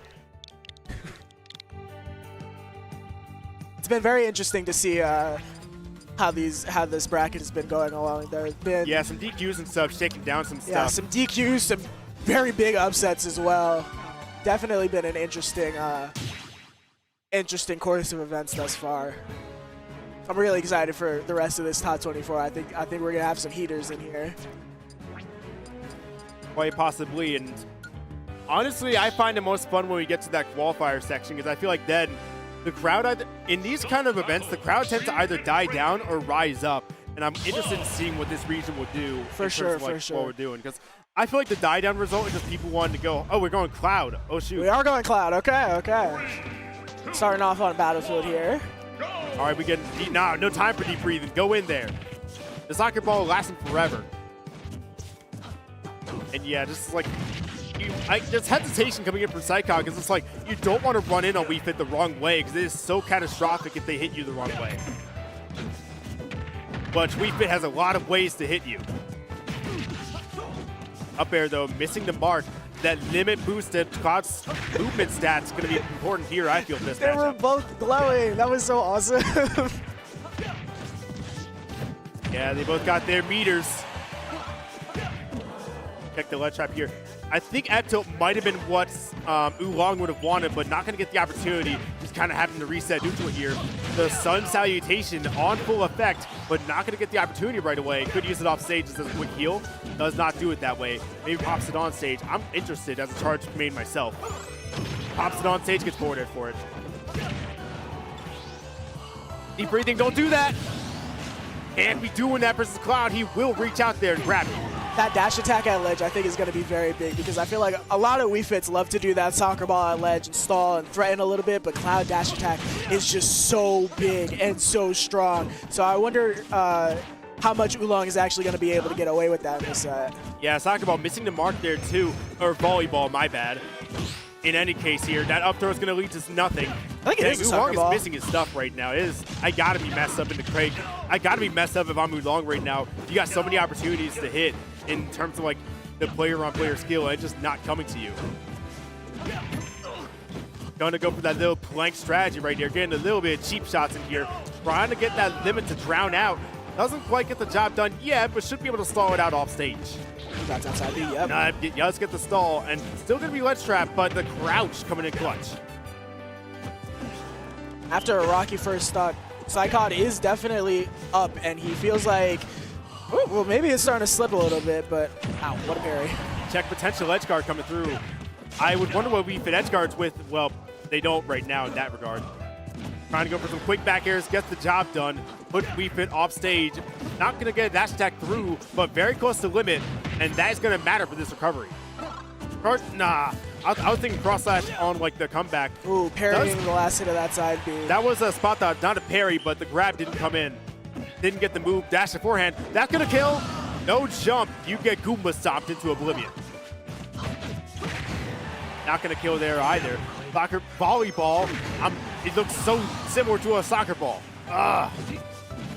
Oolong does get the kill. I think it is a soccer ball. It's got the hexagonal pattern. I swear it's a volleyball. Because the move's called header. That's like okay. I don't know. I gotta have these tensions eased with one of these players doing some nice stuff right now because I am tired of talking about soccer and volleyball. That's some huge damage for Oolong, though, and all of a sudden we're swinging this in his favor. Yeah, we got Limit on board right now, and he is slashing and crossing all over Oolong, just running him over. Nothing here for that Limit. As I say that, gets him on the last second. Watch for soccer. Volleyball. Ugh. Screw it, I'm going to call it the green ball. The green ball, yup. Anyways, trying to make some directions work that I swear if we Fits take that green ball and they looking at that and they're trying to punt it in a certain direction, I always just try to avoid it at all costs because that's going to untag him. The trap downside he is going to do. We saw him looking for that earlier in the game and he finally lined it up. Yeah, dived in deeper that time too, and Wii Fit didn't have as many options to stall. But yeah, if I see a Wii Fit hitting that green ball in any sort of direction, I just assume that they know what they're doing and it's going to hit me somehow. That's They're wizardry. definitely very tricky with it. Listen, that thing does not go angles made by Einstein. That thing goes in newtons. Stage is going to just be small battlefield on that end. I like that. I feel like Battlefield is kind of a rocky stage for anyone against Cloud. I feel like it's a really good stage. Yeah, I feel like that is a really good Cloud stage. I'm surprised we went there for game 1. Air dodge not going to be safe. That's Wow, that up air hit? Yeah, it's a big hitbox, but I was scared for that deep breathing. The last time out, that first stock taken by that backer because of an aggressive deep breathing off stage. And does that same scenario happen? The green ball. PsyKoD doing 107 completely unanswered, looking to take the stock. You got to put some damage on the mark, Oolong. We can't. Yeah, we got Diddy Hamwood numbers at least. We got something, and now we're going to evolve it into Jimmy Johnson numbers. PsyKoD getting a little bit greedy for an up smash and eating 48 for it. Greedy because he wanted to hit the guy. I get it, man. I too like hitting my opponent. But that's not what PsyKoD's doing right now. He's got to finish the job, and right now we're just not coming to him, as he might lose the stock first. Right, fair, just barely fighting him back off the ledge. What does have the limit is fine there, but burns it on the upbeat, not what PsyKoD would have wanted. And Wii Fit just holding center right now and trying to get something started. But the started is the Wii Fit dying to dash attack. Cornered, but gets away with that uppy out of shield. A very, very good move. Sun Salutation does not hit the mark. The green ball does. He's gonna have to burn limit for this recovery. That's gonna be a knockout, yeah, up tilt. You can't be forward airing like that because you are gonna get hit. It doesn't really matter the character, it's just so unsafe. Salutation popping in, giving Jamie McMurray numbers on PsyKoD as we roll in and get the corner pressure up started again. Cross slash, really good anti-air tool in that scenario. And the green ball does not make its mark. Really good dash through though. Nah, you get these deep breathings are so scary for me because PsyKoD is such a good character at working around that, and PsyKoD is on him the instant he's doing that. Popping the Corey Heim numbers now on PsyKoD does not change out, and that's going to be a knockout with the easy spike. Down air supreme. In a potential juggle situation, not going to work out. You got to commit somewhat if you're caught in that situation on what side the opponent wants to be on, and just not hitting the mark there. Out smash, that was mad greedy. I don't like that. The double dunk with the green ball coming through. That was F tilt, not closing it out. Nah, not quite. No, cross slash. Not going to get it there. On the ledge trap, does not get it at all. In fact, just takes himself out with that, and that could be a knockout if the edge guard's right. Does not get it though. One thing I am interested to see about is because Wii Fit has so many angles with that soccer ball, what the edge guards are going to be on Cloud, who has such an exploitable recovery. Yeah, I mean, I feel like the opportunity has popped out. Not many times for Oolong. Pretty confirm. I am not surprised it hit, but that was good reaction time. Does not get a kill though. That's going to be a combo. Fighting back combo. off. I thought Wii Fit could just straight up killed with that throw, but I am very unknowledgeable. The forward air, that's as late as it gets. But as late as it gets, you also are late on your life as the F-tilt is going to seal the deal and bring it up to a 1-1.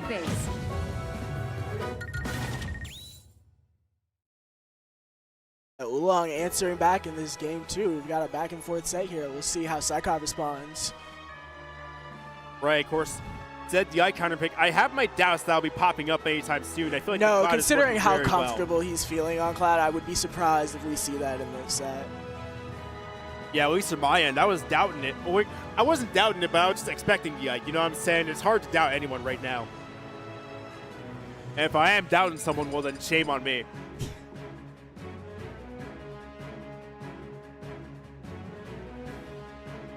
Taking a little bit of a breather, trying to figure out our stage situation over here. And it makes me tough sometimes.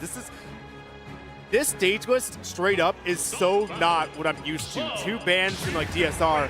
In our place, we got 3 bans and no DSR. And like we got Kalos legal for some reason. This place got like other states. Yeah, Pittsburgh is a 2 bans no DSR or 2 bans MDSR region, but we're not running Kalos today, which is a little bit unconventional for us. Which is a good decision, by the way. I like Kalos. I don't know, man. Listen, I like not having Kalos, and I also like the gameplay we're seeing on screen. On FD. How about that? You want a Kalos, you're getting Kalos light. I don't like FD. I've been seeing Oolong change the skin over here. Yeah, we Maybe got a little bit of female a... We fit transition. Let's go. And pick up a kill? And that's going to be Well, it, yeah, that is a kill. No down air No needed. spike needed. So you get your 3 toppings without the tip. Corner pressure here. Forward air on the starter, but not going to get it to work. And up B is, up air. That is a good combo. That is such a good combo breaker. Just straight up. The hurt box shifting is nice. It's ridiculous. Yeah, trying to go for back air, swinging at whatever, but Wii Fit does not get the job done.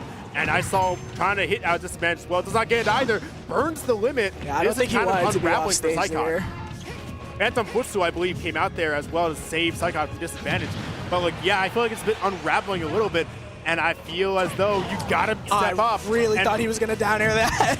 Yeah, I mean, you just, whether it came or not, it just doesn't work out. Wow, hard call out on that back air, calling out PsyKoD's jump. And another call out on the up smash right here. PsyKoD answering back, saying, I might be on my last stock, but I'm still in this game. Last stock?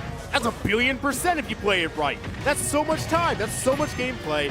You are never out of this. Oh, but Wii Fit with deep breathing might have other things to say. Yeah, you gotta take a deep breath if you're on both sides here. You want to make sure you close it out if you're Oolong, and you want to make sure you're stealing yourself for the comeback. If you're PsyKoD, not like that. Wii Fit does not have any actual like real combos off of that ground. It's That's like, gonna knock out? No. Nah. Oh wow. It does. Damn. Okay. Even if it didn't knock out, it would have been so easy for Oolong Yeah, I to don't pick up think the kill. Cloud was making it back from that. But you just gotta understand, it's like this is gonna be a scenario here where PsyKoD might now have to make the decision of the whole character swap, but you gotta make sure you believe regardless. You gotta make sure that you're putting yourself up at 100%, and he is putting himself up with Cloud, and he believes that's gonna be at 100%. Back to small battlefield. We'll see how this works out. Right. I like PsyKoD's getting Oolong to the corner a lot. It's just that I feel like Cloud's corner pressure, it's really good, but not the easiest to execute. I feel like he's been really greedy trying to fight his way off ledge, particularly with the drop down forward airs too. I feel like they haven't been working out. We need to see a little bit of adaptation from PsyKoD here if he wants to stay in this. No tech situation coming out there. Potentially, that's pretty lucky for Oolong. 78 numbers. Martin Truex popping up, and we got champion level numbers. You got to work like a champion if you're trying to make this work. Lead trap versus Cloud with limit, a nightmare, but the green ball comes in clutch. Pops in a dash attack here, trying to get the edge guard. No up B required. I like that, and the down tilt coming through. Aggressive, but works, and that up smash. I like the right idea, just wrong timing, yeah. Yeah, I like that PsyKoD's still not afraid to swing that, even though he is down. Listen, you gotta make sure that you instill the fear. If you stop doing that, then there is no fear. But you gotta make sure that some stuff you do, even if it doesn't work, it's all about the game of, like, you gotta figure out, hey, what do you want? What do your opponents want you to do? And you gotta start popping stuff. It's like, okay, they want me to do this. Okay, you gotta do it sometimes, whether it works or not, just to make sure it's like, oh no, I don't want you to be doing that. PsyKoD grabbing that shield. I think that's the first time we've seen him grab all set, actually. Bro, I hate Cloud grab. I agree. That's not the first grab, by the way. I saw one in, I believe, like game 1 or 2. One, okay. No edge guard potential here, but let's trap. No aerial, that was good. Up he was early, though. And a little bit greedy for these punishes. Yeah, 67%. We're packing up to Corey Heim, and we are going right back to the ledge trap scenario. Sun Salutation eating up. No, that's a bad scramble on both sides, really. Yep. No, not going to be a kill, but is a combo. It is an off-stage play. Is limit for PsyKoD too. So much benefits. Cross slash is the preferred option for PsyKoD here. Expect that to come out. They are both really swingy, though. Yeah, they are. No cross slash there. Let's trap Psych. Oh, he wanted it, but he just barely missed the timer for it. Yeah, like that. Oolong is trying to stay like crouched over with that like short hop range that PsyKoD was trying to do. Backs away a little bit, make sure that's a little more uncomfortable to work with. That corner pressure adaptation is what might be able to get PsyKoD the set win, but he's got to commit to the win first, and he's on good pace, but it's not going to be guaranteed. Oh, trying to go for a trump there, not quite getting the timing. Oolong still in this ledge scenario. Oh, that up smash. not going to hit anyone, and PsyKoD getting free limit on boot. Yeah, both of these players getting a little bit antsy for the kill here. I mean, you got to be right. It's like you have to take away your opportunities, and I mean, you said antsy, and sometimes it's too much, like getting hit by that cross slash right there. But I feel like you've got to make sure that you're going too far in rather than too little. Because if you're going too far, it is so much easier to reel things back than to pump it up. Yeah, and you can tell they're nervous. I feel like both of them are nervous. Yeah, no, they're definitely playing like this is set count here. A set saving recovery for PsyKoD. Oh, and wow, that's potentially ruining up B for Oolong. Yeah, like the back up happens again, and I feel like it gives him so much freedom, but it's not always the right play. As shown here, I might be an idiot. PsyKoD just kind of dancing around this Wii Fit range. Yeah, you got limit. You don't need to interact. You don't need to be approaching like that. That was so greedy. Yeah, nah, that's not that punishable. You can spot dodge the last hit, and that can be punishable, but he didn't spot dodge. No S-Smash for you. And again, expect no blade beam coming out. We like to mix it up in this house. That dash attack could be lethal. Yeah. Does I'm not very scared here because anything. PsyKoD has been having a hard time getting off ledge, but fighting his way back with that up B. Ew, that is a massively good up tilt coming. Wait, yeah, it is F tilt. I forgot my character moves. PsyKoD really struggling to find something here. Yeah, getting F tilted for the He set. gets it. Good stuff coming in from Oolong. And you saw that happening there. It's like Oolong was trying to make sure that he was getting to the very, very edge of that ledge, trying to make that work out, and then just backs up, pop him, hit him with the chop, out of here. Definitely a valiant effort from PsyKoD. Definitely looking forward to seeing his losers run. Yeah, and I mean, listen, I hate losers bracket right now. I hate everyone in this bracket. They all can beat me. If I'm anyone in this bracket, I'm kind of mad because, like, what do you mean I gotta fight this guy? Definitely some heavy hitters here. We are awaiting our next set to be put on stream. It is Perp and Dracoth on the side stream as of now. Toa, my bad. Another Korin player. Another Korin player. Unfortunate.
And we're back at Rushdown. We've got some loser side top 24 matches coming up. We're gonna see some top 8 qualifiers. Right now we've got Spliced versus Star Z. Spliced just on stream a little bit ago. I believe, Stars, you were up in Florida for a good chunk, right? Yeah, about to say. Oh, dang, okay. You made top 5 this season, right? Okay. But yeah, Stars, he is a Philly PR player that now resides in Florida. Yeah. Cloud player, very strong at the game. Very, very good player. By the way, this is loser side. Yes. So Spliced ended up losing their next match, whatever that was. Or, I mean, lost to Dr. Kirb, I forgot for that. Yeah. Stars, That shot him right here. Yeah, Stars lost to Peanut, apparently to top 8 qualifier. The winner's gonna get that heat. This is for 9th here, so really gonna... For 9th, this is for top 8. I ain't no one trying to get 9th. In any case, 2 classic characters on the grid right now. That grab is rough. Wow. Does it again. That was... Upbeat, not gonna make the mark there. Gets out, relatively scot-free. Just late on that punish on the dropped up B, but Spliced making some mileage over here. Yeah, they're both being fast here. Just like, again, scramble situations, I feel like it is more instinct than anything. Although these grabs have got to go. Yeah, I feel like it's a little bit too early That might be for... yeah, about to say, it's good that he drop shielded there because I think that would have been a breaker. Yeah, I feel like it is a little bit early in the set to be going for these grabs. Zero Suit, a character that really likes to condition your shield. Nah. Oh my god, and missing the tech on Bank that. shot. Caught him with that. Hit him with the 3-pointer. Splice taking a little breather after that, just a little mental reset while he's still on Halo. And then the cross slash coming through, the dash attack follow-up, and now it is 38%, 55%. We got Michael Waltrip numbers now on the side of Spliced. Back throw there, a good option, and that air dodge is kind of advised. Yeah, that was a... We got Squan's Star Z's friend over here saying that air dodge sucked. I gotta say, that is brave. Dying to that exact air dodge and then doing it right over again. That's the no mix-up, yup. Cross slash popping the mark, though. Gonna get some, no real juggles here, but chases him down with the forward air and is trying to make stuff happen with these overall steel pressure scenarios that Zero Suit has. I think Zero Suit's okay at, but in terms of certain spacings, it's rough. Up, he's not gonna work. Finishing touch. Really tried to go for something there, but just barely missed the mark. Yeah, and you see a shield pressure just like popping through the areas, but starts just like pop shield. Nah. I'm Eminem'sing it. Eminem, baby. We got it. You can't make that a Skittle because I am an M&M. I'm larger than that. I'd be peanut flavored. Grab, not making this mark, and forget the mark. He killed. Wow, Zare killing off the side, and Splice going for that footstool. The classic Splice BM. Did that even hit? Yeah, it did. I was say I think the message is more powerful than the action, to be honest. A little staggered there. Oh, we got some scrambles going on. Wow, F-tilt grab, Splice is That's loose. killing. Yeah, no, that hitbox sends you diagonal and on the platform that's going to knock you out. And Stars is going to be able to take down Splice for that game 1 victory. The counter pick awaits. Splice definitely not afraid to send a message and say, hey, I might have screwed up here and there, I might have made some missteps, but I'm still in this, and I am going to go for what I want. Yeah, Stars won game 1, but just like, I gotta say, I feel like both sides are a bit squirrely that game. I don't feel like Yeah, that was a very scrambly game. I feel like both of them were really struggling to find their footing. Yeah, but I say it's like, I feel like they're both kind of loosened up as far as whatever the sets are going. Both sides, I feel like, might want to tighten up their games for these future rounds, and that was the kind of a wild interaction to start off because both sides could have died there. Running it back to small battlefield here. Aggressive forward air, not going to get the kill, and up B was I don't like that. I'm surprised that was an up B and not a back air. There's the back air. Oh my god! Splice, you maniac! And this is the balls to the walls gameplay that I was talking about in the last set. Splice loves to just go for options and rip it. He's not afraid to swing big. You're talking about that. He's already gone for more, 43%. He's got Richard Petty numbers on my man's. And he's going for more. He's trying to ladder him! Not yet. He doesn't want that much disrespect on my man's yet. Splice answering back saying, hey, I went down again, but I'll be damned if I go down this one. Cross slash, no blade beam. I forgot, Stars is one of those clouds that does blade beam on stage instead of cross slash. It's such a good move. I feel like more clouds just get so like excited by the side B. Bro, they're getting excited and then they forget. Oh, and another flip kick! Number 2, Zero Suit don't even Oh, work just properly, barely though, missing and that it does forward air. not I was gonna come close it in out. Slice's way. That tech gun very sour. Up here trading with the downer, killing it. Very Bro, we had lucky for Sky Stars. Zone. You went boing. Splice answering right back with a back air. Oh that- my god. That's unfortunate getting hit by that last one. This game is silly. First one was squirrely, second one is silly. This is a silly hour game, but both sides are trying to make it over with and done so that they can prepare for future games and potentially play better for the future. But I Splice think just Splice barely might missing not that want to tech do that reset. because like this play is really good as is. 'Cause I don't know. I see who's leading right now. It is not SARS. That cross slash 3D. Forwarder though, trying to get him with that single hit, multi-hit, caught him with that. Dash attack, I don't like that. And Yeah, we see Splice doing this run-off flip kick back. He's always looking for a 2-frame spike there. okay, not gonna go for the up B though, not gonna kill him. We are not playing Darks, we are not playing Tekken, we are playing Darkstalkers. And we gotta stalk him out and take this kill as Stars does get the job done and is trying to make sure that this meter build up for a limit is on level 1 as soon as possible. These parries are coming in clutch too. That raw up B, it's not gonna kill. Nah, it's not. Now try Splice going out there. Not gonna cost him just yet, but no, wait, Down air? Oh. Okay, I'm sorry. The suicide potential was there. The suicide. I saw him potential thinking was there. Splice would absolutely go for that down air. He definitely thought about it. Listen, man, I am horrified if I see that. If I'm a Splice Splice answered. fan, I'm like, oh no. Splice answering back with a confident game of his own, though. We're at 1-1. Start the battle. Yeah, I mean, it's nice to see all this popping up and just. It is tough for sure if you're on both sides, and that game was very odd. But it's 1-1. They both got time to make sure they are on their best behavior as we go into Game 3, and PS2 is upon us. I love PS2. I love it. I hope y'all love it, because if you don't like this game. A smash, not going to make the mark, though, just outside the tech window. Potential kill does not get it. Stars with a nice recovery. Like, as inconsistent as that move is, I really appreciate Splice's willingness to go for forward airs, and even if it drops the first hit, he's so ready for it that he'll just pick up a combo on that first hit pop-up. Yeah, some just can't, though. Like, what was he going to do with that one? Yeah, no, sometimes it is just weird. They were playing nice, though, on both sides. Neither side's really gotten a huge opening, but they have both been feeding for Yeah, no, neither one is really ready to give an opening, takes but it out anyways. Oh no! Potential knockout on the side.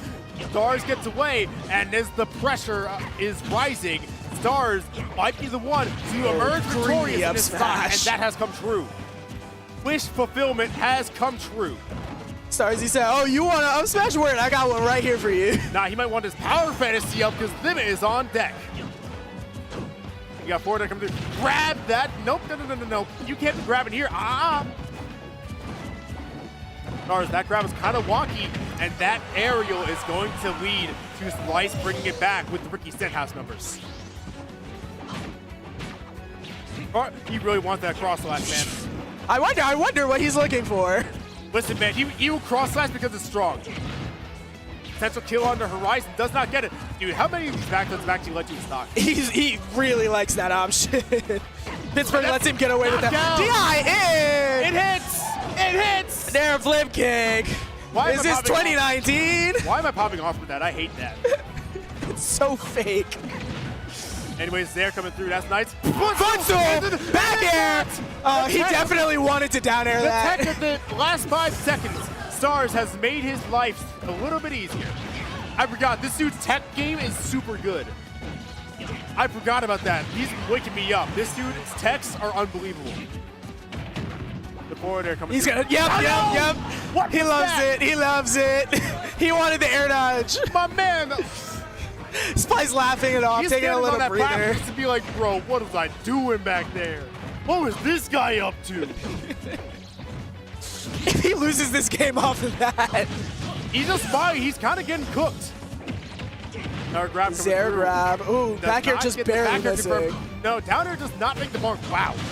Wow, how did he not get hit there? This game is wild. Anyways, we roll out. This is Stars, corner pressure. Gets the up out of shield as Constellation.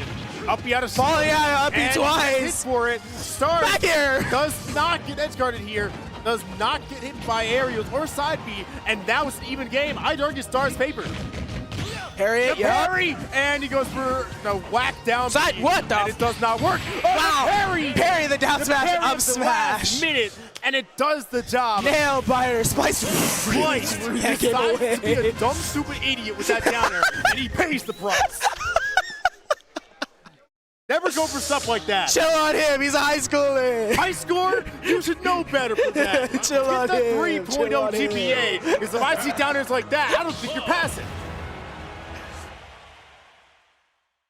But listen, we still got senior year. We still got one more year to make this count. This is his senior year. Yeah, we got one more year to get that 3.0 GPA. Stars stands in its way as the teacher, and he's got to get a B- or above. Splice running it back, saying the stage was not the problem, it was that down air. A lot of, you can't think about it just that way though. If you're like, okay, honest talk, if you think about it as like just one move was the problem, you're always gonna be wrong. It is so often other things and other habits that are getting you in the end. And like pinning it on one thing is easy, but recognizing the habit as a whole is harder but better. I love how Splice is really just going for these grabs. He did not need to parry there, just spot dodge. Doesn't parry get you more frame advantage though? I mean, probably not. Spot dodge is busted in the game. Parry gets you like 3 frames. I'm used to just parrying it. Okay. Oh, wow, what the? Wow, that was an interaction. I love functional No! character down smash! Oh no! Oh no! What is happening? Dang, Stars got gifted that one. That He was like, oh no, you want to fail to kill? Oh, here it goes. That was the interaction of all time. This might be big damage though. Oh, another air dodge. Oh, he Stars going He for went it. for it. Flip kick does not get away with it. What was that? I think, was that like a board? That was, I have no idea. Brother, he was a fiend for that one. And he's also a fiend for this stock right now. He's got to kill it. I was thinking down air right there for Stars. But he Splice doesn't. catching that down air attempt with the ground for the footstool, or flip kick. Dude, that's basically what's so good in Oh my Stars, though. God. Also, that killed. Dang, but like that Damn. was nice. I like that. Cute little forward air up Stars got this smash. guy down and blade beams the wrong way. And that, I don't like that neutral B. Eats some percent for it. Eats a lot of percent for it. Forward air And flip dash kick attack. does not go for it. Good on you. Do not go for it again. Oh, Wow, wanted that was it. scary. Please don't die. That is a regret. Oh, it's not. Oh, he's What dead. just happened? Wait, what? I forgot he was on his last stock. Yeah. What the?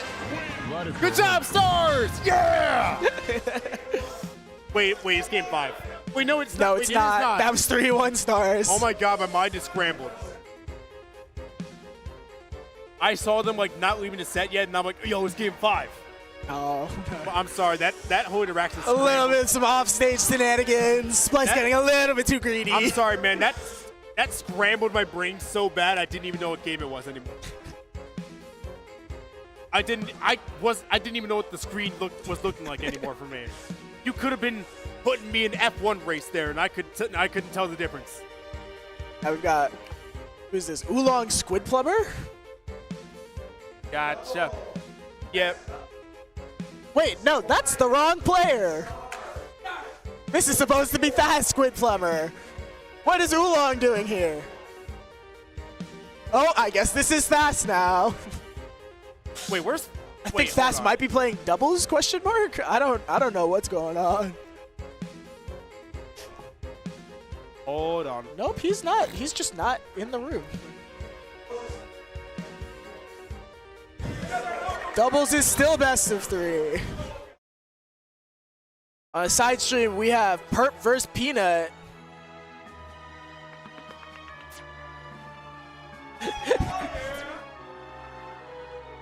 Thass has returned to the room. He's looking for his controller and his giant bottle of green tea. Yeah. Oh, There he is. but let's see if I could say these two have definitely played before. I have seen Squidplumber take the dub. It has gone very close, though. Expect a planking out of Squidplumber's side. Yes, definitely some two high caliber players here, though. We're in for an exciting set either way. Listen, Squidplumber does not want it to be exciting. That dude is going to plank and corner. I love Holy Fire at ledge. I will drop down Holy Fire, and it will hit you through the stage. If Squidplumber wanted this to be exciting, he would not play Richter. I will hold ledge and then drop down. Both of these players hungry for love the W. winning. I'm a fan personally. Why do you think I carry this #1 around me? Because I like winning. Which I did not do today. But hopefully one of these guys will get the job done. Well, hopefully one of them will. That's how matches work. But hopefully. No, actually, I think they're both going to lose, actually. Double DQ them. Get Double Stepping it up. Top 8 qualifier, Thass, out of Ohio, now Penn State, Central PA, Squidplumber, MDBA. Dash attack, what's that going to lead to? Not much to start off for now. That's a weird percent of Fox. Just can't. It's not reliable to get a whole lot of start. And bro, that's doing a lot of movement, but not a lot of hitting. That's scary. When Fox players don't be mashing, I get scared. Scared. Oh my God! And on top of these tech chases. Yeah, he's getting them. That's downer maybe. Oh my God! How is he at 98 already? Bro, Fox is broken. Did you not Choose to lose character. I love. Why are y'all complaining? Why Mr. Fox Mishima. He's still dead, but no. That jump. Gets the nair out, disadvantage. And that is, parry's not going to lead to much there, but does lead to some close range interaction. That could be a kill with upper, does not get it. Holy Water does not pop that out, and we're getting back here. It's up smash. Up smash, yup. Within the perfect range. Across stub, and Thass said, oh, thank you. Yup, that was premeditated hours ago. Now we got up air on the deck. I thought that was going to kill, to be honest. No. Fox is light, but maybe not that light. Listen, maybe I overestimate these, but Holy Water coming out, trying to set up that mid stage, trying to set up at least something to make sure that Thass doesn't get in so easy. Thass isn't going in at all. He just now that he's got the lead, he's like, hey, I'm just going to move around and wait for my opening. I'm big chilling until he dash attacks there. Up a stock. But sometimes it's Fox, man. He can only be chilling for so long. Yes, Squidplumber trying to use hitboxes, but it's like, it works now when Squidplumber has made some ground back on Thass. So you would expect to see a Squidplumber dub in terms of the stock count sooner rather than later. Oh, good weight, but just not panning out for Thass. Trying to put some setups on the side B. Doesn't really get it. Thass just ignores it. Lasers. Bro, these lasers are kind of hitting. Just barely clipping him. I wonder if that was a drop shield or if it poked. Nah, drop shield for sure. But like with these multi-hits, they always hit more on shield than on hit. It's such a weird thing. That looked like that hit the back of his model too. That was weird. Yeah. Watch for this recovery. Squidplumber should get something started here. Guess nothing. That's just so good at squiggling. So good at disengaging. Oh, definitely caught a dash back there. Yeah, he's got the Tony Reigns numbers trying to make that work. Holy Water. What they're playing! Hot potato! Back air pressure on Thass. A classic. Back air? No back air now. Okay, that's not a hit. What the heck? I'll smash. You're getting hit for that one. Bro, Holy Water hit from like the. No, Squidplumber loves doing that because it hits from like so far, like behind the ledge. That should be a knockout. No. Oh, I'm surprised he didn't up smash that. Nah, he couldn't. Just that resource is not available, but has a huge opportunity here, and Holy Water comes in saving him. Squidplumber scraping this percent back, just chip damage after chip damage. Yeah, we got the step up. That forward still popping him off stage with the ledge trap.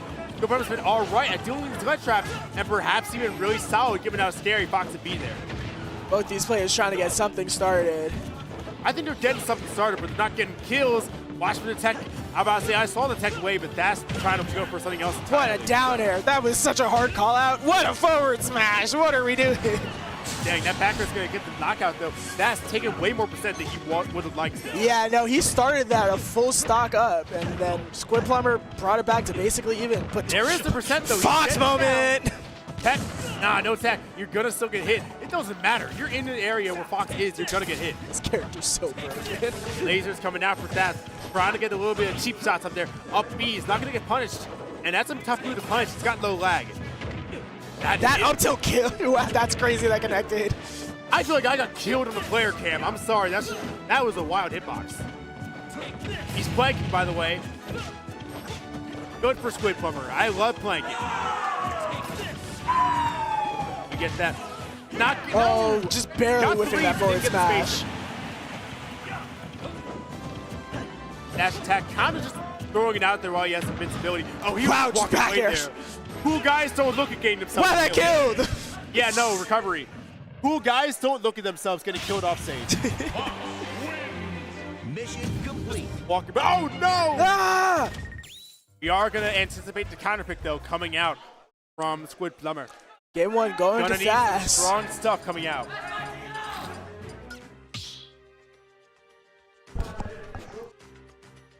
Start the battle. Nathaniel giving a little reminder about the out-of-region carpool discount. Thank you, Mr. Generous T.O. Yeah, we like Penn State. Gosling, I'm DBA, no bias here. 1, go! Yeah, shout outs to Movement, because they both need movement. Got the 23% in with the Jordan numbers. That's crazy. Yeah. Oh, that was awkward. He could have comboed off that, but might not. That's basically just off. I don't know if he was ready for Squidplumber to actually get hit by that reflect Listen, sometimes you just have too much faith in people and they get hit by it. Just like, You're like, oh wait, I could have capitalized on that. So I love the way Thass chases down these air dodges and tech chases. Yeah, nah, he's like, dude, this guy baits in ways that's like, oh, wow, he just caught him lacking. Nair should kill it here, but he doesn't even bother. You know what? Sometimes you don't want to bother. I like jumping here. He does not jump, and that's why Thass is here. Footstool. But yeah, trying for a side B. Wow, that side B was brave. Yeah, that's a nice job. Oh my God! Oh, Phantom no, footstool, the back air not killing. He's not gonna kill him, yes. Oh, but down air will. Doesn't get enough time for a potential, yeah, enough time for a ledge trap. Not, oh, he gets up 8%. Here we go, here's the planking that Squidplumber is famous for. Anyways, we're racking up some damage up on Squidplumber's side. Tyler Reddick numbers now on Thass, and giving that box is more damage than you might expect. Now I feel like we're seeing a little bit of a reverse of what we saw last game, where Squidplumber took the first stock, and now he's just running away with a percent lead. That's right. Squidplumber's kind of being awkward on these tech spots, but I think Thass being a little timid at calling him out. Side B's 2 for 2. The dollar menu has returned. Down air cross, that's crazy. Oh, that's gonna kill. No! Oh, missing the spacing. Up smash is not gonna get the job done here, but Thass 190% on Squidplumber's side. That is not great. I think an uppie out of shield is probably going to kill Fox here with max rage and how light he is. See Squidplumber camping if I'm Squidplumber. Pumping the brakes a little bit, saying, I got the percent lead I need, now I just need to wait for you to come to me. Nah, it doesn't bother. Okay, just gonna be an Neptune here or something? It's a little bit of a rinse and repeat ledge trap here. Forward throw. Not going to be aggressive here, and up he hits from a mile away. And forward tilt. So big. Not going to kill here, and Thass just Thass, what are we doing? On that edge guard. Over-committing way too hard. Yeah, he can't be. Oh, that up air. He had to have gotten that, though. He's got to get some sort of momentum up, and he's got to step it. And this is the opportunity he might need, and as it's slipping away, possibly just right now. We'll see if Thass can scrape this back, but Squidplumber is looking pretty confident going into this last stack on Thass. I mean, yeah, but how confident can he truly be when the set's not over, when the game's not over? And okay, that was really, I don't like that. That was scary. I don't like that on either side. I like the idea, it just didn't work. But yeah, I'm perplexed to say this, but Fox is struggling to find an opening right now. Yeah. Squidplumber doing such a fantastic job of just walling Thass out. That not gonna kill.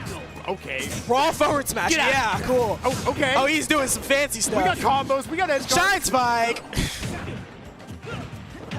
Back here, I like that. Gonna be a ledge trap. Oh. Ooh, okay. Waiting. Wasn't confident on the trigger pull on the actual grab. I feel like if that keeps his percentage right now, it's not if he takes this stock now, he definitely could bring this back. But he needs to take it now. I think like Yeah, if you're hitting 100 by now, that's flipping. That's dead. Yes, Squidplumber caught him up and wadding his blood up and making him slushy, and that is going to make the decision-making of Thass a little rough, taking him out, and that is going to be a 1-1 on both sides. Start the battle. Richter. Peanut perp still happening on side stream over here. 3, 2, That's at Pit Smash Club as the Twitch handle if anybody wants to tune into that side of the stream. Good to know as we get started with this game 3. As Thass trying to be patient here, but is kind of getting caught up by these side Bs, the side winders that Richter and Squidplumber are throwing out as one. I really like that drift back from Thass, saying I'm not going to challenge this holy water, not going to try to pick it up, just going to weave around it and take my safe angle. Yeah, a couple uppers. Does not get forward here to follow up though, but he's trying to chase down, and he's getting them eventually, and that's going to be a tech situation. Does not follow up though. Got him, yeah. And yeah, he's catching him. That's no jump. Does not get the conversion though. Belmont down B is pretty scary. That's a kill. Wow, okay. Yep. Possibly, yeah. Pineappling. People hate Hawaiian. Doesn't belong on my pizza. Maybe Thass has something to say about that, because he's kind of hitting some damage on Richter right now. Squidplumber, if you will. I love how back and forth these games are going. Yeah, it's like Thass just doing the whole dash dance game right now. I might have said Thass, I might have said dash. Maybe it's synonymous because he likes to do it. Or down throw, potential air. I don't even know what I'm saying anymore. Does not get it regardless. Squidplumber is starting to scrape this damage back though. Fox at ledge. This is a scary situation for Thass. Brill coming through. He's been making such a good use of that mix-up of, am I going to down air on your shield? Am I going to nair? Yeah, for sure. And I think Squidplumber's getting hit by pretty consistently with the down air. Nair's less consistent, but it's still there. Getting the little ow-you combo. Honestly, tower spot in the up air, not great, but still gets some damage.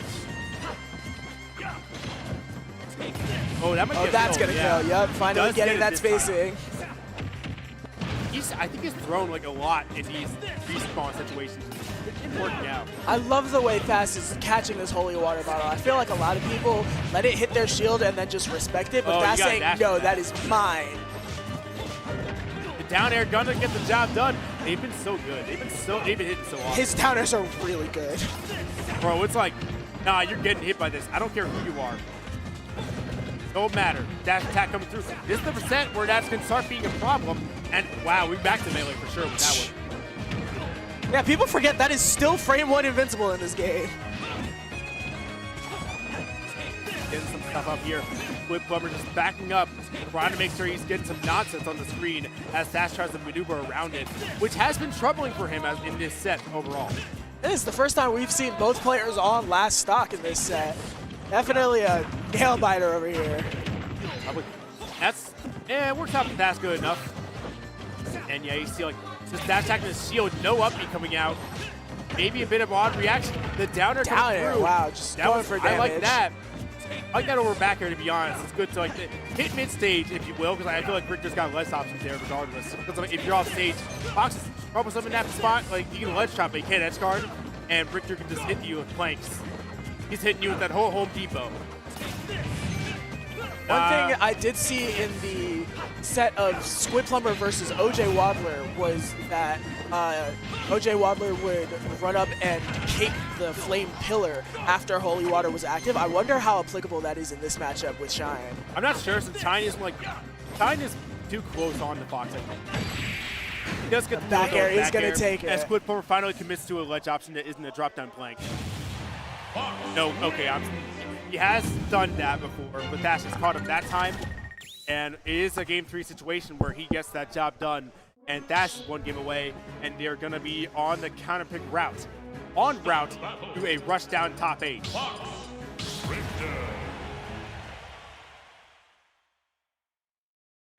For those keeping track, Peanut did just beat Perp on side stream 3-1. 1, go! Game 4. I love PS2. Yippee! Yeah, they be using that. We got a little bit of a set coming up just on the laser damage.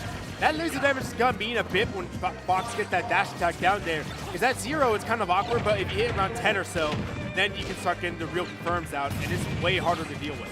Definitely in this matchup where Squidplumber wants to create some space and hang back a little bit, having that laser pressure approaches and threaten long range is definitely going to be important for him. And right now, it's like they both got in their scraps in. They're pretty even, I'd say. Trying to go for that. Tech situation does get the jab block, does not get the follow-up there, and is going to get upbeat for his troubles. Going through. The forward air, not great, and the second down air, the double dip. Hey, he's greedy with it, but hey, sometimes greed is not a sin. Dying on the axe. Oh, that shield, that is so much shield damage. That is a regrab, but the cross there to protect it. Yeah, it's coming through. The Holy Water gonna work, but not necessarily kill, and that's fine for Squidplumber. He didn't want it to kill, I guarantee you, in that position. Trying to roll out, get these situations out, because Squidplumber might be gonna know where Thass will be going here. And we see a Holy Water pop out on Platt, maybe not where he wanted to go, and Thass is on that back air pressure train, and he's getting that. Up smash is going to take it after a little bit of a greedy back air from Squidplumber. Right, Squidplumber would not be grabbing. They're straight up. He do not be grabbing in these spots because Thass has been jumping so much that I feel like Thass is starting to like abuse that, starting to get these fields up, and like he is just like able to do that because I swear I don't see Squidplumber grabbing. Yeah, it's like 24%. Jeff Ward with the crowd, and he's still, that's good percent per box. If he dies right now, I would still say that's a happy sock that he got. As he dies right now. Going into this stock with 24% extra oh, that credit. grab, that's not working out that time. I said earlier how he's getting mileage off that, and he's like, Squidplumber did adapt there. The jump They're being both called out. so good. I got the dash attack call out. Holy Waters could be bigger, but it does not. Wow. Always Just competitive. barely missed that there. Time for these up airs. Just cover space. That's all he needs to do. He'd like it to hit, but you don't necessarily need it to. And then the dash attack. Not going to work, but up is late on that, so he's going to get punished for that. No lasers on there, just going in. Punishes out with the F tilt. Maybe not the best tonight. Just getting hit. Honestly, I sometimes like getting hit by that. If you want to avoid Holy Water, you just want to disadvantage. And these aerials from Victor are kind of weird. They're kind of slim. They're kind of sometimes hard to work with. So sometimes you like that juggle stage over the ledge trap. Especially with that added aspect of having to aim them and angle them manually. That, nah. That might be, no. He doesn't bother getting the kill there. Holy Water probably. Ooh, catching that regrab with the back air. Yeah, just hitting below ledge, just ball there. No two from that. But that's going to be a kill. Yep. I didn't take that one. Up air, not going to lead to much. Comboing up and up, but doesn't get the 3-peat. Not the 3-chain you want to see.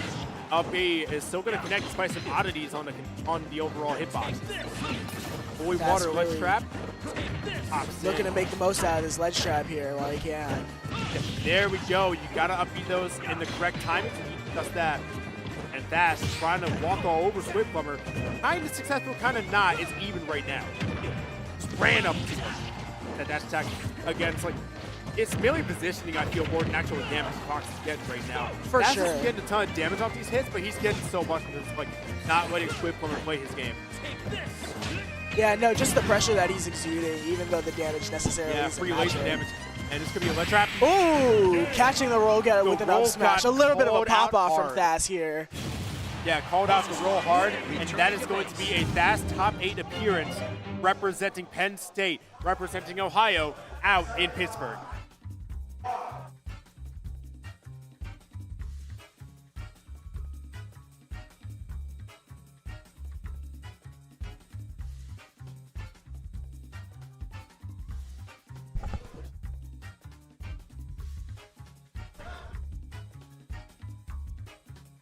Now for our final set before top 8, we've got PsyKoD versus Hawk. Squidplumber taking forever to get out the way. You said Hawk. Yes. He went down losers pretty early. He's still here. Yeah. The Hawk, went down pretty early and clawed his way all the way back to this top 8 qualifier loser side. Gotcha. Hawk is a Wolf player out. I don't really know where, but I think he's WVU, early West Virginia. Gotcha. But unique skill of his, one of the best doubles players. He is a very good doubles player. Yes. Now, yeah, he is a really good singles player, but in doubles, that's where he truly shines. And I'd imagine, like, if there was a doubles event today, I wouldn't be surprised if he won that. We already saw us. PsyKoD. Yes, we did see him in winner side. Right, we saw him out, and it is going to be a Wolf matchup. And I honestly like Cloud for this situation, and he went Cloud for Wii Fit, so we'll see how he things. But I have seen both out of him today, but it does seem to be a bit of a Cloud favorite day. Yeah, I'm interested. And I actually haven't seen Hawk play outside of like doubles. Seen him here and there, but I haven't seen him today, so definitely exciting matchup to see here. Yeah, it's like I think that's the fun thing. It's like you see the top, but like you see the top and you see a local, but basically everything down the line is just something that is not often seen by a lot of people, and I feel like it's really nice to just, like be able to commentate these events and see like we are hey, getting we are 0 for 2 on our character picks for PsyKoD. Yeah, we got Ike now on the boards, and he is starting us off with Kevin Harvick numbers off that little confirm.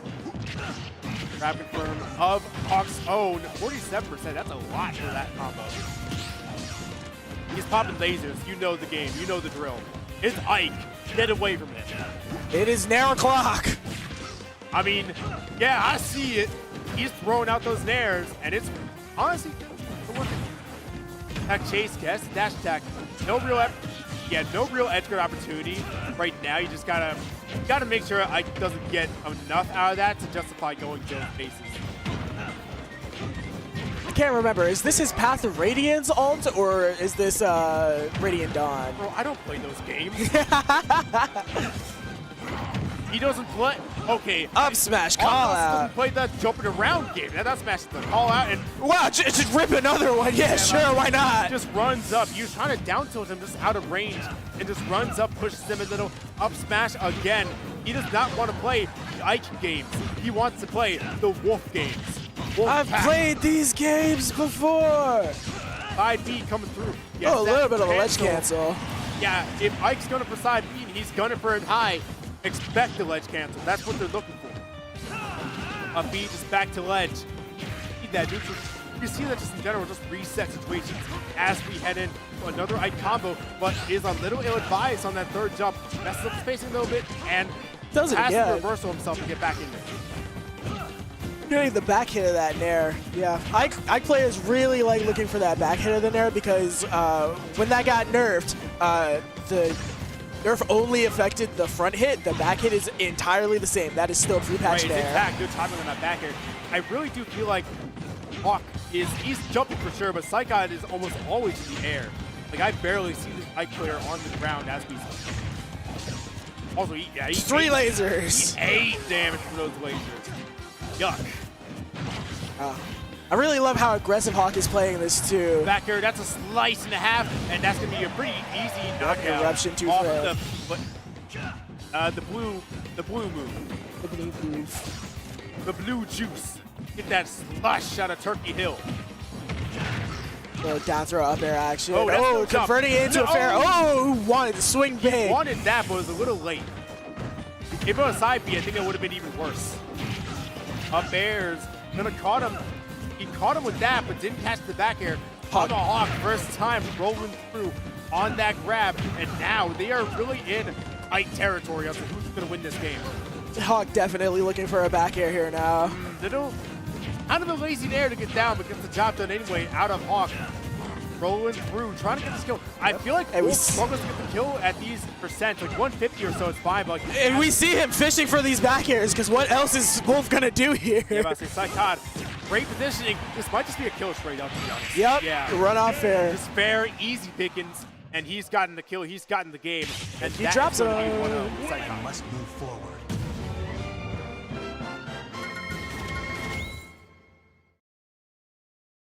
I said he was jumpy, and that never really changed throughout the game, but I feel like the Hawk got kind of loosened up as the game went on, and I feel like he was more inclined to challenge PsyKoD in areas where he wasn't supposed to. Yeah, yeah. And by the end of things, I just feel like PsyKoD held his ground the entire time, A little whereas bit of- Hawk faltered a little A bit. little bit of overconfidence here. So let's see how Hawk takes this data into the next game.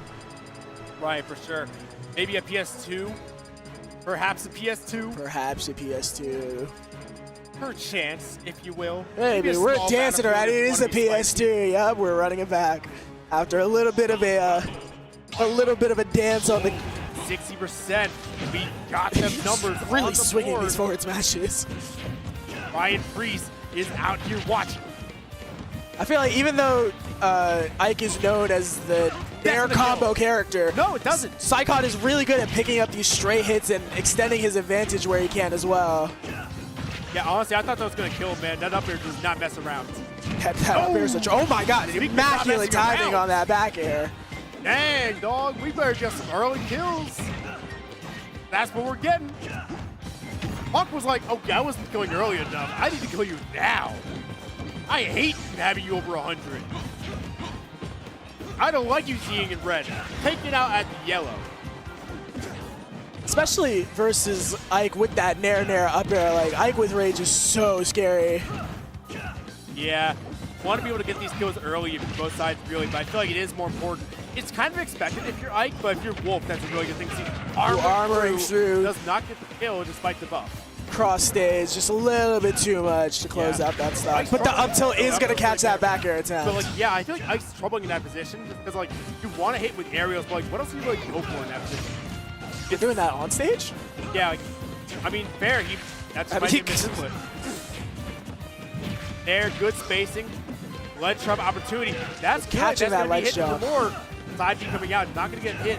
And he's on stage, on the tech. Up smash coming out, but not gonna kill. Up air is scarily close to getting that stock though. I talk about scary a lot, and I think Wolf is trying to do something to me. He is a scary guy, and he might want me to be scared. Get out of here. We Side see, B. even though Hawk took an early lead this game, PsyKoD scraping it back and now looking like, oh wow, never mind. Let me shut my mouth. Yeah, I'll smash the point. Commentator's curse. Commentator curse. You say it's like that. Maybe it's the curse of Scaredy that Dash Ike attack. is on right now. Could be a kill. No kill. Way late on that. With combo here coming through. I do that all the time, I swear. That down throw, I you F tilt so much if you aren't experienced with Wolf, I swear. Armor, but doesn't get the kill. Falling out of the up B. Rising back air. Interesting. And that up tilt is putting in so much work for PsyKoD Yeah, right that's now. a crunchy hitbox. And now, Hawk is trying to make stuff work. 67%. Corey high numbers on Ike of PsyKoD. Little late in that grab, Puts doing it out. No hits for a while now. There are answers. Wow, holy shadow boxing. Just barely missing the timing on that down 11% smash. got the kill. Yarbrough numbers. Tomahawk. He was almost going to get out of that, but it was just ever so slightly too late. And the tech chase, not going to commit to the tech away, and that could be a costly decision. Surprised he went for an up air there instead of another nair to try to extend. I might get it, I might not. But in any case, it's still a very close game. I don't care what the percent say, they are both one interaction away. Oh, for sure. Like right there, popping that 125-69. And PsyKoD hanging on for dear life. Here, it might be a knockout. Definitely getting into last hit territory. PsyKoD just barely getting. Yeah, he's getting nairs though, but he's not getting the follow-up. He's getting the cream, but not the cheese. Yeah, he's getting that. He's getting trying to. Oh my God! they're dodging. These up smashes are Dodging, flying. weaving. Muhammad Ali is in the crowd, rising up from his grave and saying, heck yeah. Yep. And stinging like a bee, he does. PsyKoD taking game 2. Looking like another run back as PsyKoD goes up 2-0 in this set. Yeah, taking him down with that one. We saw so many attempts to get that out smash rolling, so many attempts to get kills rolling, with PsyKoD just not even away, just out of range by like, just Doing nothing. a good job just dancing around that threat range. Yeah, I was always funny when people say, pixels away. What pixels? This game uses polygons. Triangles away. We are rhombuses away from the kill. Also, I hate that. pixels away? How many pixels, huh? How many pixels? This The many- camera moves. Like, pixels, 1,000 pixels? 1,000 polygons? 1,000 chances for Hawk to win, because that's what he's got to do right now in order to save himself from losing out and missing out on top 8. Good starter here, gets the up tilt, a little bit of a stagger. Honestly, fine. If you take the neutral, that's Oh, fine that was over getting hit. good turnaround grab. That's an up air there. I like this from Hawk. Making a lot of mileage off of this. PsyKoD already at 116% in an edge guard scenario. This is some big damage coming out from Hawk. And he is going to try to convert this into a closing statement. Oh, He I is like gonna that adaptation. PsyKoD's been going for that ledge cancel a lot this set, and so he placed an up tilt right there, and that gave him the pressure he needed to get that stock. It does get the hit. That was good closing. That last game, Hawk couldn't close. Got to make sure that you close your stuff, and that is a really optimistic starter for Hawk to be able to get that job done. But then again, we did see Hawk take this that early roll. stock last game and still closed out. Oh my god, big up smash Does coming not through. kill, but it felt like it did. You get called out like that. It's just, That's a mental boom if Man. I've ever seen one. you lost the stock in your brain.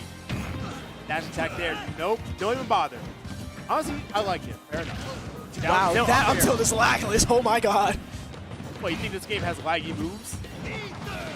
Sometimes I'm really This curious game's why trying he's to going be for bad. laser there instead of just catching his landing. Honestly, it might be. It's kind of like a reliable thing. Sometimes, Wow, he had time for that F smash? Yeah, parry. Good job. It's a laggy move. If you don't ledge cancel it, it do be laggy. Pop. Quick draw. Get him out of here. And oh, that might be a knockout if he catches it right, but does not even bother. Honestly, yeah. If you guess it wrong, you're just dead. Oh, wow, I am, that was wow. That I'm ambitious. honestly surprised Wolf side B didn't win out there. Wow, really get over trying for a call out You're there. over there. Nah, I'm over here now. Get over here. You are not allowed to get within 80 seconds of my vicinity because that makes no sense. I am talking about 50 miles. Get over here. And we see a repeat of last game where Hawk takes this early stock and PsyKoD claws it back, and all of a sudden we're back to even. Yeah, ledge cancel on the quick draw. 92% coming out on Hawk. He is trying to make this work, but that is still killing him below in terms of numbers. 157 for Ike. You do not want to Ike at 167%. No, that is scary. He's gonna sneeze That and you might kill. die. I was about to say with max rate that might kill, but does not. Buried on the ledge trap. forward air Pops the is gonna forward kill air. at the ledge. 167% Ike. I hate this about this Hawk. And he's going to eat some damage Oh, right that now. is some big Kyle damage, Busch yeah. numbers on the percent. Getting that nair, not even parry, just nair on the punish. Bad spacing coming out. He's going to get hit. 191% though. That damage racks up. It Dash racks attack up. is going to close up the stock, and we're looking at last stock here. Let's see if Hawk can make something happen Not a to good stay start, in this though. set. Immediately eating 2 nairs is not a great way to start that. But he's got time. He is not quite a kill percent yet. He's like, Oh my god! I mean, he would have been dead if he got hit by that. Like, god dang. I air dodge there. Oh, you know, I knew that was going to. And anyways, like I'm trying, evened up. I say for as much as we're kind of on. Wow, the what a call out! Yeah, for as much as we're on the PsyKoD pack, Hawk is really bringing this back, man. He's hitting some really nice plays.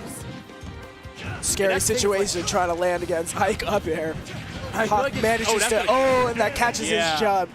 Very, PsyKoD very- in a swift 3-0 to make loser side top 8 here at Rushdown. Quick and a breakneck and very close. And that's the thing, is like, I feel like Ike, you see the hits, you go, ow. But it's like with Wolf, you're like, okay, that's fine, that's fine. Wait, no, stop. It's like, you gotta have Wolf to go on a little bit of a train. Yeah, it's a bunch of a oof, ow, ooh, wait, no, ow, stop, jeez. Yeah, it's like, with Wolf, you don't initially get like the, oh no, you don't initially. But yeah, What'd you no, say? definitely excited for this top 8. I think we're gonna have, are we starting right now, or? Okay. We're right, rolling that's ads, gonna and steal. yeah, there it is. I've been stubborn, And I've been Waiachi. and good luck to all of our competitors in top 8 here at Right, you'll be Rushdown. seeing a new commentator duo popping up for top 8, and I hope they bring you quality as equal as the players we are seeing on stage. All right, so And stay this- tuned, everybody. And this is Rushdown at Pittsburgh.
We Fit Trainer.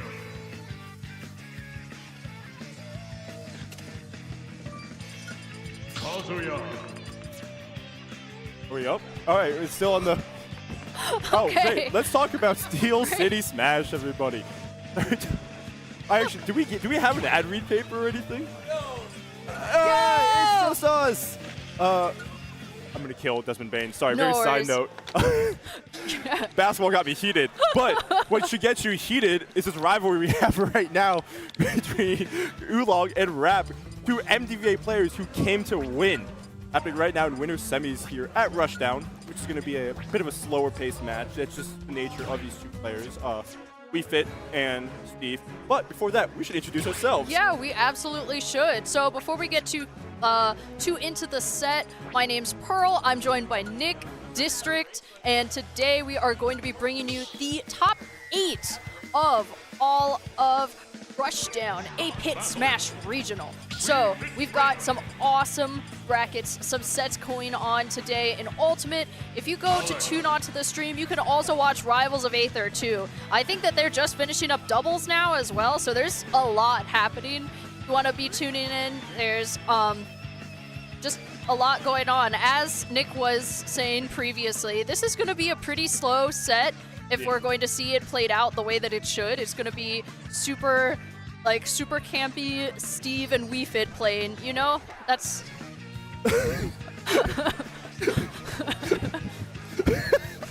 Yo. Having some fun with the caster cams here. Well, it looks like they're ready to start, so we are going to be ready to get into it. This is a matchup I know that Rap has struggled with in the past. He has seen Oolong instead of like a demon.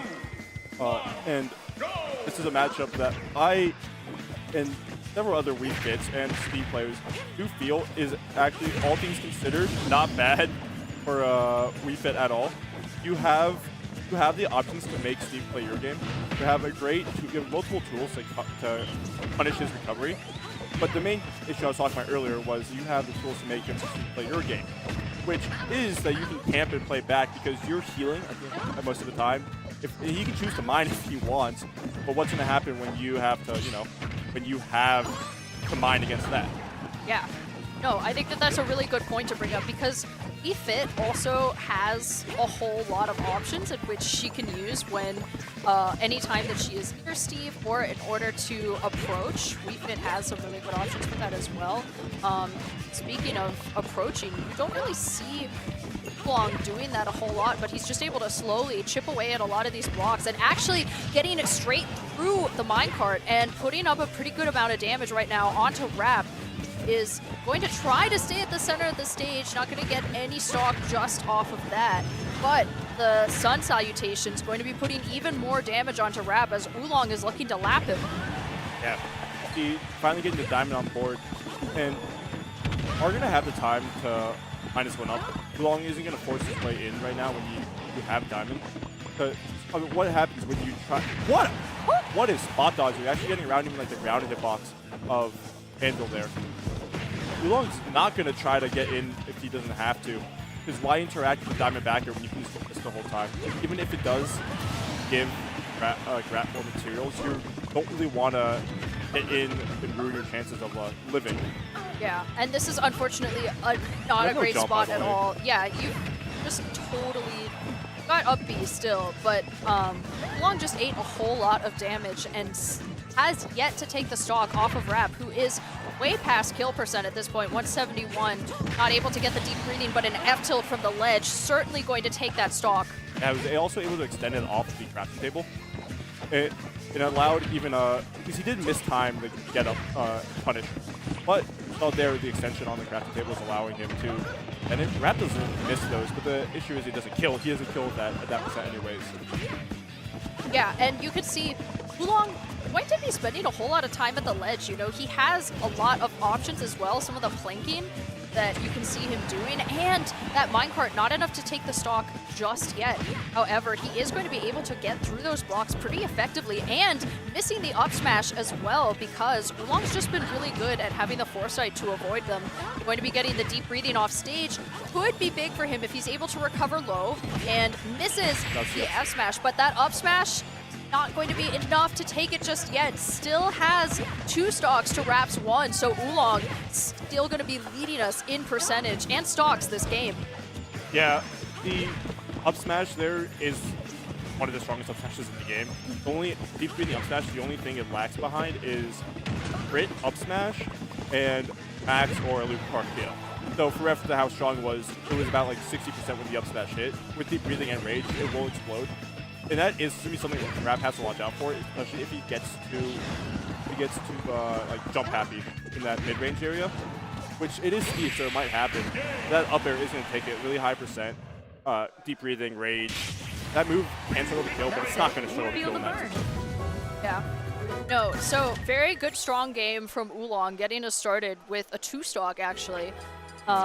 You saw a whole lot of what you were saying earlier, that he doesn't necessarily need to approach Rap directly. A lot of the time, it was just him being able to use the ball, or just like that off of an F tilt is what he was able to do in order to get in. He wasn't actively trying to get over the blocks. He was just able to take away all of the space that Rap had created for himself, and then at the point that Rap didn't have diamond or gold a lot of that time, he was able to get most of his damage off of that. Also got a very early stock as well, so that contributed a lot to his win condition. Yeah, and additionally, a big part about defense like deep breathing is like not only does it make it stronger, of course, but the increase in speed actually makes it really makes it fast. It increases like his speed, and he already has like a decent jump height. This doesn't increase his jump height, but increases airspeed as a whole. So you were talking how running out of gold and diamond. If you're able to force Steve to start chasing you around, the only way he's realistically going to catch you is by using minecart. And if you can force that out, it's it's getting rid of his gold material, getting rid of his iron, getting rid of his stone when he has to build the actual like tracks. It's really hard as commit to your full game plan when you have a character that shuts down all your potential options. Exactly, and that seems to be what Oolong is already trying to do, because the gold tool is online, and you can see that diamond in the back pocket, but he is already trying to force Rap off stage, put him into bad situations as well, and Oolong just going to be getting the deep breathing and actually punishing that ledge option from Rap. So first stock going to Oolong as he's hoping to continue on this tear. Yeah, we're seeing also the use of the backwards header, because when no matter which direction header gets hit, it's always going to be sent forward if it's being hit again. I feel like there's a refit, refit if you cancel it and then turn around and header, it's going to be still sent in the first direction it was spawned in. And you can use it to double the ricochet off the, what you're seeing, he's ricocheting off, you're dead from that. Yeah, off the original wall hit, and allowing him to get rid of the walls a bit faster. Even if it's not as efficient, it's still putting pressure on. Just because it can sometimes cover the higher option that Rap can't jump out of it and try to get like a minecart out of it. Yeah, and as you were saying earlier, because Rap has been down this entire game, it is forcing him to approach, or him to interact with Oolong, which is exactly what he wants. He doesn't currently have deep breathing, and actually going to be pretty far off stage. He really has to time this recovery, because Rap able to set all of those blocks as a fake sense of comfort, because he's just going to be able to down smash Oolong. Oof. Okay, very close to making it back, not quite. Deep breathing absolutely going to be helping with that. Rap, however, going to be finding himself in that trap, Oolong with the F tilt once again to take that stock. And we also are seeing the overextension from Rap there. We saw how it was like he was using like minecart off stage to try and chase him, and it just didn't work. And by overextending, it allowed Oolong to get back to ledge. And when he got back onto the stage, well, how did Rap get back? How does he actually get back onto the, back on ledge? And it's a struggle, because you don't get to reach that time. Yeah, you could definitely tell Rap was kicking himself after that interaction, because he given up not only a stock potentially for himself if he was able to continue to edgeguard Oolong, but he also lost the stock in the process, because Oolong was able to come back and just get a free F tilt from the ledge. That was the stock gone, and now Rap has to play at an entire stock deficit, still 59% but able to seal out that stock, thankfully for Rap, as now he's trying to set up as much as he can, but Oolong still just being a shark in the waters, not giving him rest for a minute. Yeah, even the ball extending his hitbox just because of how long it's how it's always going to be active if you hit it. But Rap has been able to, the deficit as not as big as it originally was. Because even if it's just like 1 or 2 hits, you get your hits a lot easier as Steve catch up, and it builds a lot faster. It really gets their damage when they're in that deep breathing form. So Yes. most of the time, it's not even taking that time to camp up, get your resources ready again, to heal yourself. But if you put a guard down for just a second like Rap did, that's a back air that's going to take the stock. Yeah, especially at that percentage from that side of the stage. With the deep breathing online, as you mentioned earlier, such a powerful kill option from Wii Fit Trainer. So Oolong just going to be showcasing some of his most powerful abilities with that game 2, as he seems to hope to close us out to a game 3. So let's see if Rap is able to find any different adaptations in order to prevent that from happening. Stop the battle. I can think about the stage. The stage actually does have matchup, because the various stage lengths actually does matter for how much we camp, what the area you can cover, 2, 1. how much you can cover, as well as the materials that come out of it. And I think going to Smashville is interesting because it does show that you're trying to actually force pressure here as Rap, like you're not willing to play that camp game. And if you can shut him down, it's gonna be very easy to get that steamrolling going. The main issue is it works on both sides. If you camp, if you lose the lead, you can easily get out camped or try to be forced to approach. So it's a gamble, but that's the game plan for either of these characters. It's just a lead game. I think at this stage of the game, this being Rap's selection, this is a really great choice as well, because it does give him that chance at a gamble. And when you're down 2 games, then this is definitely something that you need if you want to really try to switch things up. And it does look as though he is about to get the stock lead if Oolong can't make it back to stage. Rap definitely seems to be trying to take that first blood as quickly as possible, and it does get that anvil follow-up. It's still not quite enough to take the stock. The anvil, once again, going to be baited out by the up B from Oolong, and actually going to be taking the stock instead with the header. Yeah, and overextending there, that move, that multi-hit is going to beat out the minecart. That fair is not going to beat out the minecart. Taking the stock there, easing the bleeding just a little bit. You still have your diamond, you have a decent amount of materials. The nice part about this stage compared to like going on small battlefield or one of the neutral stages like FD and battlefield as well, is that you don't get dirt, which actually does matter with the amount of materials you get. Trade-off is you do use your axe quite a bit. And this could be big. No, not even get the down smash in time. Oh, that's really interesting. The side that he was able to get it, and still is going to be following up with the back air and taking that stock. However, Oolong just going to be charging those sun salutations in case he needs to use them later, and instead going to be trying to look for something on this upper platform. Unfortunate minecart there for Oolong, but Rap definitely going to be trying to close out this damage as much as possible, as he does seem to be chasing Oolong to the other side of the stage, not really able to get any of his space back. Instead, Oolong just seems to be really walled out right now, literally and figuratively, especially with those back airs, trying to follow up with one of his own. However, opting to use the Elytra all the way to the other side of the stage. That clash not going to take anyone's stocks just yet, but we are pretty damn near that. Yeah, see that back here, not going to take it. That's just, yeah, you hold shield because you can either react to it in time or keep holding shield. Oolong tried to end Rap there. That was, if Rap did anything except jump and get out of dodge, that's a down air. Actually a big punish. You can extend this offstage interaction quite a bit if you can find your hit. The multi-hit of there not working and not able to catch the tech either. if you've noticed, it's been about 30 seconds. Oolong hasn't gotten a single hit on himself yet from Rap because he's just so good at finding a lot of these interactions and these openings. And Rap just going to be mining in place for a bit because he knows he doesn't want to approach Oolong right now, so he's going to want to get his resources up until Oolong forces an interaction himself that block. Beautiful tech, of course, but of course you've got, you know, of course, there's the anvil when you need it. So Rap going to be clutching out his first game over Oolong. That is 2-1. Yeah. Additionally, we saw there with the... Okay, so there was a few moments when we saw at the end, Rap was trying to build walls. Rap was nervous. I'm not sure if you know, Rap failed to build any bottom block for the entire last 30 seconds. Yeah. It was all just upper two without the bottom one. And that, well, we saw it there. Rap was just stomped in a win, like a finally I got it.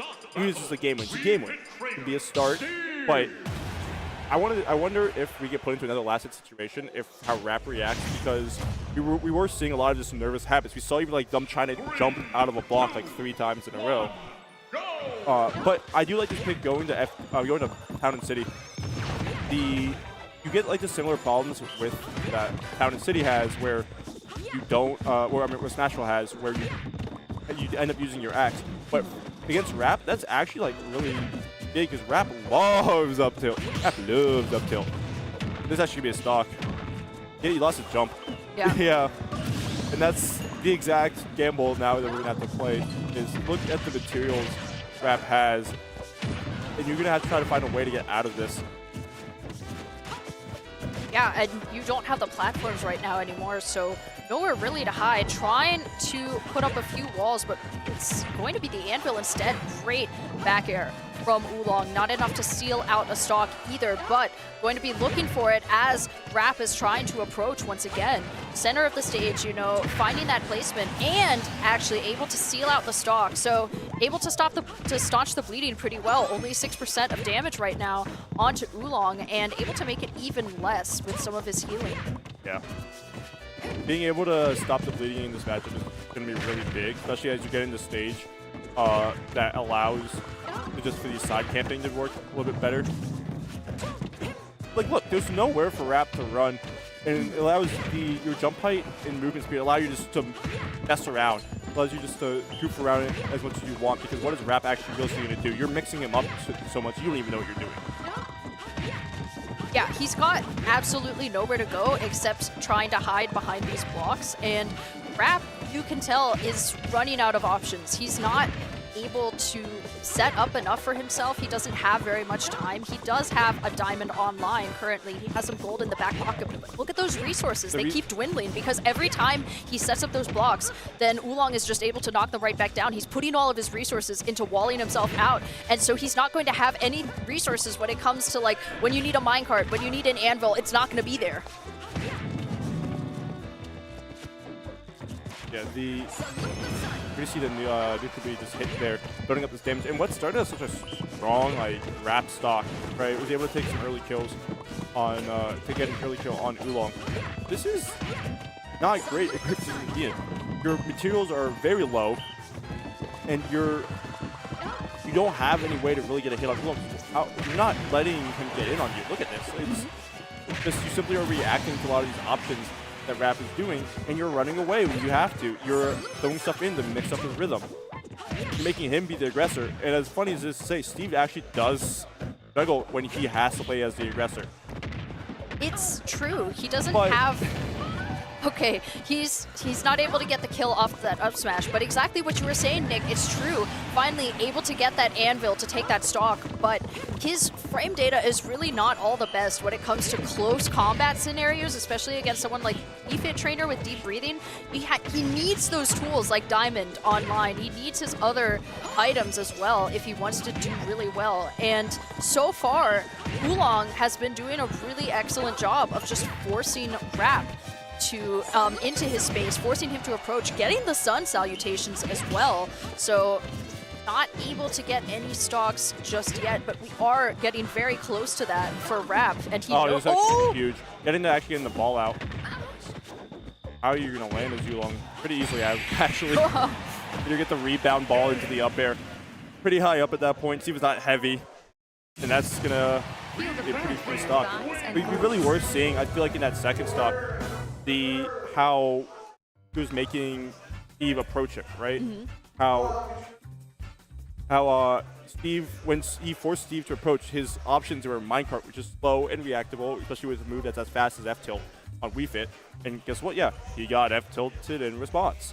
Got F-tilted and lost the stock 3 times for it. Like, literally, it was very consistently punished by Oolong. I think that there were only like twice, I think, out of the times that he used it where he actually did get hit by the minecart. And really, though, it was just something, it was a free punish a lot of the times when he used minecart to recover. Maybe just a quick update on bracket. Stars has beaten Peanut 3-1.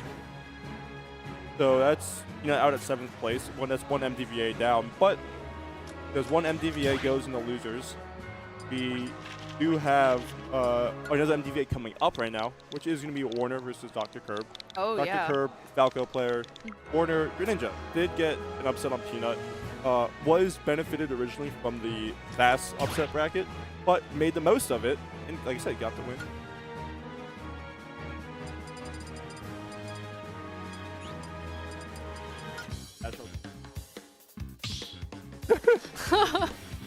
Broke! Start the battle.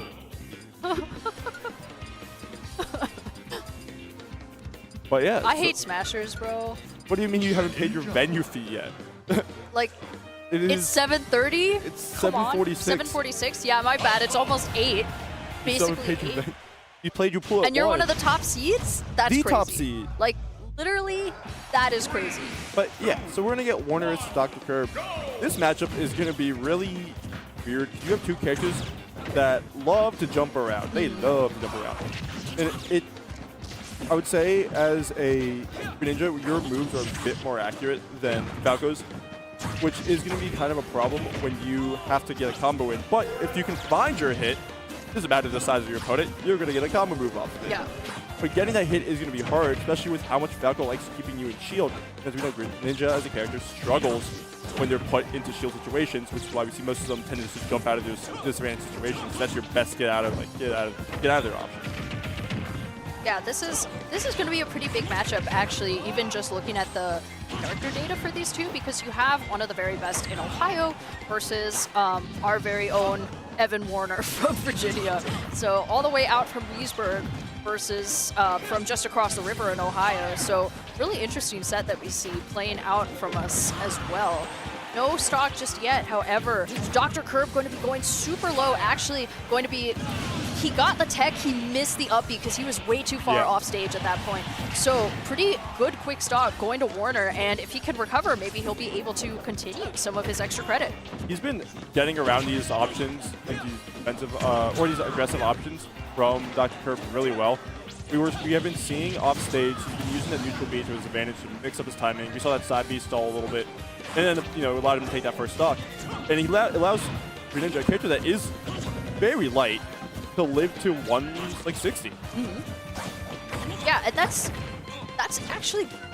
really unusual. I very rarely see Greninja live past maybe 130 in regular bracket, and even that is pushing it just because you really do need to find those very definitive kill moves. And Falco is not a character that struggles to kill at all. Really, he just sends them into the stratosphere. He's got some very good combo starters as well. Like he's got very tried to kill confirms, but it does look as though Dr. Kirb is sort of struggling to find some of those. Warner's been very good at keeping him in disadvantage a lot of this game, and so far he is just really reading every single one of his options. Every time he thinks that he's safe, Warner's able to get a lot of grabs off of him, a lot of his pummels, and it's been really good for Warner, but Kirb needs to find something quickly. Seeing this once again stalled the neutral beat there. The F smash is not going to take it cross stage, but it's still disadvantage you're in right now. Oh, that fair actually missing, going right under the landing box of Falco Nero. Can't grab there. That's once again, you are seeing the last of Greninja's moveset, right? You don't or your shield options is you do struggle to get grabs. Your grab is not fast. The only time it's big is when you get a pivot grab, because that's going to be huge. That's not a stock if you stall it out a little bit. Yeah, definitely great stock from Warner. Able to follow it up with a fair as well, taking that stock right away, and now has to play a really careful set if he wants to be, or a really perfect stock rather, if he wants to be able to take this game. Because already at a pretty high percentage, as we were saying earlier for Greninja, definitely going to find that follow-up for Dr. Kirb, taking game number 1 over Warner. Yeah. And it felt like that game 1 was close. It really was finding the kill from first. You saw that actually, I don't think Warner got a single kill. It was like the side B off stage, the first one. Yeah. And then the random fair. You know, we saw the up throw bear, and like it's the perfect situation to be in if you're Falco. But there's shield situations where Dr. Kirb was really punishing Warner the most, because you kind of can't be in shield if you're Greninja. That's just what the weakness of the character. You don't have great out of shield options. So that's what are we going for? Okay, so crazy Fire Falcon from Dr. Kirb, but able to try to make the next stage as well. Warner going to be looking for that punish for sure, definitely making it back to stage, and now has a potential ledge trap option against Dr. Kirb, trying to find his way back up laser as well, but not able to get quite what he wants, as Warner does seem to be running away with a lot of this damage. Not quite going to be getting the stock just yet, but looking for it, and very close to it with the percentages. Yeah. Yep, trying to get a shield grab once again, not going to work. When you have to take the stock suit, you're letting a Falco live with rage. No, really bad. Not the greatest attack, but not going to be able to kill with that fair. A little bit stale. At this point, you do have the rage, right? But it's not going to be enough just yet. That could be a stock DDI poorly. Yeah. No, Falco at full rage. As we were saying earlier, Greninja living to 170 is already pretty rare. Falco living to full rage is also insanely rare. This is a super duper light character. The fact that he is still not found the stock yet, that fair, not quite. But full rage once again, and the Shadow Sneak actually going to be leading us back to the stage. Warner, however, still struggling to make it back to ledge, just because able to use the get-up attack, thankfully for Warner, but Dr. Kirb just really keeping him in disadvantage for a lot of that. It was just Warner clawing his way back until Dr. Kirb was able to take the stock, and now he has way past full rage to try to play with. Yeah. You can find your hit right now with your fair. You're in a good position. You didn't really stale any moves there. You're able to get your combo hit. This is going to be a lot of damage for you. But once again, the main issue is actually getting through combo hit. Yeah, you can see he's sort of struggling to get any real combos. He is getting a decent amount of damage onto Dr. Kirb, but not able to get any of his real combos is definitely a deficit for Warner, and something that Dr. Kirb is definitely going to be trying to take advantage of as much as possible, because even though Dr. Kirb isn't really finding any of his starters just this moment, it's still something that he can do, and okay. Going to be putting a whole lot of damage onto Warner, but not enough to take any sort of stocks just yet. Good rapid jab from Warner as he's able to put Dr. Kirb off into the side of disadvantage. And that up tilt, though, going to be potentially lethal for Dr. Kirb. You have to watch how you get off this ledge here, because you're looking for that down tilt, looking for that bear. That somehow got the perfect spot dodge there to get through that jab. But this is a worse position to be in than you were in that stock 1. You aren't really at any real percent. You have to get like an up, you have to get like a down tilt, hopefully a up smash. I mean, you saw that didn't connect. Trying to go for something there with the side B, hopefully trying to get a jump call out. Yeah, I've seen him successfully land that Shadow Sneak before, and it's not really happening at this very moment. Dr. Kirb seems to be in the driver's seat a whole lot of this game, just really finding a lot of, and you know what's been so successful for Dr. Kirb? A lot of his spot dodges are really on point, and that's something that doesn't even need the spot dodge for that particular interaction. That's going to be another game going to Dr. Kirb, now up 2-0 over Warner. Yeah, we saw calling out the get up attack not really being able to reach there. Not the longest get up attack, but Valkyrie also, pulls his body back, moves it forward. You can cover quite a bit of space when you do that. But you were talking about the spot dodges, but the down tilts are also like working really well from Kirb. That move is, one of Falco's kill moves. It's a combo starter, and it is out of spot dodge, punishing Warner quite a bit. Obviously, the main solution is don't be in a situation where you can get hit by that. But that's a lot harder said than done when you're able to go out moves that keep distance as well as Falco can. And so when you have to take advantage of the most that hits you can. I think the push off too. Yeah, definitely going to be looking for our potential combo starter. Dr. Kirb already going to be getting that side B in order to come back, and no stock just yet. However, Warner already on the back foot, and now looking for that up smash. However, getting that first stock going to be big for Warner if he's able to hold on to his 92%. Yeah, we did see Dr. Kirb try to push a little bit of advantage there, try to get potential ledge trap with the side B, but putting him off stage there, allowing Warner to get back, find a connection to that up smash. Yeah, and it does look like Warner is already going to be looking to utilize a lot of this extra credit. Good spot dodge from Dr. Kirb, not going to be looking for any more of that damage that he has to take. And now Warner going to be going for that roll get up attack in order to give himself the better spacing, trying to get some of those jabs as well. But Dr. Kirb, of course, going to be finding that stock from the center of the stage, actually, and now trying to utilize this rage as much as possible if he wants to take even more damage away from Warner. Yeah, you can see that lead that Warner had is just here now. Yeah. He was able to build it up quite a bit. And you're actually missing the up smash timing there on the but see, are you able to get something off here? I'm just gonna retweet with the fair.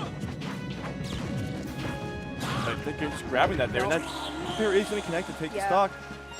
And I had like about 100% at the latest. But you have to avoid these situations where the early damage comes in. Yeah, and this is really unfortunate for Warner because it feels as though there are so many more steps that he needs to put or input in which he's able to get the same damage as Dr. Kirb for a lot of his moves. Going to be following up with that stock, thankfully not at too high of a percentage, but Warner has just been getting called out a whole lot during this set. So now Dr. Kirb going to be fishing for those up airs, as you were saying earlier. Definitely it being his kill move, especially after the laser up throw. Still going to be finding the fair as well, and unfortunate for Warner, just going to be sitting in shield for a whole lot. Definitely not something that he wants to be doing, and stuck at the ledge yet again. Able to find that side B, not able to get the stock off of it, but with his combo starters, Dr. Kirb still going to be looking for that stock where he can. He's looking, you see Warner looking for his startup, right? Something potentially like a down tilt. And a little bit of stall there. All right, be able to get one hit. Can you get anything more? Oof. You're actually teching it this time, getting a back air. Yeah, still looking for the stock at the center of the stage. There isn't really a potential edge guard, I could say, for Warner. If he were able to get, there it is, the 3-0 for Dr. Kirb. And as you were saying earlier, those Falco down tilts have been so deadly because it's something that we've seen take so many stocks. It's something that he has been able to get so consistently, especially after a spot dodge, after the fact that that's a kill move is frankly absurd, but it's something that he was able to get so much. Warner not able to utilize a lot of his startups because it was really Dr. Kirb was getting a lot of the, like, he was at the point that he knew what, because like you know what a Greninja wants to go for. At the point that he was able to call it out, that he was just able to like find the spacing, find exactly what timing it was that he needed, spot dodge, down tilt, and then like able to get a lot of. He has so many combo starters, like Falco as a character. Yeah. So Dr. Kirb just really able to utilize that, and we are going to be getting another set pretty soon. Yeah, we're going straight into Rap versus Stars here, which that's a rough pull for like Cloud into Steve is one of those weird matchups where or no matter how you like slice it, if you think Steve has no losing matchups, it's definitely a matchup he has to work harder in than most if not all other matchups. Cloud's a character that doesn't have to play Steve's game. He's able to keep his distance pretty well. He has the speed to get around a lot of generally good options from Steve. So it's tough to keep this one play this one consistently as Steve with just how much Cloud mixes up your game plan. And we'll just have to see how Rap can handle it. Stars, I know, comes originally from Tri-State. I know they were moved down to Florida for a little bit, but Tri-State definitely does not lack Steve. But MDVA, we haven't had a big Cloud player in a while, but we'll have to see if Rappers is able to remember anything from that matchup when they were in region.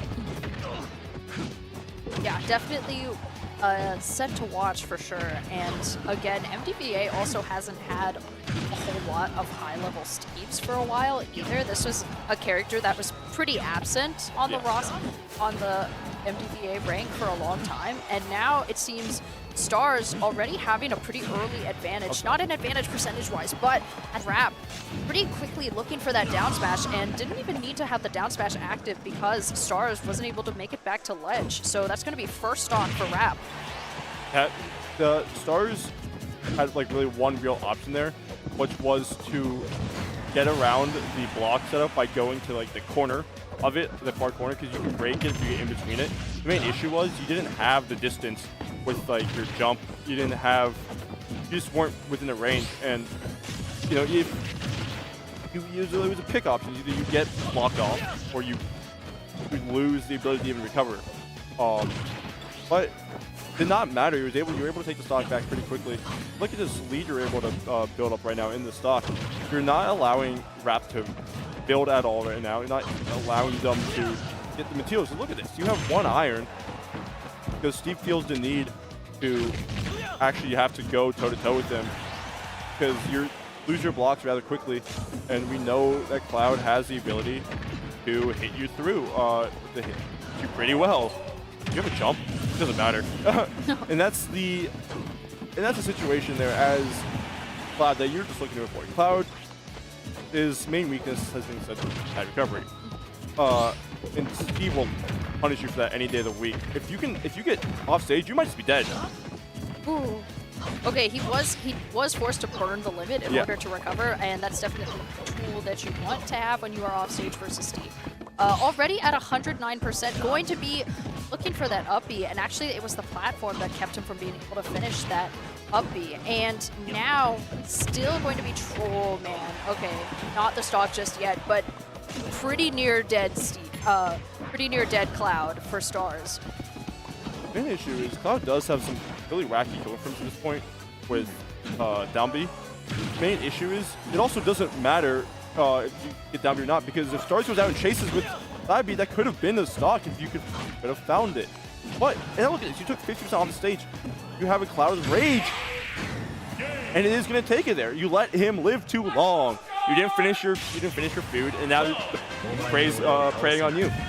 It's exactly what happened, and it's funny because I noticed this is not related to the set, but I did notice that Stars changed his in-game tag. It was I'm stronger earlier, and now it's hysterical. So I'm not sure exactly which energy he's trying to convey at the moment, but winning energy for sure. Going to be taking that game number 1, and forcing what was, I mean, he was already at like 110% at the start of that stock, so really clawing his way back up and able to complete it pretty quickly. But now this ladder combo from Rap going to be trying to make some work off of it. But now that Stars is back in the driver's seat, definitely going to be looking for anything that he can in order to take that away. The TNT not taking away his limit just yet.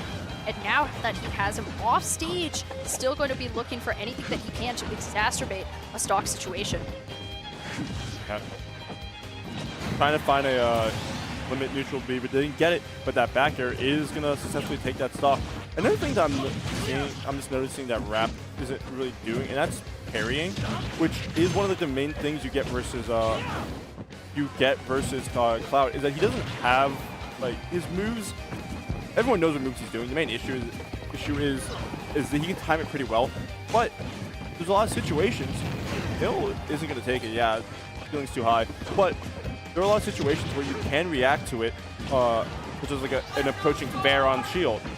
Definitely the footstool, but we're not seeing it. And that's where you make a lot of your money against Cloud as a whole. Yeah, I would say that that's a lot of what Rap seems to be lacking during this particular set so far. And he's sacrificing so much of his materials as well, just trying to catch up to Stars. And that's precisely what you were saying earlier, that he's not able to have his ideal Steve gameplay because of Cloud, because of his speed, his large hitboxes as well, that there's just not a lot that he is able to do that he wants. So a lot of what it seems is that Stars is really the one who is the driving factor in this set, and Rap just being forced to play passenger. Yeah, I'm not a huge fan of the stage pick. I think this definitely benefits Cloud quite a bit. It allows him another avenue to get out of there. And you're not making the most of this situation due to the top platform. That is very funny. But yeah, this is just a hard situation, especially with how big the stage is in terms of like the blast zones. It can be a real challenge to actually get a stock here as Steve if you're not able to take control. And we're going to be down 2-0 there, which is going to be an issue because Rap, you saw, that game one debatably should have been his, right? He had several chances to kill him off stage, had some bad recovery stuff, but that mentally gets to a person, right? It gets you thinking about what could have been if you won that game one. And then it showed a little bit in that game two just how confident Stars felt. It allowed Stars to get a little bit of momentum, and that was a very clean game two. But we are running it back to Battlefield. Yeah, getting us started. And as you were saying, that mentality aspect is really big because it's so easy to get caught up in your head when you are down 2-0 and just thinking like, man, I was so close to taking that stock. I could have taken that game. I could have done all of this. And especially going to be getting us, it is important that we are getting started on pretty even footing for the most part. And that up B, you know, just finding that option where it was, because it was just that he started with a lot of those blocks in place, finally able to get those out, and then the second that Rap wasn't expecting it, able to get the up B, sending him straight into the blast zone. So excellent stock from Stars, who's now going to be trying to avoid that TNT before he goes to attack Rap once again. Yeah, we're really also, the materials just isn't working. They're not, oh, that could be a down B. Ooh. Yeah. That's exactly what That's exactly what happened. But Rap, look at the materials. Rap doesn't have anything. Rap's been playing this game with like stone and iron this entire time. You haven't had diamond really to compete with. That's like your one big thing against. You actually could find a way to get Stars off stage. That could be a guaranteed stock if you're able to get the block off. Yeah, definitely still looking for it. And as you were saying earlier, at least in the previous games, he has always had either gold or diamond in the back pocket. Hasn't had it just yet, or hasn't been able to utilize it yet because Stars has just been so adept at taking his stocks really quickly. Already on his final stock, that is going to be the stock gone from Stars. Rap now playing with already 54%, and Stars, however, still going to be trying to play with this advantage as long as possible. And for whatever it is that he can, it's going to be a lot of fairs, you know, going to be searching for him on the side of the upper platform. And again, the triplats really seem to be working in Stars' favor way more than Rap's. Oh no, that actually could just be... You ran out of materials! Aw. There's materials coming in. That could have just been the stock. You didn't have... You're fine. You didn't have the... You didn't have the tools to get back as... Sorry, is that really going to take it? Yeah. You didn't have the tools as Stars to make it back there, and you ran because your material usage. Oh, that's a bummer. If you had one more block, that's the stock. And that's the game. Yeah, it's a game that could be swung in your favor. Make the set, but coulda, shoulda, woulda. We were really seeing just a lot of great Steve control from Stars there, and Rap's panic options were really showing off there. Yeah, I definitely think that he panicked very quickly, and that was super unfortunate for Rap because it was game one and he was already panicking at that point. Yeah. And in addition to that, you had mentioned earlier that MDVA doesn't have a lot of, at least current, top level Steve rep, or not Cloud Steve, Cloud reps. Yeah, that there's not really anywhere that Rap can go to practice against a Cloud. I think Rap, I will say, I think Rap does play online quite a bit, and you can definitely find some Clouds on there. Yeah. But it's not the same as in person. Like, you just simply, you looked nervous. Like I was saying, it doesn't matter how much you can practice or something. If you get nervous during the set, it will show, and it led to a lot of weird situations. Like we saw Rapper's kind of forcing himself to play a more aggressive pace, and led to them lacking materials a lot of the time, not them having to play the game with already stone, wood, or like iron tools at best. We didn't even see them get diamond, I'm pretty sure, until that last stock in game 3. But when you can't even set up your normal game plan, that's an issue. And that's a very unfortunate way for Rap to go out. What started looking like a really good game 1 for him, it quickly snowballed into a pretty dominant 3-0 for Stars. And that does mean, though, that we are down to our last 2 MDVA rep right now. Yeah. And it's going to be Warner, who's one of them right now, versus Thass. So Greninja versus Fox, another character that MDVA used to have quite a bit of, and now kind of struggles. There aren't very many. There's Gokeska is one. Not. Let's get Gokeska really right now. Yeah. Yeah. And like I'm sure there's a lot of like other Fox, but like there's none really that are like they're simply gonna be put that there's no other Foxes in this region that are to the level of Thass. And I know there's a few Greninjas in the Midwest. So Thass playing against Greninjas is not like out of the question. But it would just have to see. This matchup is definitely gonna be very similar to the Falco one, where Fox has a lot of that kill power and a lot of moves, wide moves that hit, and it's gonna be up to Warner to really make the most of his like few situations where he's able to get a starter hit. Yeah, I definitely think that is a really good assessment of the way that we are going to see this match. Fox and Greninja, respectively, decently fast characters. Fox especially. This is going to be a very fast-paced match. Greninja, of course, going to be trying to be looking for his opening as best that he can, but those, what we saw earlier, up tilts at ledge, coming out from Thass, who seems really hellbent on finding the edge guard and actually going to be getting the fair for Warner, but now forced to chase Fox and chasing him straight into the up smash, but just not enough power behind it in order to get the stock just yet. Even with the Fox weight, you just weren't at 100%, so that's going to take it. But it did put you in a better position because look, you're forcing Thass in disadvantage. If you can make the most of it right now, you're going to be able to take what looked like, honestly, not a great start for you. You're going to be returning to a stock lead. And that's, if you're able to keep this one going, because Fox, does kind of struggle to kill at times if he can't find his, main hits at these low percents, because if you can keep forcing him to use like his poke tools or like his moves that don't kill, you can steal them out and really once again really force him to use like his like actual kill options that don't like combo and anything. You're just building up more of your percent. But you give him an easy access like that, that's going to be a stock. Yeah, definitely going to be getting just really able to poke through a lot of Warner's options with that up smash. So that stock going to be going to Thass, but Warner not lagging really far behind at all as he's able to get his up air confirmed just there, and now going to be continuing to look for any damage that he can. Finding that up smash once again, this time definitely going to be taking the stock, and now Warner has an entire stock lead to play around with. Yeah, we were able to see the back air conversion there with the drag down bear into down tilt. And that's a huge lead to have right now. Because if you can play around with the stock, we did see that Thass did kind of struggle to take that first stock. And if you can take full advantage of that, just by the law of how stock 1 went, right, you should be able to lap Thass pretty easily. And even if you lose your stock, you should have an extreme advantage. The main issue is you actually have to get that advantage. You have to find a way to take that stock right now.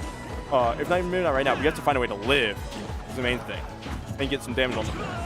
That's super important, and actually that's going to be finally using the Shine to interrupt a potential up air combo could be really big for him, because that's something that you've been seeing Warner getting a lot of his damage off of. So good on Thass for being able to do that. Now looking for a potential ledge trap, but Warner able to get back to stage pretty much scot-free, as well as finding the center of the Pokeball once again in order to restart neutral, because Thass seems to be covering a whole lot of ground, actually going to be big punish coming off of missing that up smash, but now Warner has this main advantage and not able to follow up with the fair, but still has Thass really close to kill percent.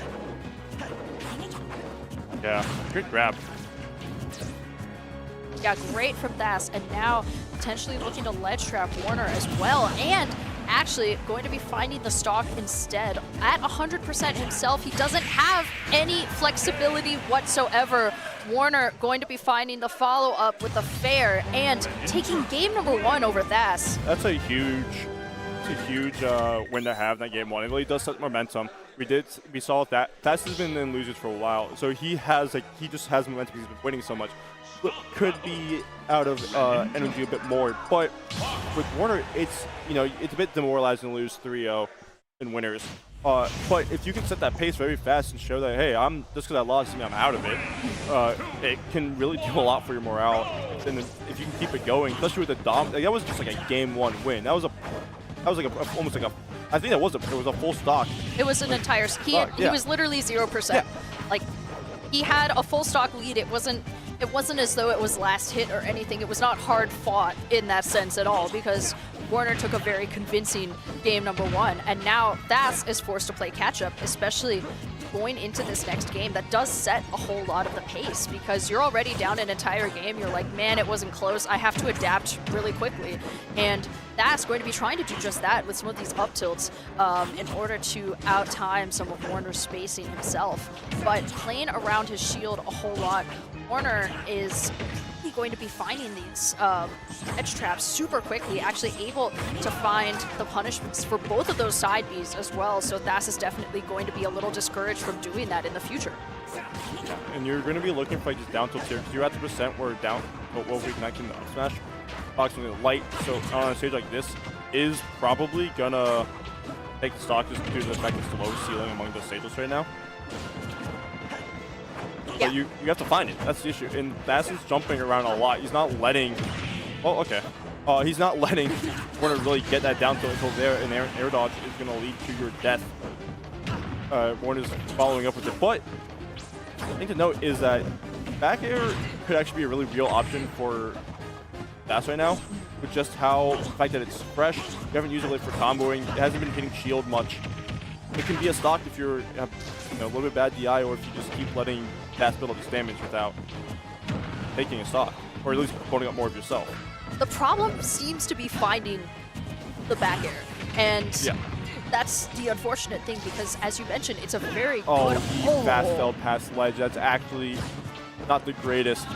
You had such a good momentum lead going. But hey, if you can keep building right now, it happened, right? But you still clearly had an advantage. Yeah. If you can keep playing like with your advantage, even if it's not as clear as it previously was, then there really is no issue. You just have to, get over it. Yeah, just don't do it again. That's the big thing. And Warner definitely seems to be playing around with his advantage even more, going to be closing out this gap with Thass, and now has him ledge trapped as well, going to be trying to land with Warner. The up tilt nair is going to be big for Thass, but not really able to find any punishes off of it either, because Warner has just been so good at catching Thass in any part in whenever he's unaware, really finding the shadow sneak and able to recover now for his options once again. Ooh, not able to get the up smash after the down air tracing, but Thass going to be trying to stay really keen on this ledge, and as you were saying, finding that hit of the back air really big for him as he was able to close out that stock.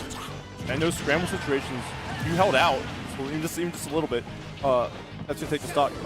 Warner wasn't able to do much in those scramble situations. Like he got out of them, but then he kept, he wasn't able to take a stock. He got kind of reachy for it.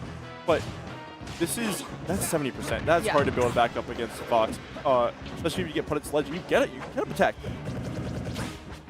Oh, that's such a difficult spot to be in, because if you're Warner and you're not focusing on what is happening at the very present, you're thinking about that last stock. You're thinking, oh my god, if I hadn't lost that when I had, I would still be in advantage right now. And now what he is doing is he just has to build back this lead bit by bit, brick by brick. And oh man, I was half expecting to see an F smash punish him, because we've seen Thass pull the F smash quite a bit.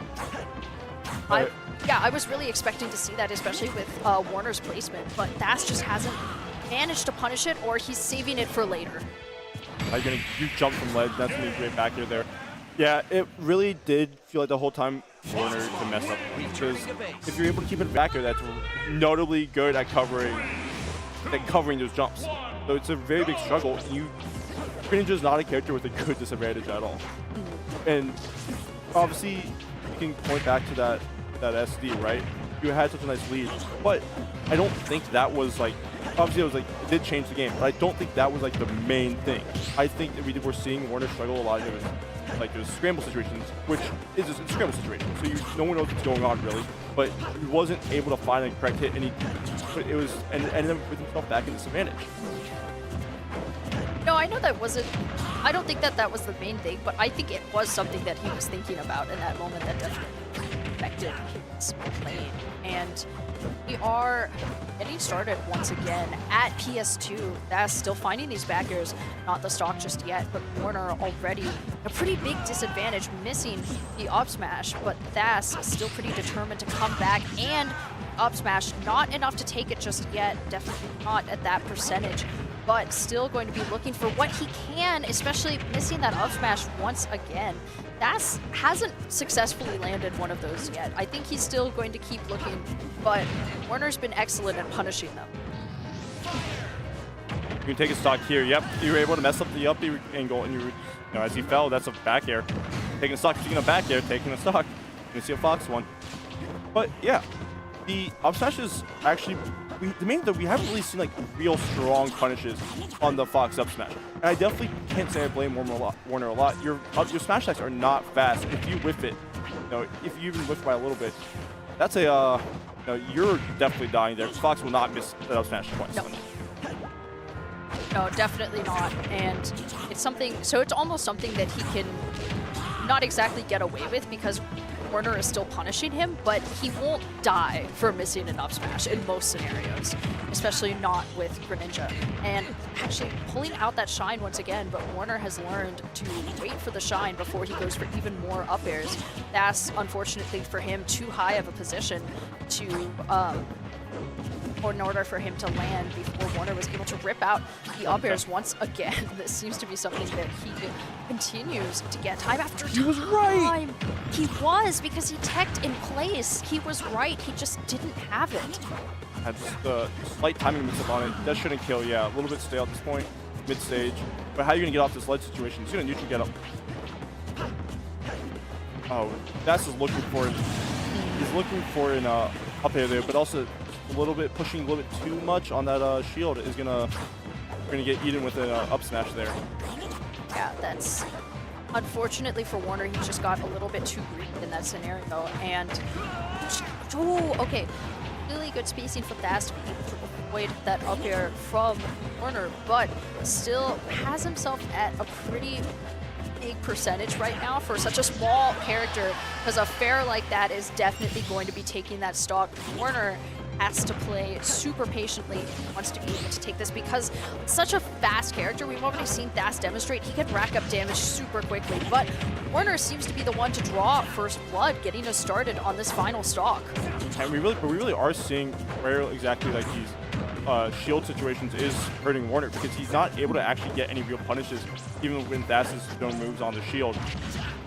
He isn't having that fast enough, but you're able to get a double fair there. You make the most of it, jumping from ledge, still does have a jump, but the slight holdback definitely messed up Warner a little bit. Back here, and put it off stage. Oh man, it's just a very difficult game of guessing in order to recover in that specific scenario. Warner eating a bit of the damage for it, but now trying to find where spacing it is that he can. Finally, there it is, as I was saying earlier, looking for down air into the F smash. That is what he was able to get that second time. That's going to be taking yet another game over Warner.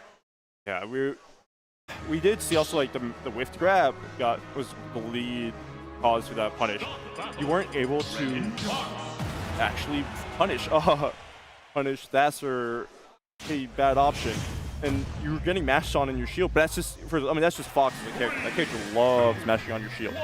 But we're seeing really how Greninja struggles to deal with that if you don't have your option of just jumping out and getting out of there.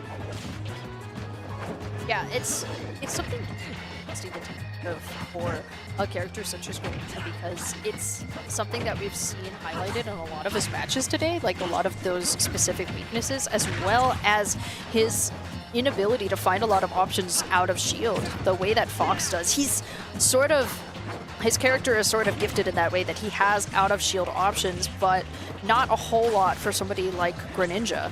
And yeah, getting us started right back at this upper platform. We do see the Bears coming out trying to get potentially an edge guard scenario, but the Shadow Sneak, yeah, finding that there for Warner, but looking for any of those follow-ups as well. The side B from Thass, not going to be able to make it back to exactly where it wants to be at ledge, but still going to be finding that respite on the upper platform as long as he can.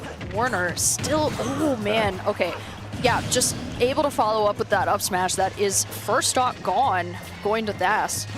We see Warner trying to find a down throw, trying to find something that can connect to an up smash there. And so one thing, that's like his kill option. Bear can definitely kill Fox, but not at these like low mid-percent, which is where we see a lot Fox actually kind of dominate. And actually missing the tech there helped out his advantage there. Although I think maybe if Warner held it, could have caught it, but didn't, you know. Yeah, Warner just barely going to be missing the spacing on that fair, and now trying to stall. It seems to be that every single time that Thass gets to this side of the stage, he goes for the shine, and then he side Bs. It's like happened 3 times in a row now, that especially in this game specifically, and Warner's gotten good at waiting for that before sending out the his ice shuriken, but he's still not been able to catch him because Thass is recovering every single time, and now not quite close to the stock yet, but already at 82%. Thass has just been chipping away at Warner's stocks, and now looking to take yet another one. And that back air he wants that back air so bad right now. But getting out of there is going to be great for Warner, but he's looking for these grabs, and he wants that grab. That up throw definitely will take it now, but you know, eventually if you keep committing to it like that, you should be getting punished for it. Yeah, it does seem to be what he is looking for. Like and he feels he's on his back foot. Yeah. And where he saw it there, went for it again, actually. Not hitting it, but you got a stock. This could be something that keeps you going, but you have to, avoid getting this early combo game that Fox loves to do. Oh, he caught He's you already, jump, too. he's already, yeah. That was already from 0 to 84%, so really big damage from Thass. And now has Warner off stage. He is going to be looking for an edge guard scenario even at the center of the stage. Greninja being such a light character, this is definitely kill percent for him. But Warner still going to be looking for whatever openings that he can find, just not able to make anything off of it yet.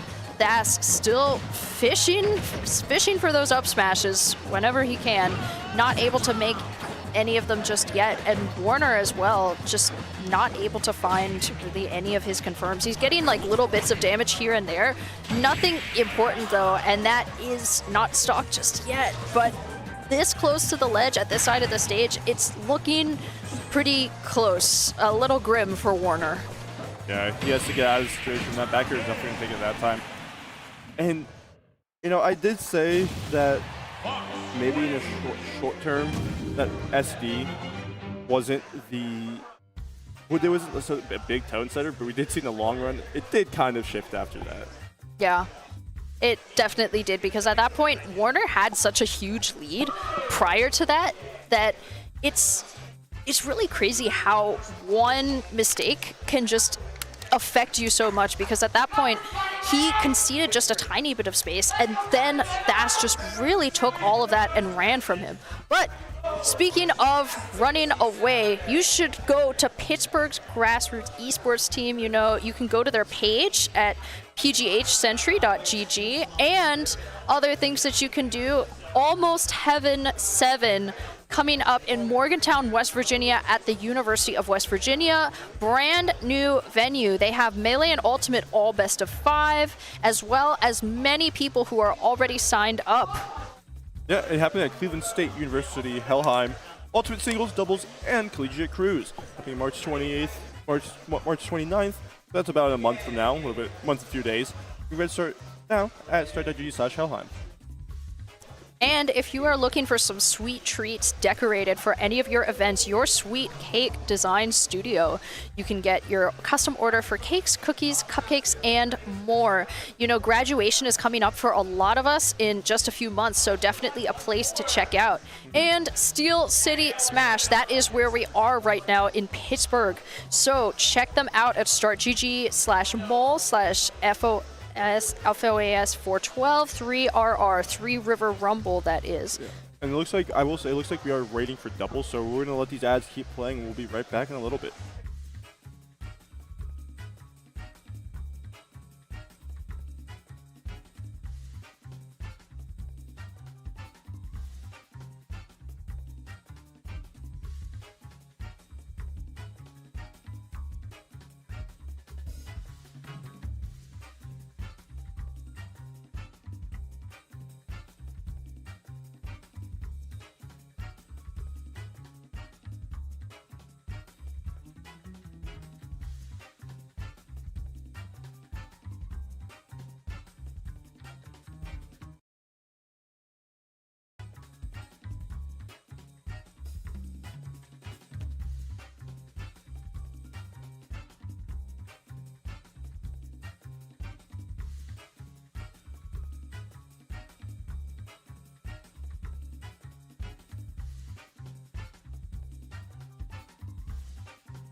Start battle.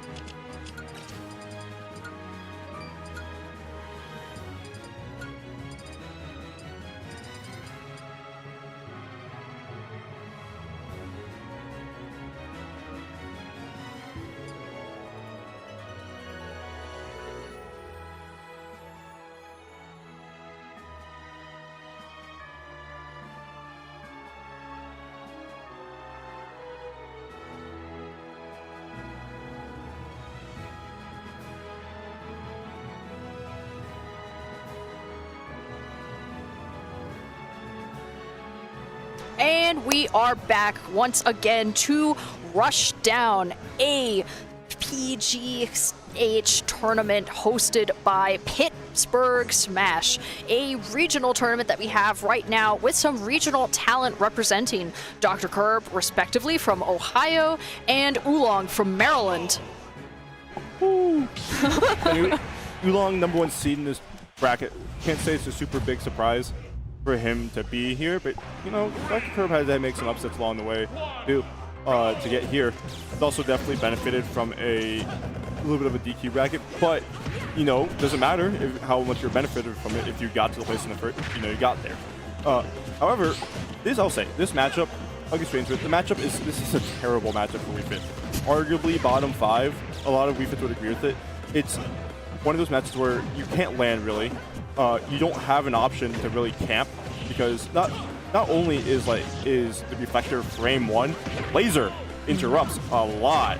Even if you are able to get something off, guess what? You just took damage for it, and now you're getting rushed down by Falco at the moment. Rushdown, A. The one saving grace you have is that Falco is relatively light, and side B does not snap the ledge. So you can down tilt it, but you have to get Falco off stage in the first place. Yeah, really great analysis, Nick, actually, because this is personally a matchup where it's something that honestly you don't see super often, and yeah, it does seem to be Dr. Kirb getting a whole lot of... You can see how he's interrupting the deep breathing as it's happening, specifically with the laser, and Oolong was able to get it, but that was just because he was so far off stage that he was able to avoid the laser, not able to avoid the shine either or rather the reflector from Dr. Kirb, who is looking for those down tilts, as we were saying earlier, finding that landing back air though, and taking the first stock over Oolong. You were able to take it. Now look at this game. You don't have to interact with Oolong right now. And that move is like -6 on shield. That is a very safe side B. And we were seeing what should be, if any other kids try to use the move that committed to side B like that in Wii Fit's face, that would be a gone stock. Also, no jump right now. Very important thing to note. Yeah. But you weren't able to make anything off it down here. Didn't have an angle even. We're scared of getting pineappled. We are without player again for a quick hot second. But if Oolong can find a way to build up this early damage, I'm gonna go for up air. Up air doesn't up air doesn't actually work at that percent.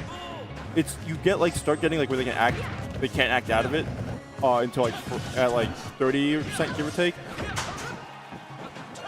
Yeah, this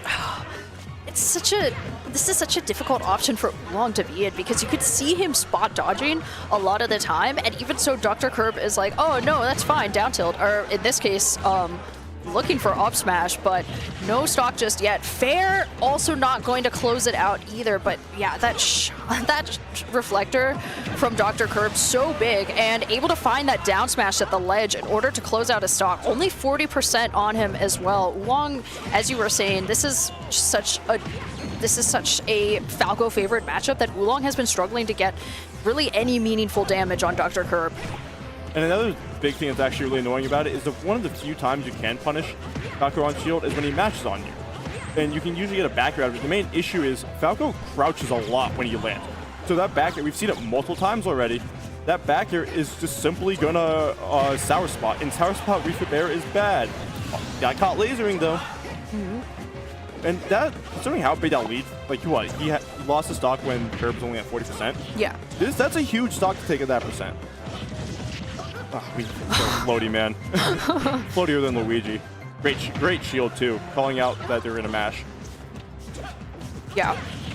really great getting us started and actually getting the fair straight over the header as well.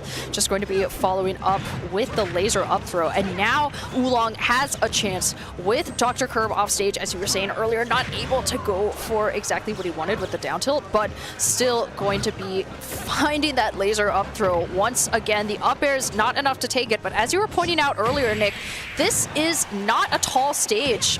Getting the kill screen off the back air, but still not able to. There we go. F tilt definitely taking that game number 1 for Oolong in a pretty hard fought game, if I do say so. He was losing for a lot of that game, and then it wasn't until the very end that he was actually able to make up any meaningful percentage. So pretty hard game, but it does set the pace that I expect to see continued in the rest of the games. I did see the run it back motion, so we are going to go back to PS2, which didn't really feel like a stage issue for Kirb. We did see a lot of the time that they would lose advantage because of situations like this. They're shooting the laser and they don't hit refit in time, and they're stuck in the end lag. Yeah.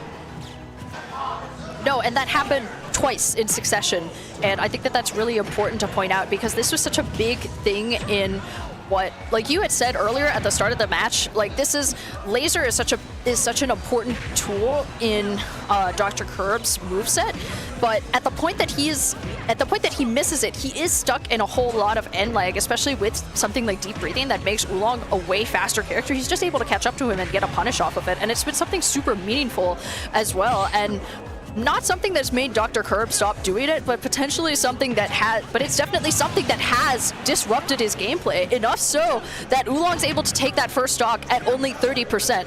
Yeah. Wasn't able to get the second hit of Nair there. Normally you'd see refits go for Nair up tilt. Even if they only hit one hits connects there. What are you doing? Keep that shield, buddy. It is Falco F smash. That move is not going to break your full shield. Down tilt? No, actually not. I'm going to find it.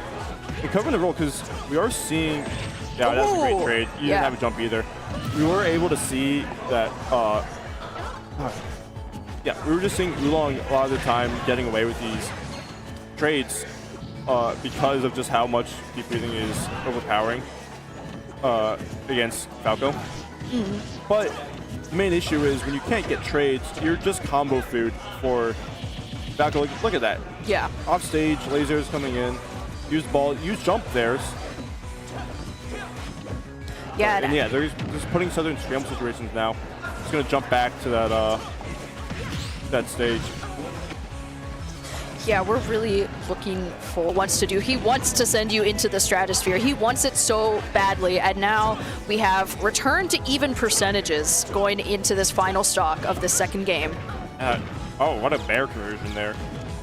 But you weren't able to also to get deep breathing anymore. So Falco could chase right now. Dash, just going for that check there. You could potentially extend it with up tilt there to catch like the spot dodge. But you had to get off that platform instantly because you know that up throw was coming if you got that grab. Especially at that percent. Actually getting the hit. You don't have a jump. You are dead here. Yeah. There's no reason you should ever let a refit back. Yeah. Refit without a jump, especially with your recovery actually hits worse with deep breathing because you don't get as much height. Because with refit airspeed fall speed increases. So normally when you don't have deep breathing, you get a little bit of boost at the end of it. You don't get that same boost with it, and so activate deep breathing. Got 2 frames, no jump. There was no chance he was getting back. Kirb, like maybe Lux also like low key risked losing that game if they went out, hit them, and it traded. But we're gonna see the run back to PS2, which definitely felt like if the fine pick there. Yeah, this is gonna happen on any stage versus Falco, right? Yeah, this is a pretty decent stage for both of them. We haven't really seen the stage choice being a problem at all in this set, and actually going to be getting us started right off stage. That shine going to be super big for Dr. Kirb, and able to make it back, but not really still making it back and taking so much percentage because Oolong has just been forced to eat a whole lot of damage by Dr. Kirb as he is looking for these options. Still, on the other side of the stage, he was like totally found that back air as well. Dr. Kirb going to be stalling us here at the ledge, not able to find Deep breathing wore off just then. Actually, could have been a stock if you were able to get deep breathing. You weren't. This time, though, that hit is going to take that stock. But you can't hold in there if you're going to DI. You can air dodge out of it. That was just a frame trap at that point. That's 31%. It's off your whiff right there. But if you can't get back onto the ground... Yeah, you can see, unfortunately for Oolong, he did select the wrong option in that scenario. He was going for the down tilt, and instead Dr. Kirb just went for the illusion instead. Yeah. That was like, sure, okay, I guess. But going to be finding the down tilt in this specific time. Oh man, okay, no down smash just yet for Dr. Kirb, but he is going to be looking for those up tilts from underneath that platform. Still ledge trapped and actually finding the tail end of the fair, still making it back to stage and actually getting the sun salutations, deep breathing online now for Oolong. So definitely going to be looking for whatever confirm he can once he gets back down to the ground, and that up air definitely going to be taking that stock.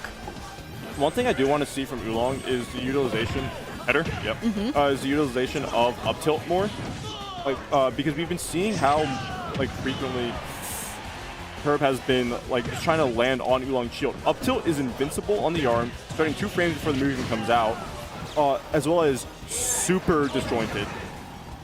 This should be a layup edge guard, but. Yeah, there we go. It's invincible. I mean, you see how like when Kirb's trying to land on Oolong, you can actually like punish him for it, and you can get a lot of damage off of it. Back air, yeah. That's what I was talking about earlier with the how back air is not the greatest because of the low profiling. Down tilt, whatever. Sure, F tilt works on a roll in. You're exploding there with deep breathing, refit rage. And that game really did feel like Oolong was able to keep his grounding a bit more. He wasn't just wasn't getting comboed as hard. He was getting his deep breathings, and he was punishing Kirb for trying to play an aerial game. We saw like up air taking a lot of stocks, taking the stock, and the panic situations we've seen Kirb, like, you know, in the past dominate actually. Not work it out for him this time because Oolong is just keeping his ground and getting ready for these situations. And sure enough, you know, reading these rolls with F tilts is going to be big. Fair, yep. Yeah, I think just be the stock right now. Oh, yeah. Yeah. Yeah, you know, stock. Oolong basically at 0% right now as well. Able to get a whole lot of these up tilts in motion and trying to follow up with this, you know. As we were saying earlier, with the way that the early stocks play a lot into your mentality, especially if you lose a stock at basically 0, the way that Dr. Kirb did, it can be really big going into this potentially final game because Oolong only needs a game to win. We are not going to...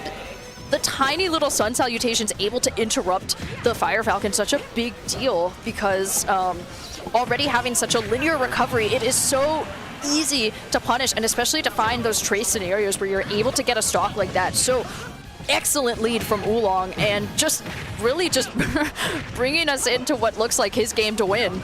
He really just is, since he's holding his ground a bit more. We really are seeing Kirb struggle to find a way to get in, because if you can camp, it's actually kind of hard for Falco when he has to be forced to be the aggressor to get it, because Falco is not a fast character. Look at that. That movement slow. That movement speed is slow.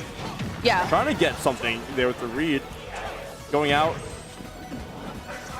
Yeah, as we were saying earlier about like Falco not being a fast character, he's got very fast aerial speed, and that was why in game number 2, that was exactly what he was going for. He was playing a super aerial game because Falco has a fast gameplay in the air, but specifically on the ground, Oolong has a super hard advantage, and all of Falco's oh man, okay, great stock there, finding that for Kirb, but you know, you can just get F tilted. Yeah, the panic. By these F tilts. Super unfortunate for Kirb, because I hope that he rewatches this and says like, yeah, I was super duper panicking in that set. But hats off to Oolong, very clean game, a 3-1 for him, going to be securing his spot on this side of winners top 8.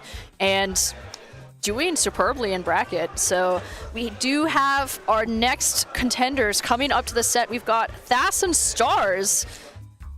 Yeah, this is kind of like, actually, if you're from MDVA, this was a very iconic, like, this was kind of like our grand finals at Xanadu for a while. Yeah. In the 2022, 2023 time. But this, if you're from a, actually, even if you're like, this is a very common matchup with like in a lot of places. Fox is not a, maybe this meta, a little bit rarer, but this character was not rare necessarily. It's a good character. Cloud is also a very good character. He is an iconic character, and he's fun. He's a fun character. So you're going to have a lot of people playing both, and I guarantee you, even if you haven't watched, even if you don't have that in your region, we got, guess what, the classic Spargo light sets. There's so many of them, and they're always good sets most of the time. Let me phrase that. Most of the time they're good sets. And it's, you know, it's a slobber knock, for lack of a better word. It's a set where both these players are going to be trying to find their main hit, because when each of them knows that when they get their hit, they are going to be building damage. Yeah, definitely a set to look forward to. We have, you know, two pretty big players as well coming from, in Stars' case, all the way from Florida. I fail to remember the specific region at this very moment. I think they're North Florida. That's... no, they're South. I'm pretty sure they're South Florida. Okay. Like Miami area, to my knowledge. Okay, yeah, that is... that's pretty far. Yeah, but like, they're originally from Tri-State, so who knows what they're doing? Because this is not Tri-State. But either way, it doesn't matter what they're doing here. They found their way into this top 4. Well, again, your Oolong moves will run just like that. Both of these players are unfortunately going to have to. One of them is going to have to find a seat in the crowd after this.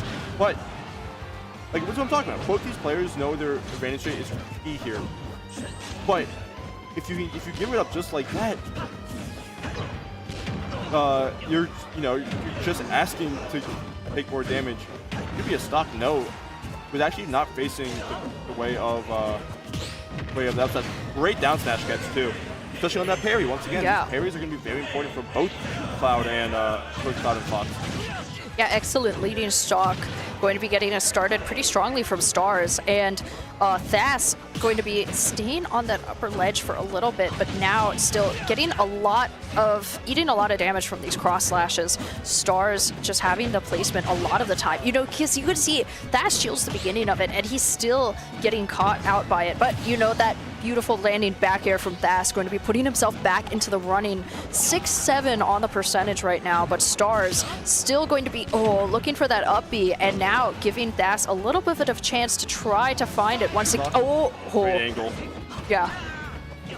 But yeah, trying to prevent Fox from landing, and just let him land just so he can hit him with an up smash.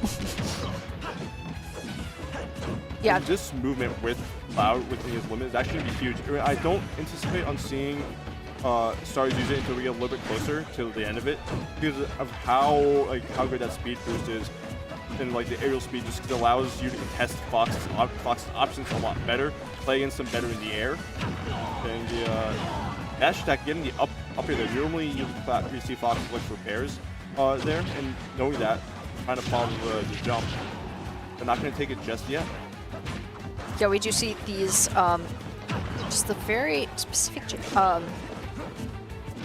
looking out for Stars at this side of the stage. You know, once again, that landing back here from Thass going to be closing out yet another stock, and 50% to play with. That's not a whole lot, especially considering how quick Fox is at racking up damage, especially the way that he's able to keep Stars at this stage, like at this side of the stage. Yeah, putting out the back air in order to try to get a little bit of the damage and dodge some of the bleeding as well.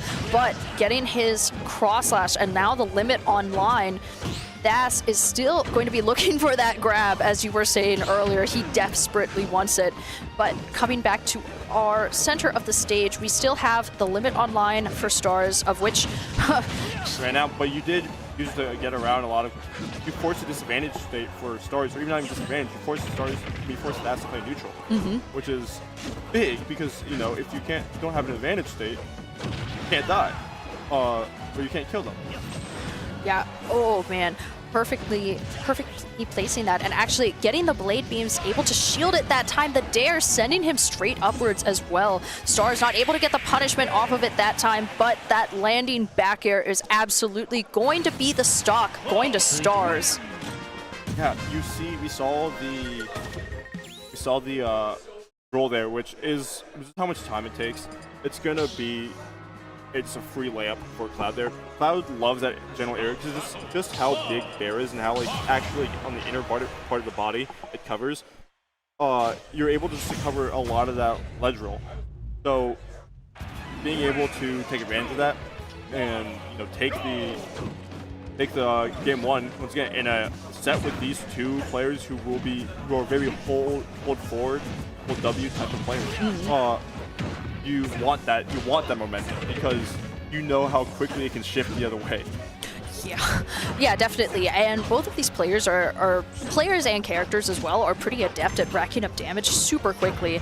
And especially like any of these Fox combos, the way that you could see Thass just able to trace Stars all the way to the other side of the stage, not getting a single hit on him, but just his spacing is enough to be a menacing presence for Stars. Finally able to land some of these damage, but he was just waiting for that hitbox of the dare to come out in order to hit Stars at exactly the right hurt box. And now having him off stage, he has the shine that he's going to use to try to disrupt, but puts him in such an unfortunate spot, not able to lose the stock, thankfully for Thass. But, as we were saying earlier, these small ceilings of PS2 going to be super big for what Thass was able to do in order to get a pretty quick stock off of Stars. Whoa. Yeah. Didn't even need sweet spot there. You got the strong sour spot hitbox, and that Fox untechable.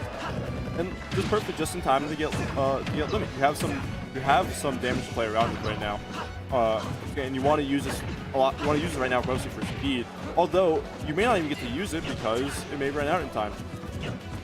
Yeah, it's also like on top of that, having the threat of having a limit move is so dangerous for both these for Fox. Against Fox, because that character will explode if he makes one wrong decision. Yeah, being such... Oh, man. Okay, you could see perfect punishment coming out from Stars, able to take that stock just where Thass stood, and now finding the uppies and having the limit online once again, just proving to be a pretty big advantage for Stars, and that he's able to have this fear factor, essentially, when he's going up against Thass, that Thass was still able to grab him out of the limit, but it's not at the risk of essentially being killed for touching him.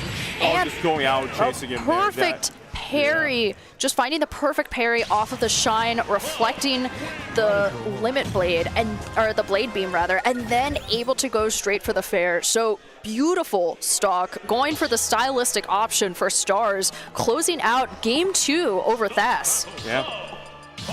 And that felt like a bit more of a dominant game, but I do think that momentum shift from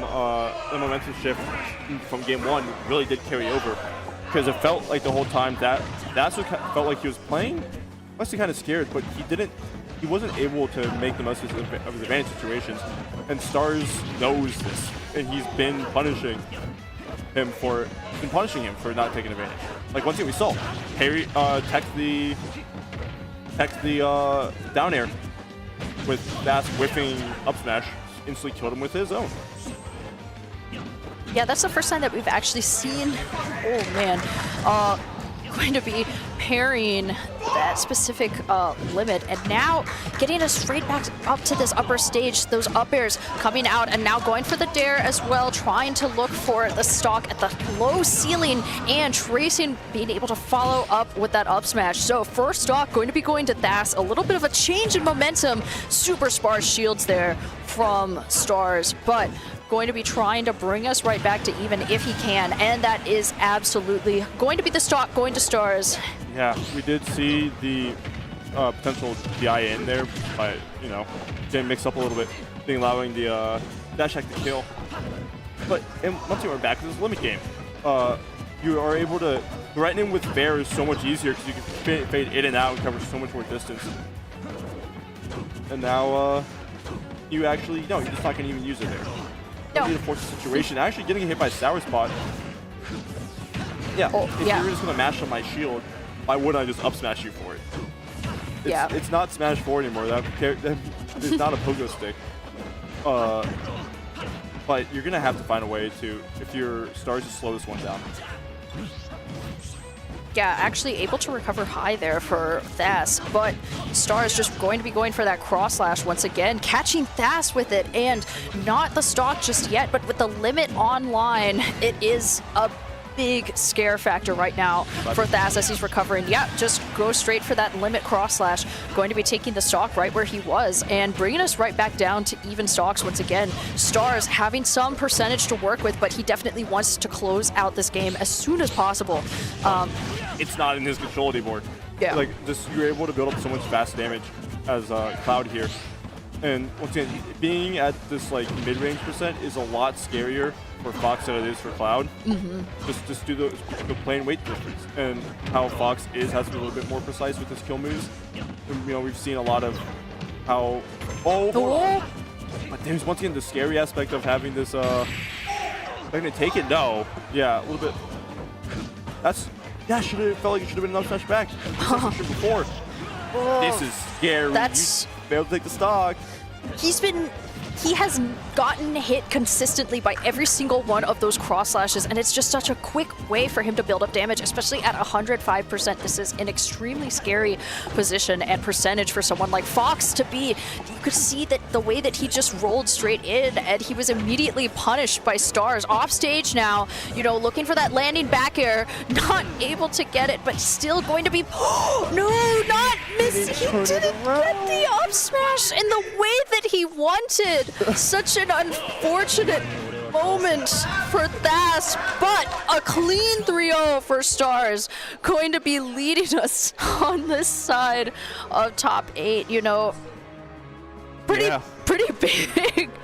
big deal, but such a heartbreaker for Thass. Yeah, those whiffs, like smash attacks, really it did come back to haunt Thass. Multiple stocks could have been taken with it. Cost him the final set, and that's kind of a bummer of a way to go out, just to say it clearly. He could have, he would have gotten the stock if he had turned around, is the really sad thing. You had the time off the parry. Turn around. It's just, you didn't, and you lost for it. He had the right option. He didn't execute it in the way that he should have, and that's why he lost, is the really unfortunate thing. And he, you know, it was game 3. He could have had the potential to turn it around, make a reverse 3-0, and, you know, all of that is not going to happen because of that singular mistake. There were a lot of, it was a culmination of other mistakes that Nick and I pointed out, but unfortunately for Thass, that is going to be the end of his run today. Yeah. Still a pretty definitely a nice run. I want to look back at that actually. A pretty respectable placement as well. He beat Squidplumber, who Squid in the past 4 for this set. Yeah. The previous 4, Squid has won game 5 in each of them. Finally taking it this time. Had to beat Squid, Winter Shorts, Bunchy, Weeble Wops, Winter Shorts, and then top 8. Well, we saw he had to beat PsyKoD and Warner, and then before eventually falling to Stars. Not at all a run to scoff at, but I mean, of course, with all competitors, nobody wants to go out like that, and you don't even want to go out at all. Yeah. You don't have to. So, yeah, it's not much you can do except improve. Look back on the VODs, improve off of it. Hope you don't mess up like you did. But now we're moving on though to another Spacey once again. Quite a few Spaceys in this top 8. We have Kirb coming from winners finals versus Stars.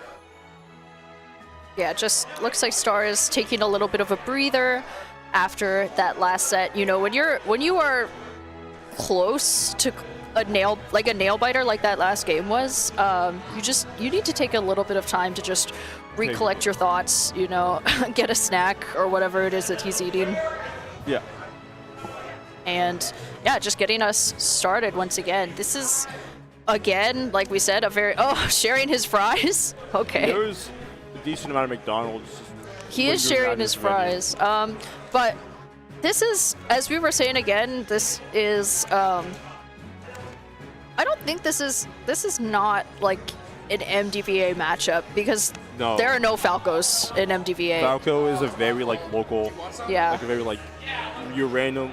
Like there's like Acro is the main Falco I'm thinking of in the region, and that's like Acro is like the main Falco you think of, which is just in Acro hasn't played it forever.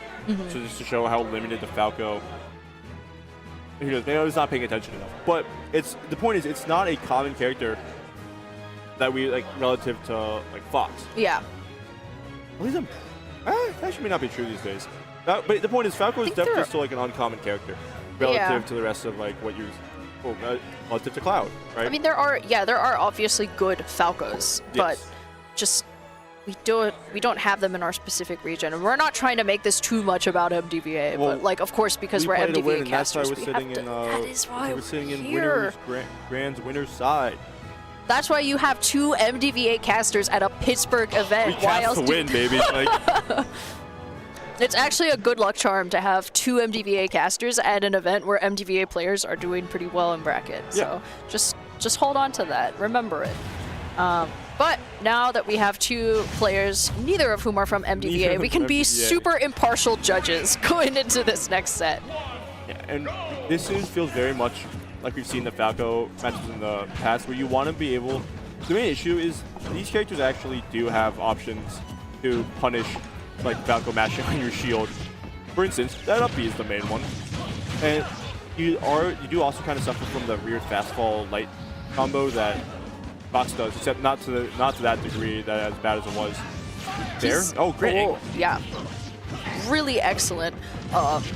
Fire Falcon angle coming out from Kirb, as that was very nearly his stock. Actually, also, I'm pretty sure that side B was also aimed the other way. Side note, I think he would have side B'd into the blast zone, even if it didn't connect. But you were able to snipe out the recovery there.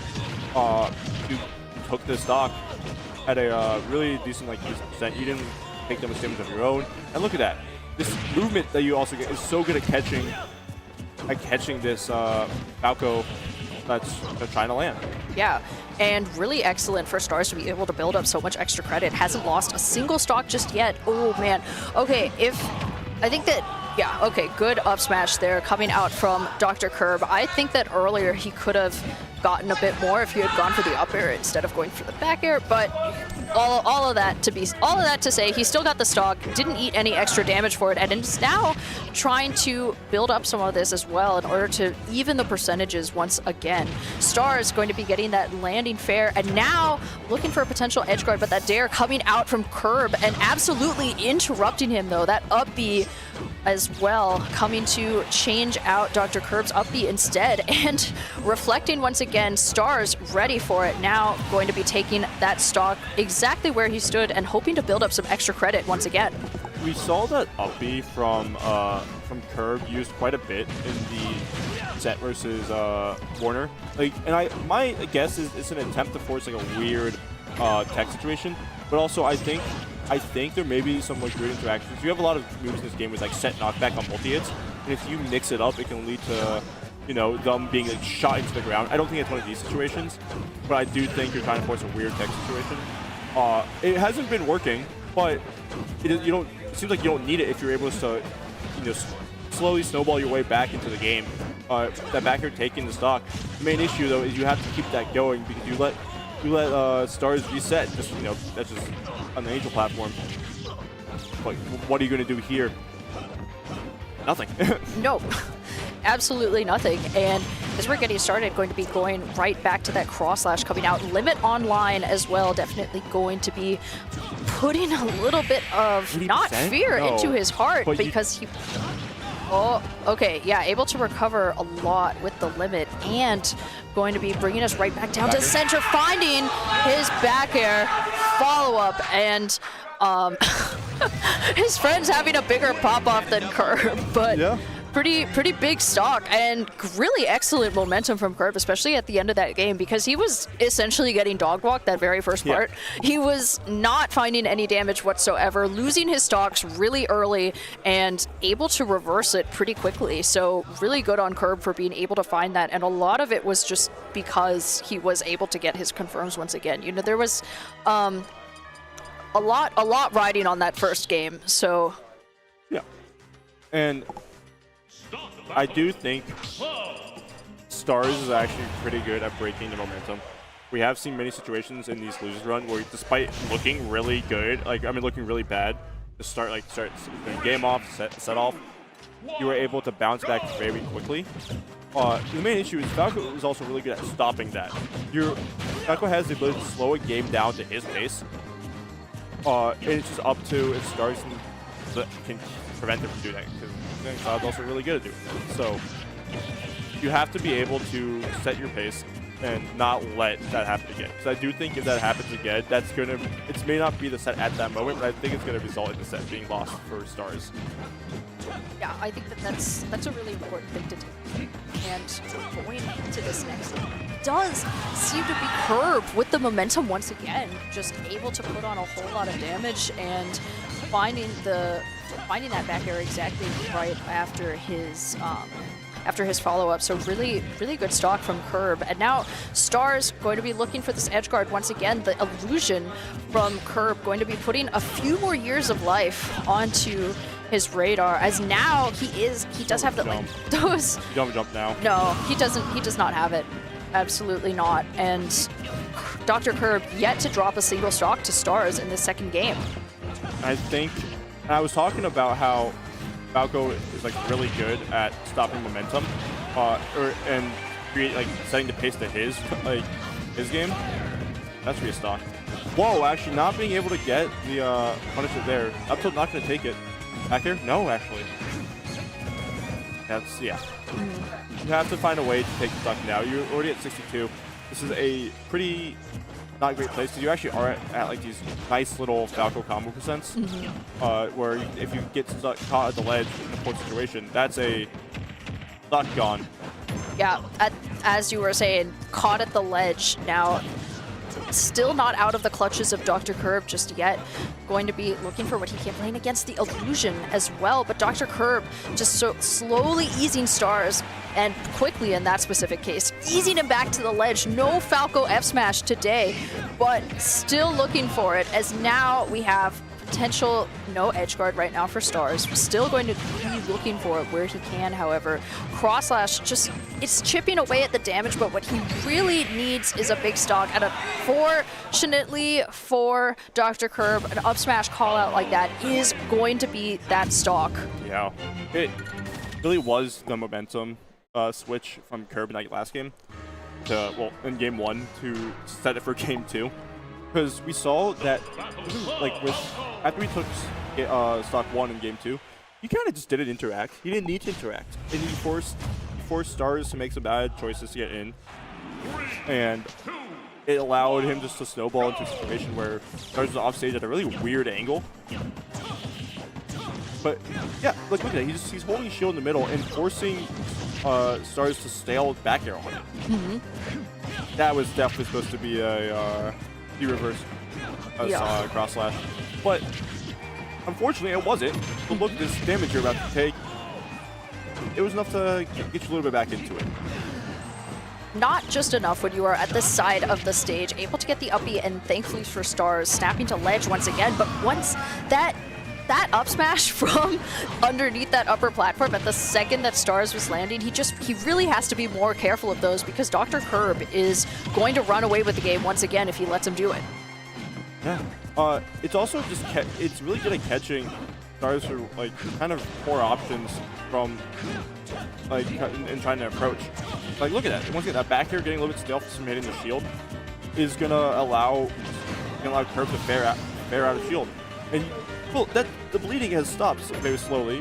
It can continue, as we're seeing now. Oh, that's dead.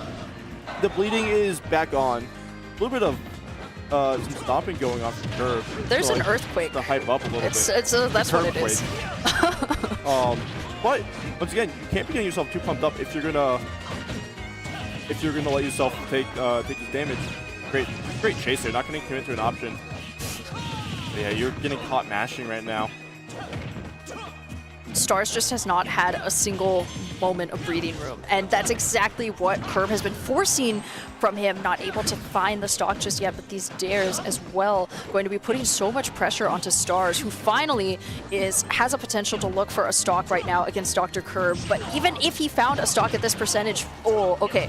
He tried to go for that up smash once again, but Stars was able to space around it. And oh, that tail end of the fair going to be closing out a 3-0 for Dr. Kirb over Stars today. Okay, we can see in the back they're instantly coaching for Oolong right now. But yeah, that matchup at the second it got slowed to Kirb's pace, it shifted heavily. It did force Stars to approach an option in ways that Cloud doesn't like to. We saw like this weird jumping in and out to try to avoid lasers, which got punished heavily for the fight with the up smash. It led to some sloppy play as a whole. I have to imagine some of it's also just the annoying factor that Falco can have, where it feels like getting hit by one move is one thing, but getting in a multi-hit because of how long it takes to get out of the multi-hit, yeah, that's annoying. And especially it doesn't help when you're getting lasered across the stage, right? So it's gonna be pretty difficult. But speaking of difficult competition, check out Steel City Smash, twitch.gg/MOAL/FOAS4112 and /3RR for some great Smash competition. Yeah, this production is brought to you by Century Esports. So Pittsburgh's grassroots esports team, these are the people who sponsor their players. These are the people who are able to put on such great productions like these, and as well as for the other esports that you have at Pittsburgh University. Speaking of other universities, at the University of Virginia, we have Almost Heaven 7. So many games that you can play, Melee and Ultimate. You also have super top players who are already confirmed. I know Zamba, Syrup is going, there's going to be some pretty fierce competition, and already almost $1,000 in pot bonuses for Ultimate. So be sure to register now in order to secure your spot on their Start GG. Yeah, and of course, at Cleveland State University, Helheim, happening on March 28th, March 29th with Ultimate Singles, Doubles, and Collegiate Crews. Register now at start.gg/Helheim. Definitely don't, I know a lot of people watching, I imagine a lot of people watching are also college students. Collegiate Crews can be fun. Like, if you have a group of people, get there. It's fun. Do it. I promise you, Crews is a fun experience if you're with people that you like. So, yeah, it's pretty good time. And we have coming up to the stage Oolong and Dr. Kirb on this side of bracket, already in winners finals now. So we have a lot to look forward to. And so specifically,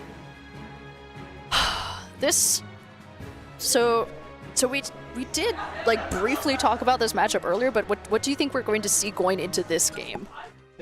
I think what a white dap. Holy shit. Sorry. There's two white people dapping each other's up.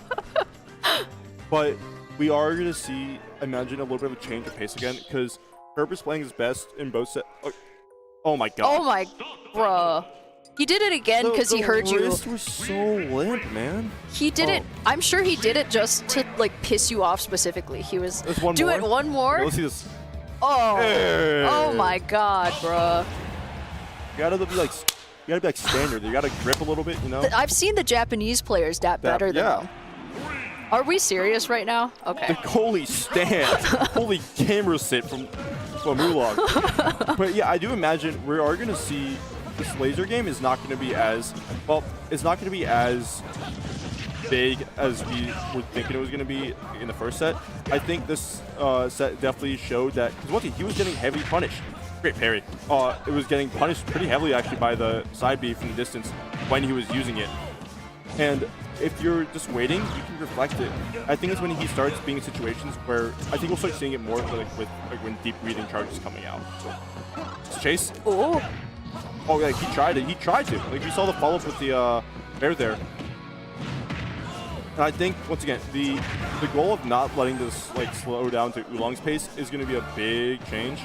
Insane spacing there, but not letting it switch to Oolong's pace is going to be big because it allows Kirb to really play to his strengths, which he's going to be letting waiting it out and trying to force these approaches.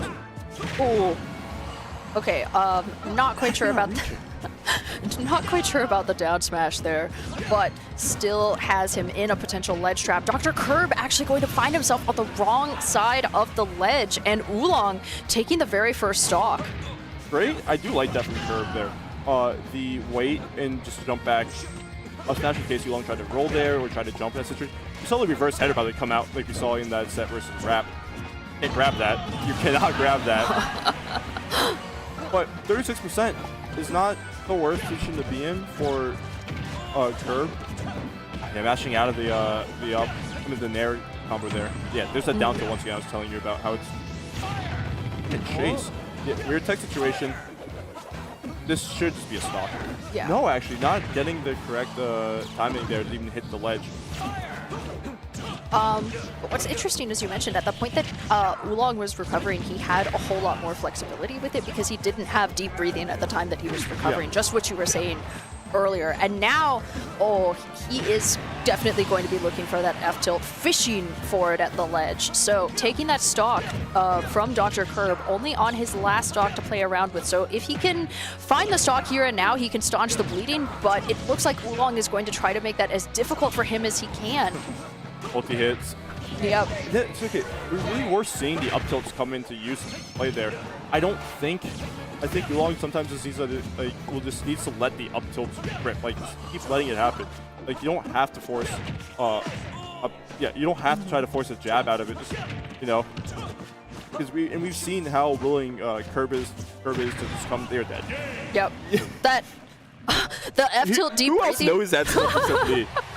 Like, no kill screen or nothing. You actually lived, but you jumped and you were dead from it. Anyways, but yeah, you were saying?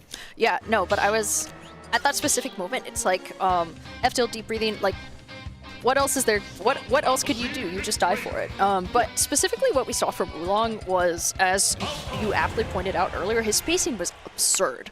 Like, that was something super big, especially at the ledge. He was able to get the down tilts when he needed it. He was finding the headers as well, even off stage, and even at the point that he was forcing Dr. Kirb to react with it with Shine, and still able to find a lot of his punishes, especially on the ledge against Dr. Kirb. So really big first game from Oolong, and I'm anticipating how Kirb will decide to follow up. Yeah, I do think we may need to see a PS2 switch, honestly. Like, the stage didn't really feel like it doesn't feel like it's a huge problem, but it doesn't feel like it's helping her. Like, the big space is actually just allowing, great recoveries, by the way, but it's just allowing Oolong to,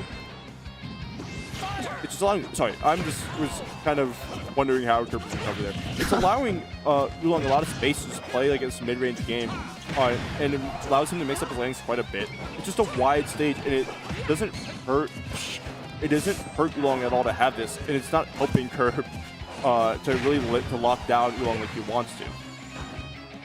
Yeah, I think that. Yep. Yeah, that was a dead Falco. Yeah, when the second you're forced to recover up, straight up against. No jump, by the way. Yeah, really important for this, going into this once again. Oh, okay, actually able to find the spacing, but yeah, the back air follow-up from Dr. Kirb. Going to be finding his very first stock of the game, bringing us straight back to even percentages, so pretty big for him to be able to do that right there, but Oolong super dominant with that, and still going to be looking for something at the ledge. It's going to be following up with the fair, not able to get a stock off. Oh man, looking for those dares, and recovering, thankfully for Oolong, but Dr. Kirb still going to be looking to chase him up with those fairs, finding that not the stock just yet, but the back air definitely kill sparked. But another thing I do want to talk about is those lasers off stage on are really good at interrupting a lot of Oolong's things. Main issue is every time he gets hit with one off stage, Oolong gets to refresh his header stall, which is very big on mixing up his momentum, and how he his airspeed. And I kind of want to see Kirb stop doing that. I want to see Kirb use the moments, get one laser, make Oolong use a header, and then punish him. Try to get an actual edge guard off. Trying to go for a down tilt there. Oh, actually getting up there. But anyways, I think that could be actually something that's not really. Fun fact: Reaper can actually crouch their own fully charged Sun Salutation. So that is something that could come to play. I doubt Oolong is going to try to test how fast his reaction speed is. But now let's see. We have Kirb off stage, back to ledge. How is he getting out of this? Oolong's been really good at not letting Kirb get back to the middle of the stage. The few times that he does, it's because he got sent to the other side of the stage. Exactly, and the stage control has been such a big factor for Oolong. That the Sun Salutations, so the specific spacing of that, in that he was hit already off stage by the header, and then that direction of it just sent him straight into the Sun Salutations. Like he also pressed laser. Like he had all the time in the world to not press laser, but he did. He could have reflected it, didn't. He was caught in the laser animation. That was what you had said earlier too, that he keeps going for those lasers off stage as well as the. I think he's working both ways too. Yeah, like Oolong, he keeps getting. He's not doing really anything by. I guess he's getting 3% in every laser, but when he's off stage, it's not allowing. Kind of still allowing Oolong to get his stuff going, and it's mixing up his. Kind of worsening the area he's able to go to back here. And when he's on stage doing it, it's kind of hurting Oolong. It's kind of hurting him. It allows Oolong to refresh his recovery quite a bit. But now look at this. Oolong overextends one time and allows Kirb to get back to the middle, and instead he doesn't take that to the middle. He tries to ledge trap a 0%. But what you can do with this damage now, no deep breathing, no damage reduction.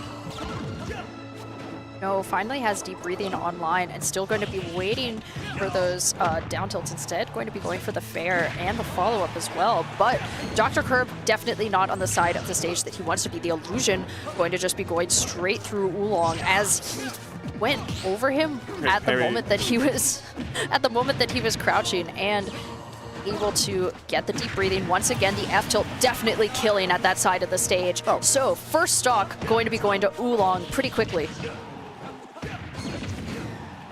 Yeah, I mean, sometimes I like this chase using the great back there, not getting a sweet spot. But look at this. Since he stopped using laser and actually started chasing, it's forced Oolong to make kind of predictable recoveries. And even when it forces him to, it doesn't force it, but it leaves him feeling kind of panicked when he actually gets back to stage. It's like, oh, I actually have to get back on stage before Falco does and reset. But Falco is really good at avoiding that whole ledge interaction and just being able to take a stock there. This multi, it's actually kind of screwed him there because it put him in so much lag. Yeah. The laser once again getting called out. Yeah, unfortunate for Dr. Kirb that this seems to be a recurring option for him, but Oolong definitely going to be trying to take advantage of it for as long as possible and trying to recover with the Nair, but able to get great aerial there from Oolong as he is now coming back right to the center of the stage. And yeah, great up air, but not this time. Yeah. Hey, he'll outlive deep breathing, but you have to go be careful here. 155. Yeah, look at that. We could have deep breathing back.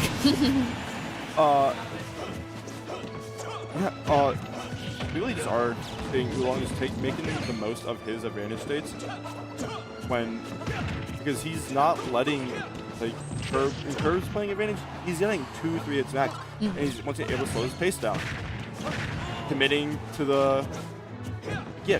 these specials off stage.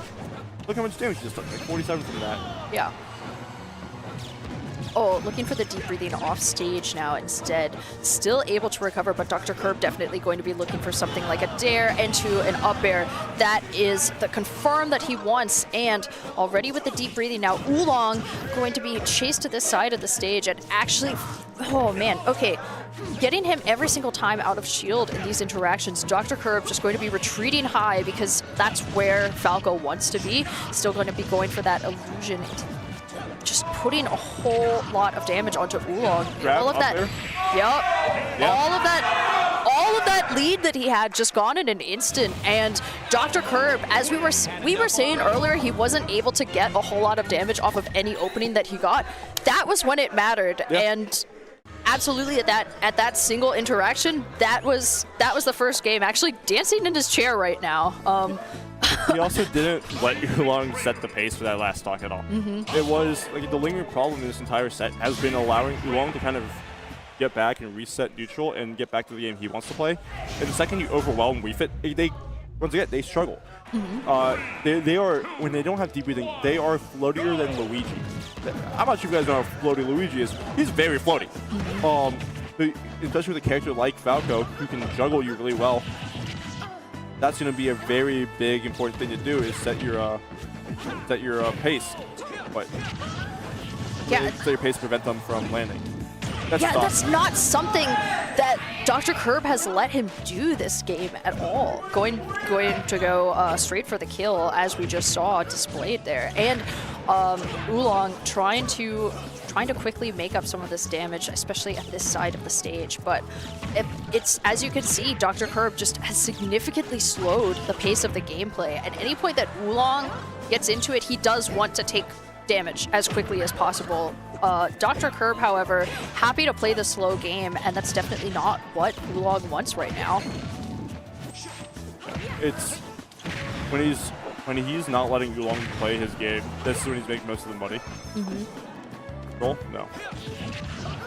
No, and that's really big for him, especially going into what could possibly... So last game, definitely you saw a change in the momentum and in what Dr. Kirb was allowing to happen, and what he understood is like, if I set the pace, I get a whole lot more off of this. And now at nearly kill percentage already, Oolong has this entire stock to make up. No, man.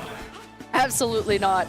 Still going to be going for that illusion straight on that side. Not able to get the back air, and especially not with the deep breathing, but didn't even have the deep breathing for that up air. At that percentage, you don't need it. So Dr. Kirb going to be falling to that stock, but looking to take another one in quick succession. That spot dodge, or the air dodge. Into like these areas that Kirb wants him to. The great parry doesn't matter. Didn't move forward there. I mean, that's fine rated for Oolong. You know, you're already at like death percent right now anyways. Get your extra 30%. Oh, by the way, this game's even. This game's even with that deep breathing out. Super duper even game, especially if he's able to take the stock right now. No, you can't. And Fair definitely not able to kill, but already a Wii Fit trainer at full rage with deep breathing is a sight to behold, if I do say so. Yeah, look at that right now. Header, not gonna take it just yet, but gonna punish the landing. Yeah, there we go. Up air gonna take it from the ground. Another thing, and then another thing that we are seeing Oolong do quite a bit is crouch, which is just a Wii Fit thing as a whole. Wii Fit likes crouch. It allows them to low for a lot of moves. And it can mix up like how you're actually in an approach situation. That's stuff. Yeah. But it also crouch cancels is a big thing, and Oolong likes the crouch cancel versus a lot of these combo weight characters or these combo heavy characters because it mixes up like their timings, the distance of what the setups, and we saw it. We saw it a lot in the first two games. We haven't really been seeing it in the last two. Okay, yeah, he still had the jump, was still able to recover, especially not with deep breathing, just not online. Oh, okay, going to be going for it at that side of the stage, and now has, super duper even game already at 98% though, and the landing back air from Kirb, not going to seal out the stock just yet, but he is super looking for it. The uppy just... Even that upper also, the uppy also went like notably high. I don't know what... Sure, whatever works there for you, I guess, if you're Kirb. Oolong, whenever he got back to he's gone back stage in the last 4 stocks he's had, he's been trying to rush back in, which is, once again, it's playing to the game that Kirb wants to play. And yeah, you're down, but you don't, it's shown in the past, you don't have to. You deal so much damage at one time. If you can take your time to get yourself going and force Kirb to make bad decisions, you're in a really good position.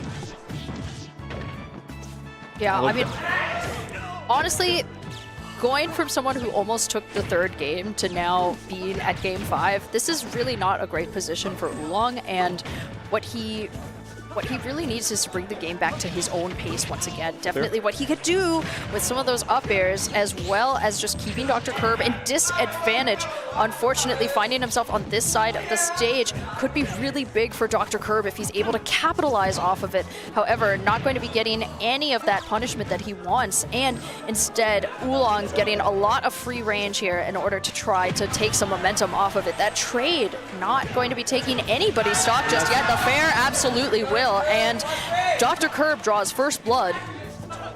That's what I was talking about with why he stopped lasering in the first few games they played. Was because if he can force Oolong to make some actual like early recoveries and stuff, and he doesn't have his jump, that's a free fair on you, free nair on you. But I think Oolong was definitely anticipating the bounce. You fast for that intentionally. But here, you're back on stage right now. Yeah, get your damage, yeah. And this is it. Now we're back at the pace that you wanted to play. Yep. Yeah, this is Oolong's ideal pace, especially able to get the follow-up with that back air. Going to be sealing out a stock once again, especially with deep breathing. He wants to get as much extra credit as possible. That following back air, though, coming out from Dr. Kirb, keeping us right back to the single stocks. And going to be going for a whole lot of up tilts as well as the up airs. Going to be just putting some damage onto Dr. Kirb. And if Oolong can maintain the state of flow, that he is in a very good spot. Dr. Kirb wants to interrupt that as much as possible, though. Yeah, but here, look at this right now. Off stage once again. You chase, this could be it, but you're able to get back onto the stage. Although, look at this combo game. Oh! Yeah, very obvious what situation you're going through there. And Oolong being able to get a reversal there. Great grab. That's not going to take it, though. You have to land correctly. That actually could be 80 TI poorly. Oh, very poor, but it's just a chase that you needed if you're that back air missed. Oh. Oolong did everything that he needed, Kirb needed him to do. No, the low profile. It is. Get it, because he crouched exactly as you were saying earlier, and the down smash was the correct call out option because he was still able to get that exactly where he wanted it. I mean, the giant hitbox of down smash is definitely going to catch a crouch. So that is Dr. Kirb going to be closing out this side of bringing us to true finals now. Are you hearing what Festive saying? I'm not listening. Chris, don't let this get to your head. Anyways, I think legitimately the main issue is that Oolong isn't playing his advantage like what we were seeing in that game, that games 1 and 2 in the first set. Like, he knows what he needs to do. And he just needs to punish Kirb for making like bad recovery situations. No, you're messing up once again. He's actually like, I've seen Oolong is probably the best that I've seen at dealing with the what I'm dealing is hitting up there. Yeah. Yep. And hitting neutral get ups with F tilt. And look at this. Oolong set the pace. He's making Kirb now be their weird approacher, although he is taking his own time to do stuff, do his own thing. But look, the overextension of Kirb is costing him like 50%. And that's what we feel like thrives for. They need that. Yeah, as you were saying, this is WeFit's bread and butter, being able to find a punishment for an overextension, and that's what Kirb was looking for in that moment. Still going to be fine. You cannot do it, and still going to be finding that up smash, but not enough to staunch the bleeding just yet. He has an entire stock deficit to make up if Dr. Kirb wants to be back in the running for this game. Oolong has just been playing this game so quickly at his own pace, and Dr. Kirb not able to get the same momentum that he had going for himself in the other games, and it's because Oolong's not letting him at all. No, he's not. I did say earlier that one of the main switches Kirb needs to make is actually chasing Oolong off stage. Well, I also did say beforehand, on top of that, is that he needs to do it after Oolong uses header. Because if you overextend too far, when Oolong sells header, you get situations like that where you die at 40 off your own edge guard. Backer? No, actually go for a different. There we go. You went for a dare that time, didn't hit. Oolong landing, so you had deep breathing, fast fall, back air into the stock because you overextended a little bit. which is what Oolong wants you to do. He wants you to be the overextender. If you force him, both players want the other to overextend. That's simply how this game has gone. The games that Oolong has won is force Kirb to overextend. Games like Kirb has won force Oolong to overextend. Because both these characters do suffer from, I would say, more defensive playstyles. I can Smash as a whole, right? But both these characters do suffer when they're forced to approach because they're more built for these defensive type game plans and punishing more so than approaching. Yeah, that's a really great thing to keep in mind, and it's super duper, like, it really paints a picture of like the set as a whole that we saw earlier. And now actually, speaking of the set as a whole, Oolong definitely going to be starting us out with some pretty quick damage. The illusion, though, going to be that tried and true combo starter for Dr. Kirb. Not able to get as much off of it as he wanted, but with Oolong going super duper high for that recovery and able to find the back air as well as the header, going to go straight through the Fire Falcon in order to get that stock. So very first sword drawn going to be going to Oolong, and in a really definitive stock as well. I did mention earlier that I thought the reason that shouldn't be a stock, but it's in still weird situation that you can't wall jump. You actually didn't have a jump. I mean, this is like the perfect situation for Oolong to be in right now. Your opponent just messed up. You slowed down their momentum, and it's shown that that's what he works off best, is that momentum that he needs. So if you prevent that, well, look at this, 60-70%. That calm mode, okay. Okay. Yep. Just a lot of up tilts if you're Falco, but Oolong going to be getting us right back to a ledge guard that he wants. The header has already been burned, and now the dare coming out, still not enough, as Oolong had not yet burned his jump, but looking for it once again, teching in place, and Dr. Kirb just going to be hit by the header as well. Okay, yeah, pretty good position for Oolong to be in right now, but Dr. Kirb trying to disrupt it as much as possible. Trying to air dodge back to the ledge. He did, and really unfortunate for him because that was really 2 stocks burned due to error and him misjudging something. So really unfortunate for Kirb, and you don't want to make those mistakes at any time, but especially right in like true finals of bracket, this is not the place for that, unfortunately. But we have yet another game if he wants to turn the ship around. So it is up to Kirb to do that right now. I think also another thing that you can't tell a lot is the crowd interaction. I think we saw the best Kirb is playing his best when the crowd is loud, and Oolong has had to shut them up. He's taken what is home field advantage, right? And simply removed it. This is a neutral game, Smash, and I think right now we're seeing when it comes to push and shove, Oolong is just built for the moment a little bit more. That's a little MDV bias being put in there, but I mean that's simply what we're seeing. Is Oolong is not like he didn't really get faltered by they're getting reverse 3-0, right? He did to death in that first stock, and he's finding ways to keep dealing damage and mix up the Kirb game plan. Yeah, Dr. Kirb, being perhaps a younger player, might be more upset by something like the crowd in this specific environment. Being at a large regional, being a little bit out of his depth as well. I actually think it was like the exact opposite. He was building off the crowd. Like the crowd momentum was like when they were. No, but I'm saying at this point he doesn't have the crowd to his advantage, and I'm saying that's. Yeah, sorry, I wasn't exactly clear, but he does not have the crowd to his advantage right now, and even though this is not Oolong's home turf, that was never something that impacted his gameplay. Oh yeah.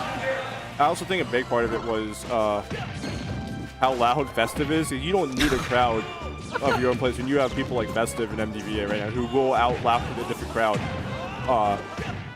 And look at this. He's juggling really well, preventing his landings.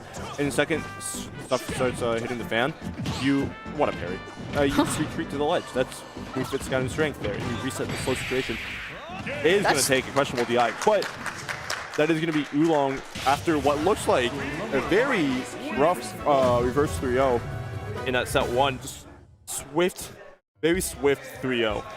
Yeah, a super clean 3-0 that we saw today from Oolong, who is your champion of Rushdown, a Pittsburgh Smash regional. So clap it up for Oolong, but respect to everybody who made it out to the tournament, and especially respect to all of our top 8 finalists. Dr. Kirb definitely played a pretty interesting set, and I think that he has a lot of great stuff that we saw him do in that set, and especially in his earlier ones as well. So I really hope that he takes some time to VOD review and look off of this as like a win more than anything else, because this was a pretty good bracket for both of them. I think that they had very excellent days respectively, but you know, that has been our top 4. You know, that's what we have. But if you do want to stick around, your Sweet Cake Design Studio, you can custom order bakery for cakes, cookies, cupcakes, and more. So many other good treats out there. Be sure to give them a call or email their orders, as we are coming up to Steel City Smash. This is hosted right here in Pittsburgh. Start GG, all of these different events too: MOAL, FOAS 412, and 3 River Rumble. You know, so many events happening right in Pittsburgh. But speaking of Pittsburgh, let's talk about Pittsburgh's grassroots esports team. Sentry, located, you know, based right here in Pittsburgh at PGH Sentry on their social medias and pghsentry.gg. Be sure to check them out, and thanks to their help for this event today. Also, let's talk about Almost 7-7, an event that's being run by like a university group of university kids. Almost 7-7, taking place in Morgantown, West Virginia, April 4th. Over $750 prize top bonus for Ultimate, but there's gonna be more. Be sure to check it out. Be sure to check out Helheim, Ultimate singles and doubles, collegiate cruise happening at Cleveland State University, March 28th to March 29th at start.gg/Helheim. I think that's it for all of our ad runs for now. Yeah, we have done all of our ad reads, but you know, it has been Pearl and Nick District bringing you today's top 8 and top 4 of the block. So, you know, honestly, we're pretty jazzed to be here. We've had an excellent day so far, and now we're going to go grab dinner, but it's been pretty great being able to chat to all of you. So thank you all so much for tuning in to Rushdown Pit Smash, but this will be the end of the stream. Be sure to stick around to follow all of their socials, check out what they are doing next, but that will be all. Good night, everyone.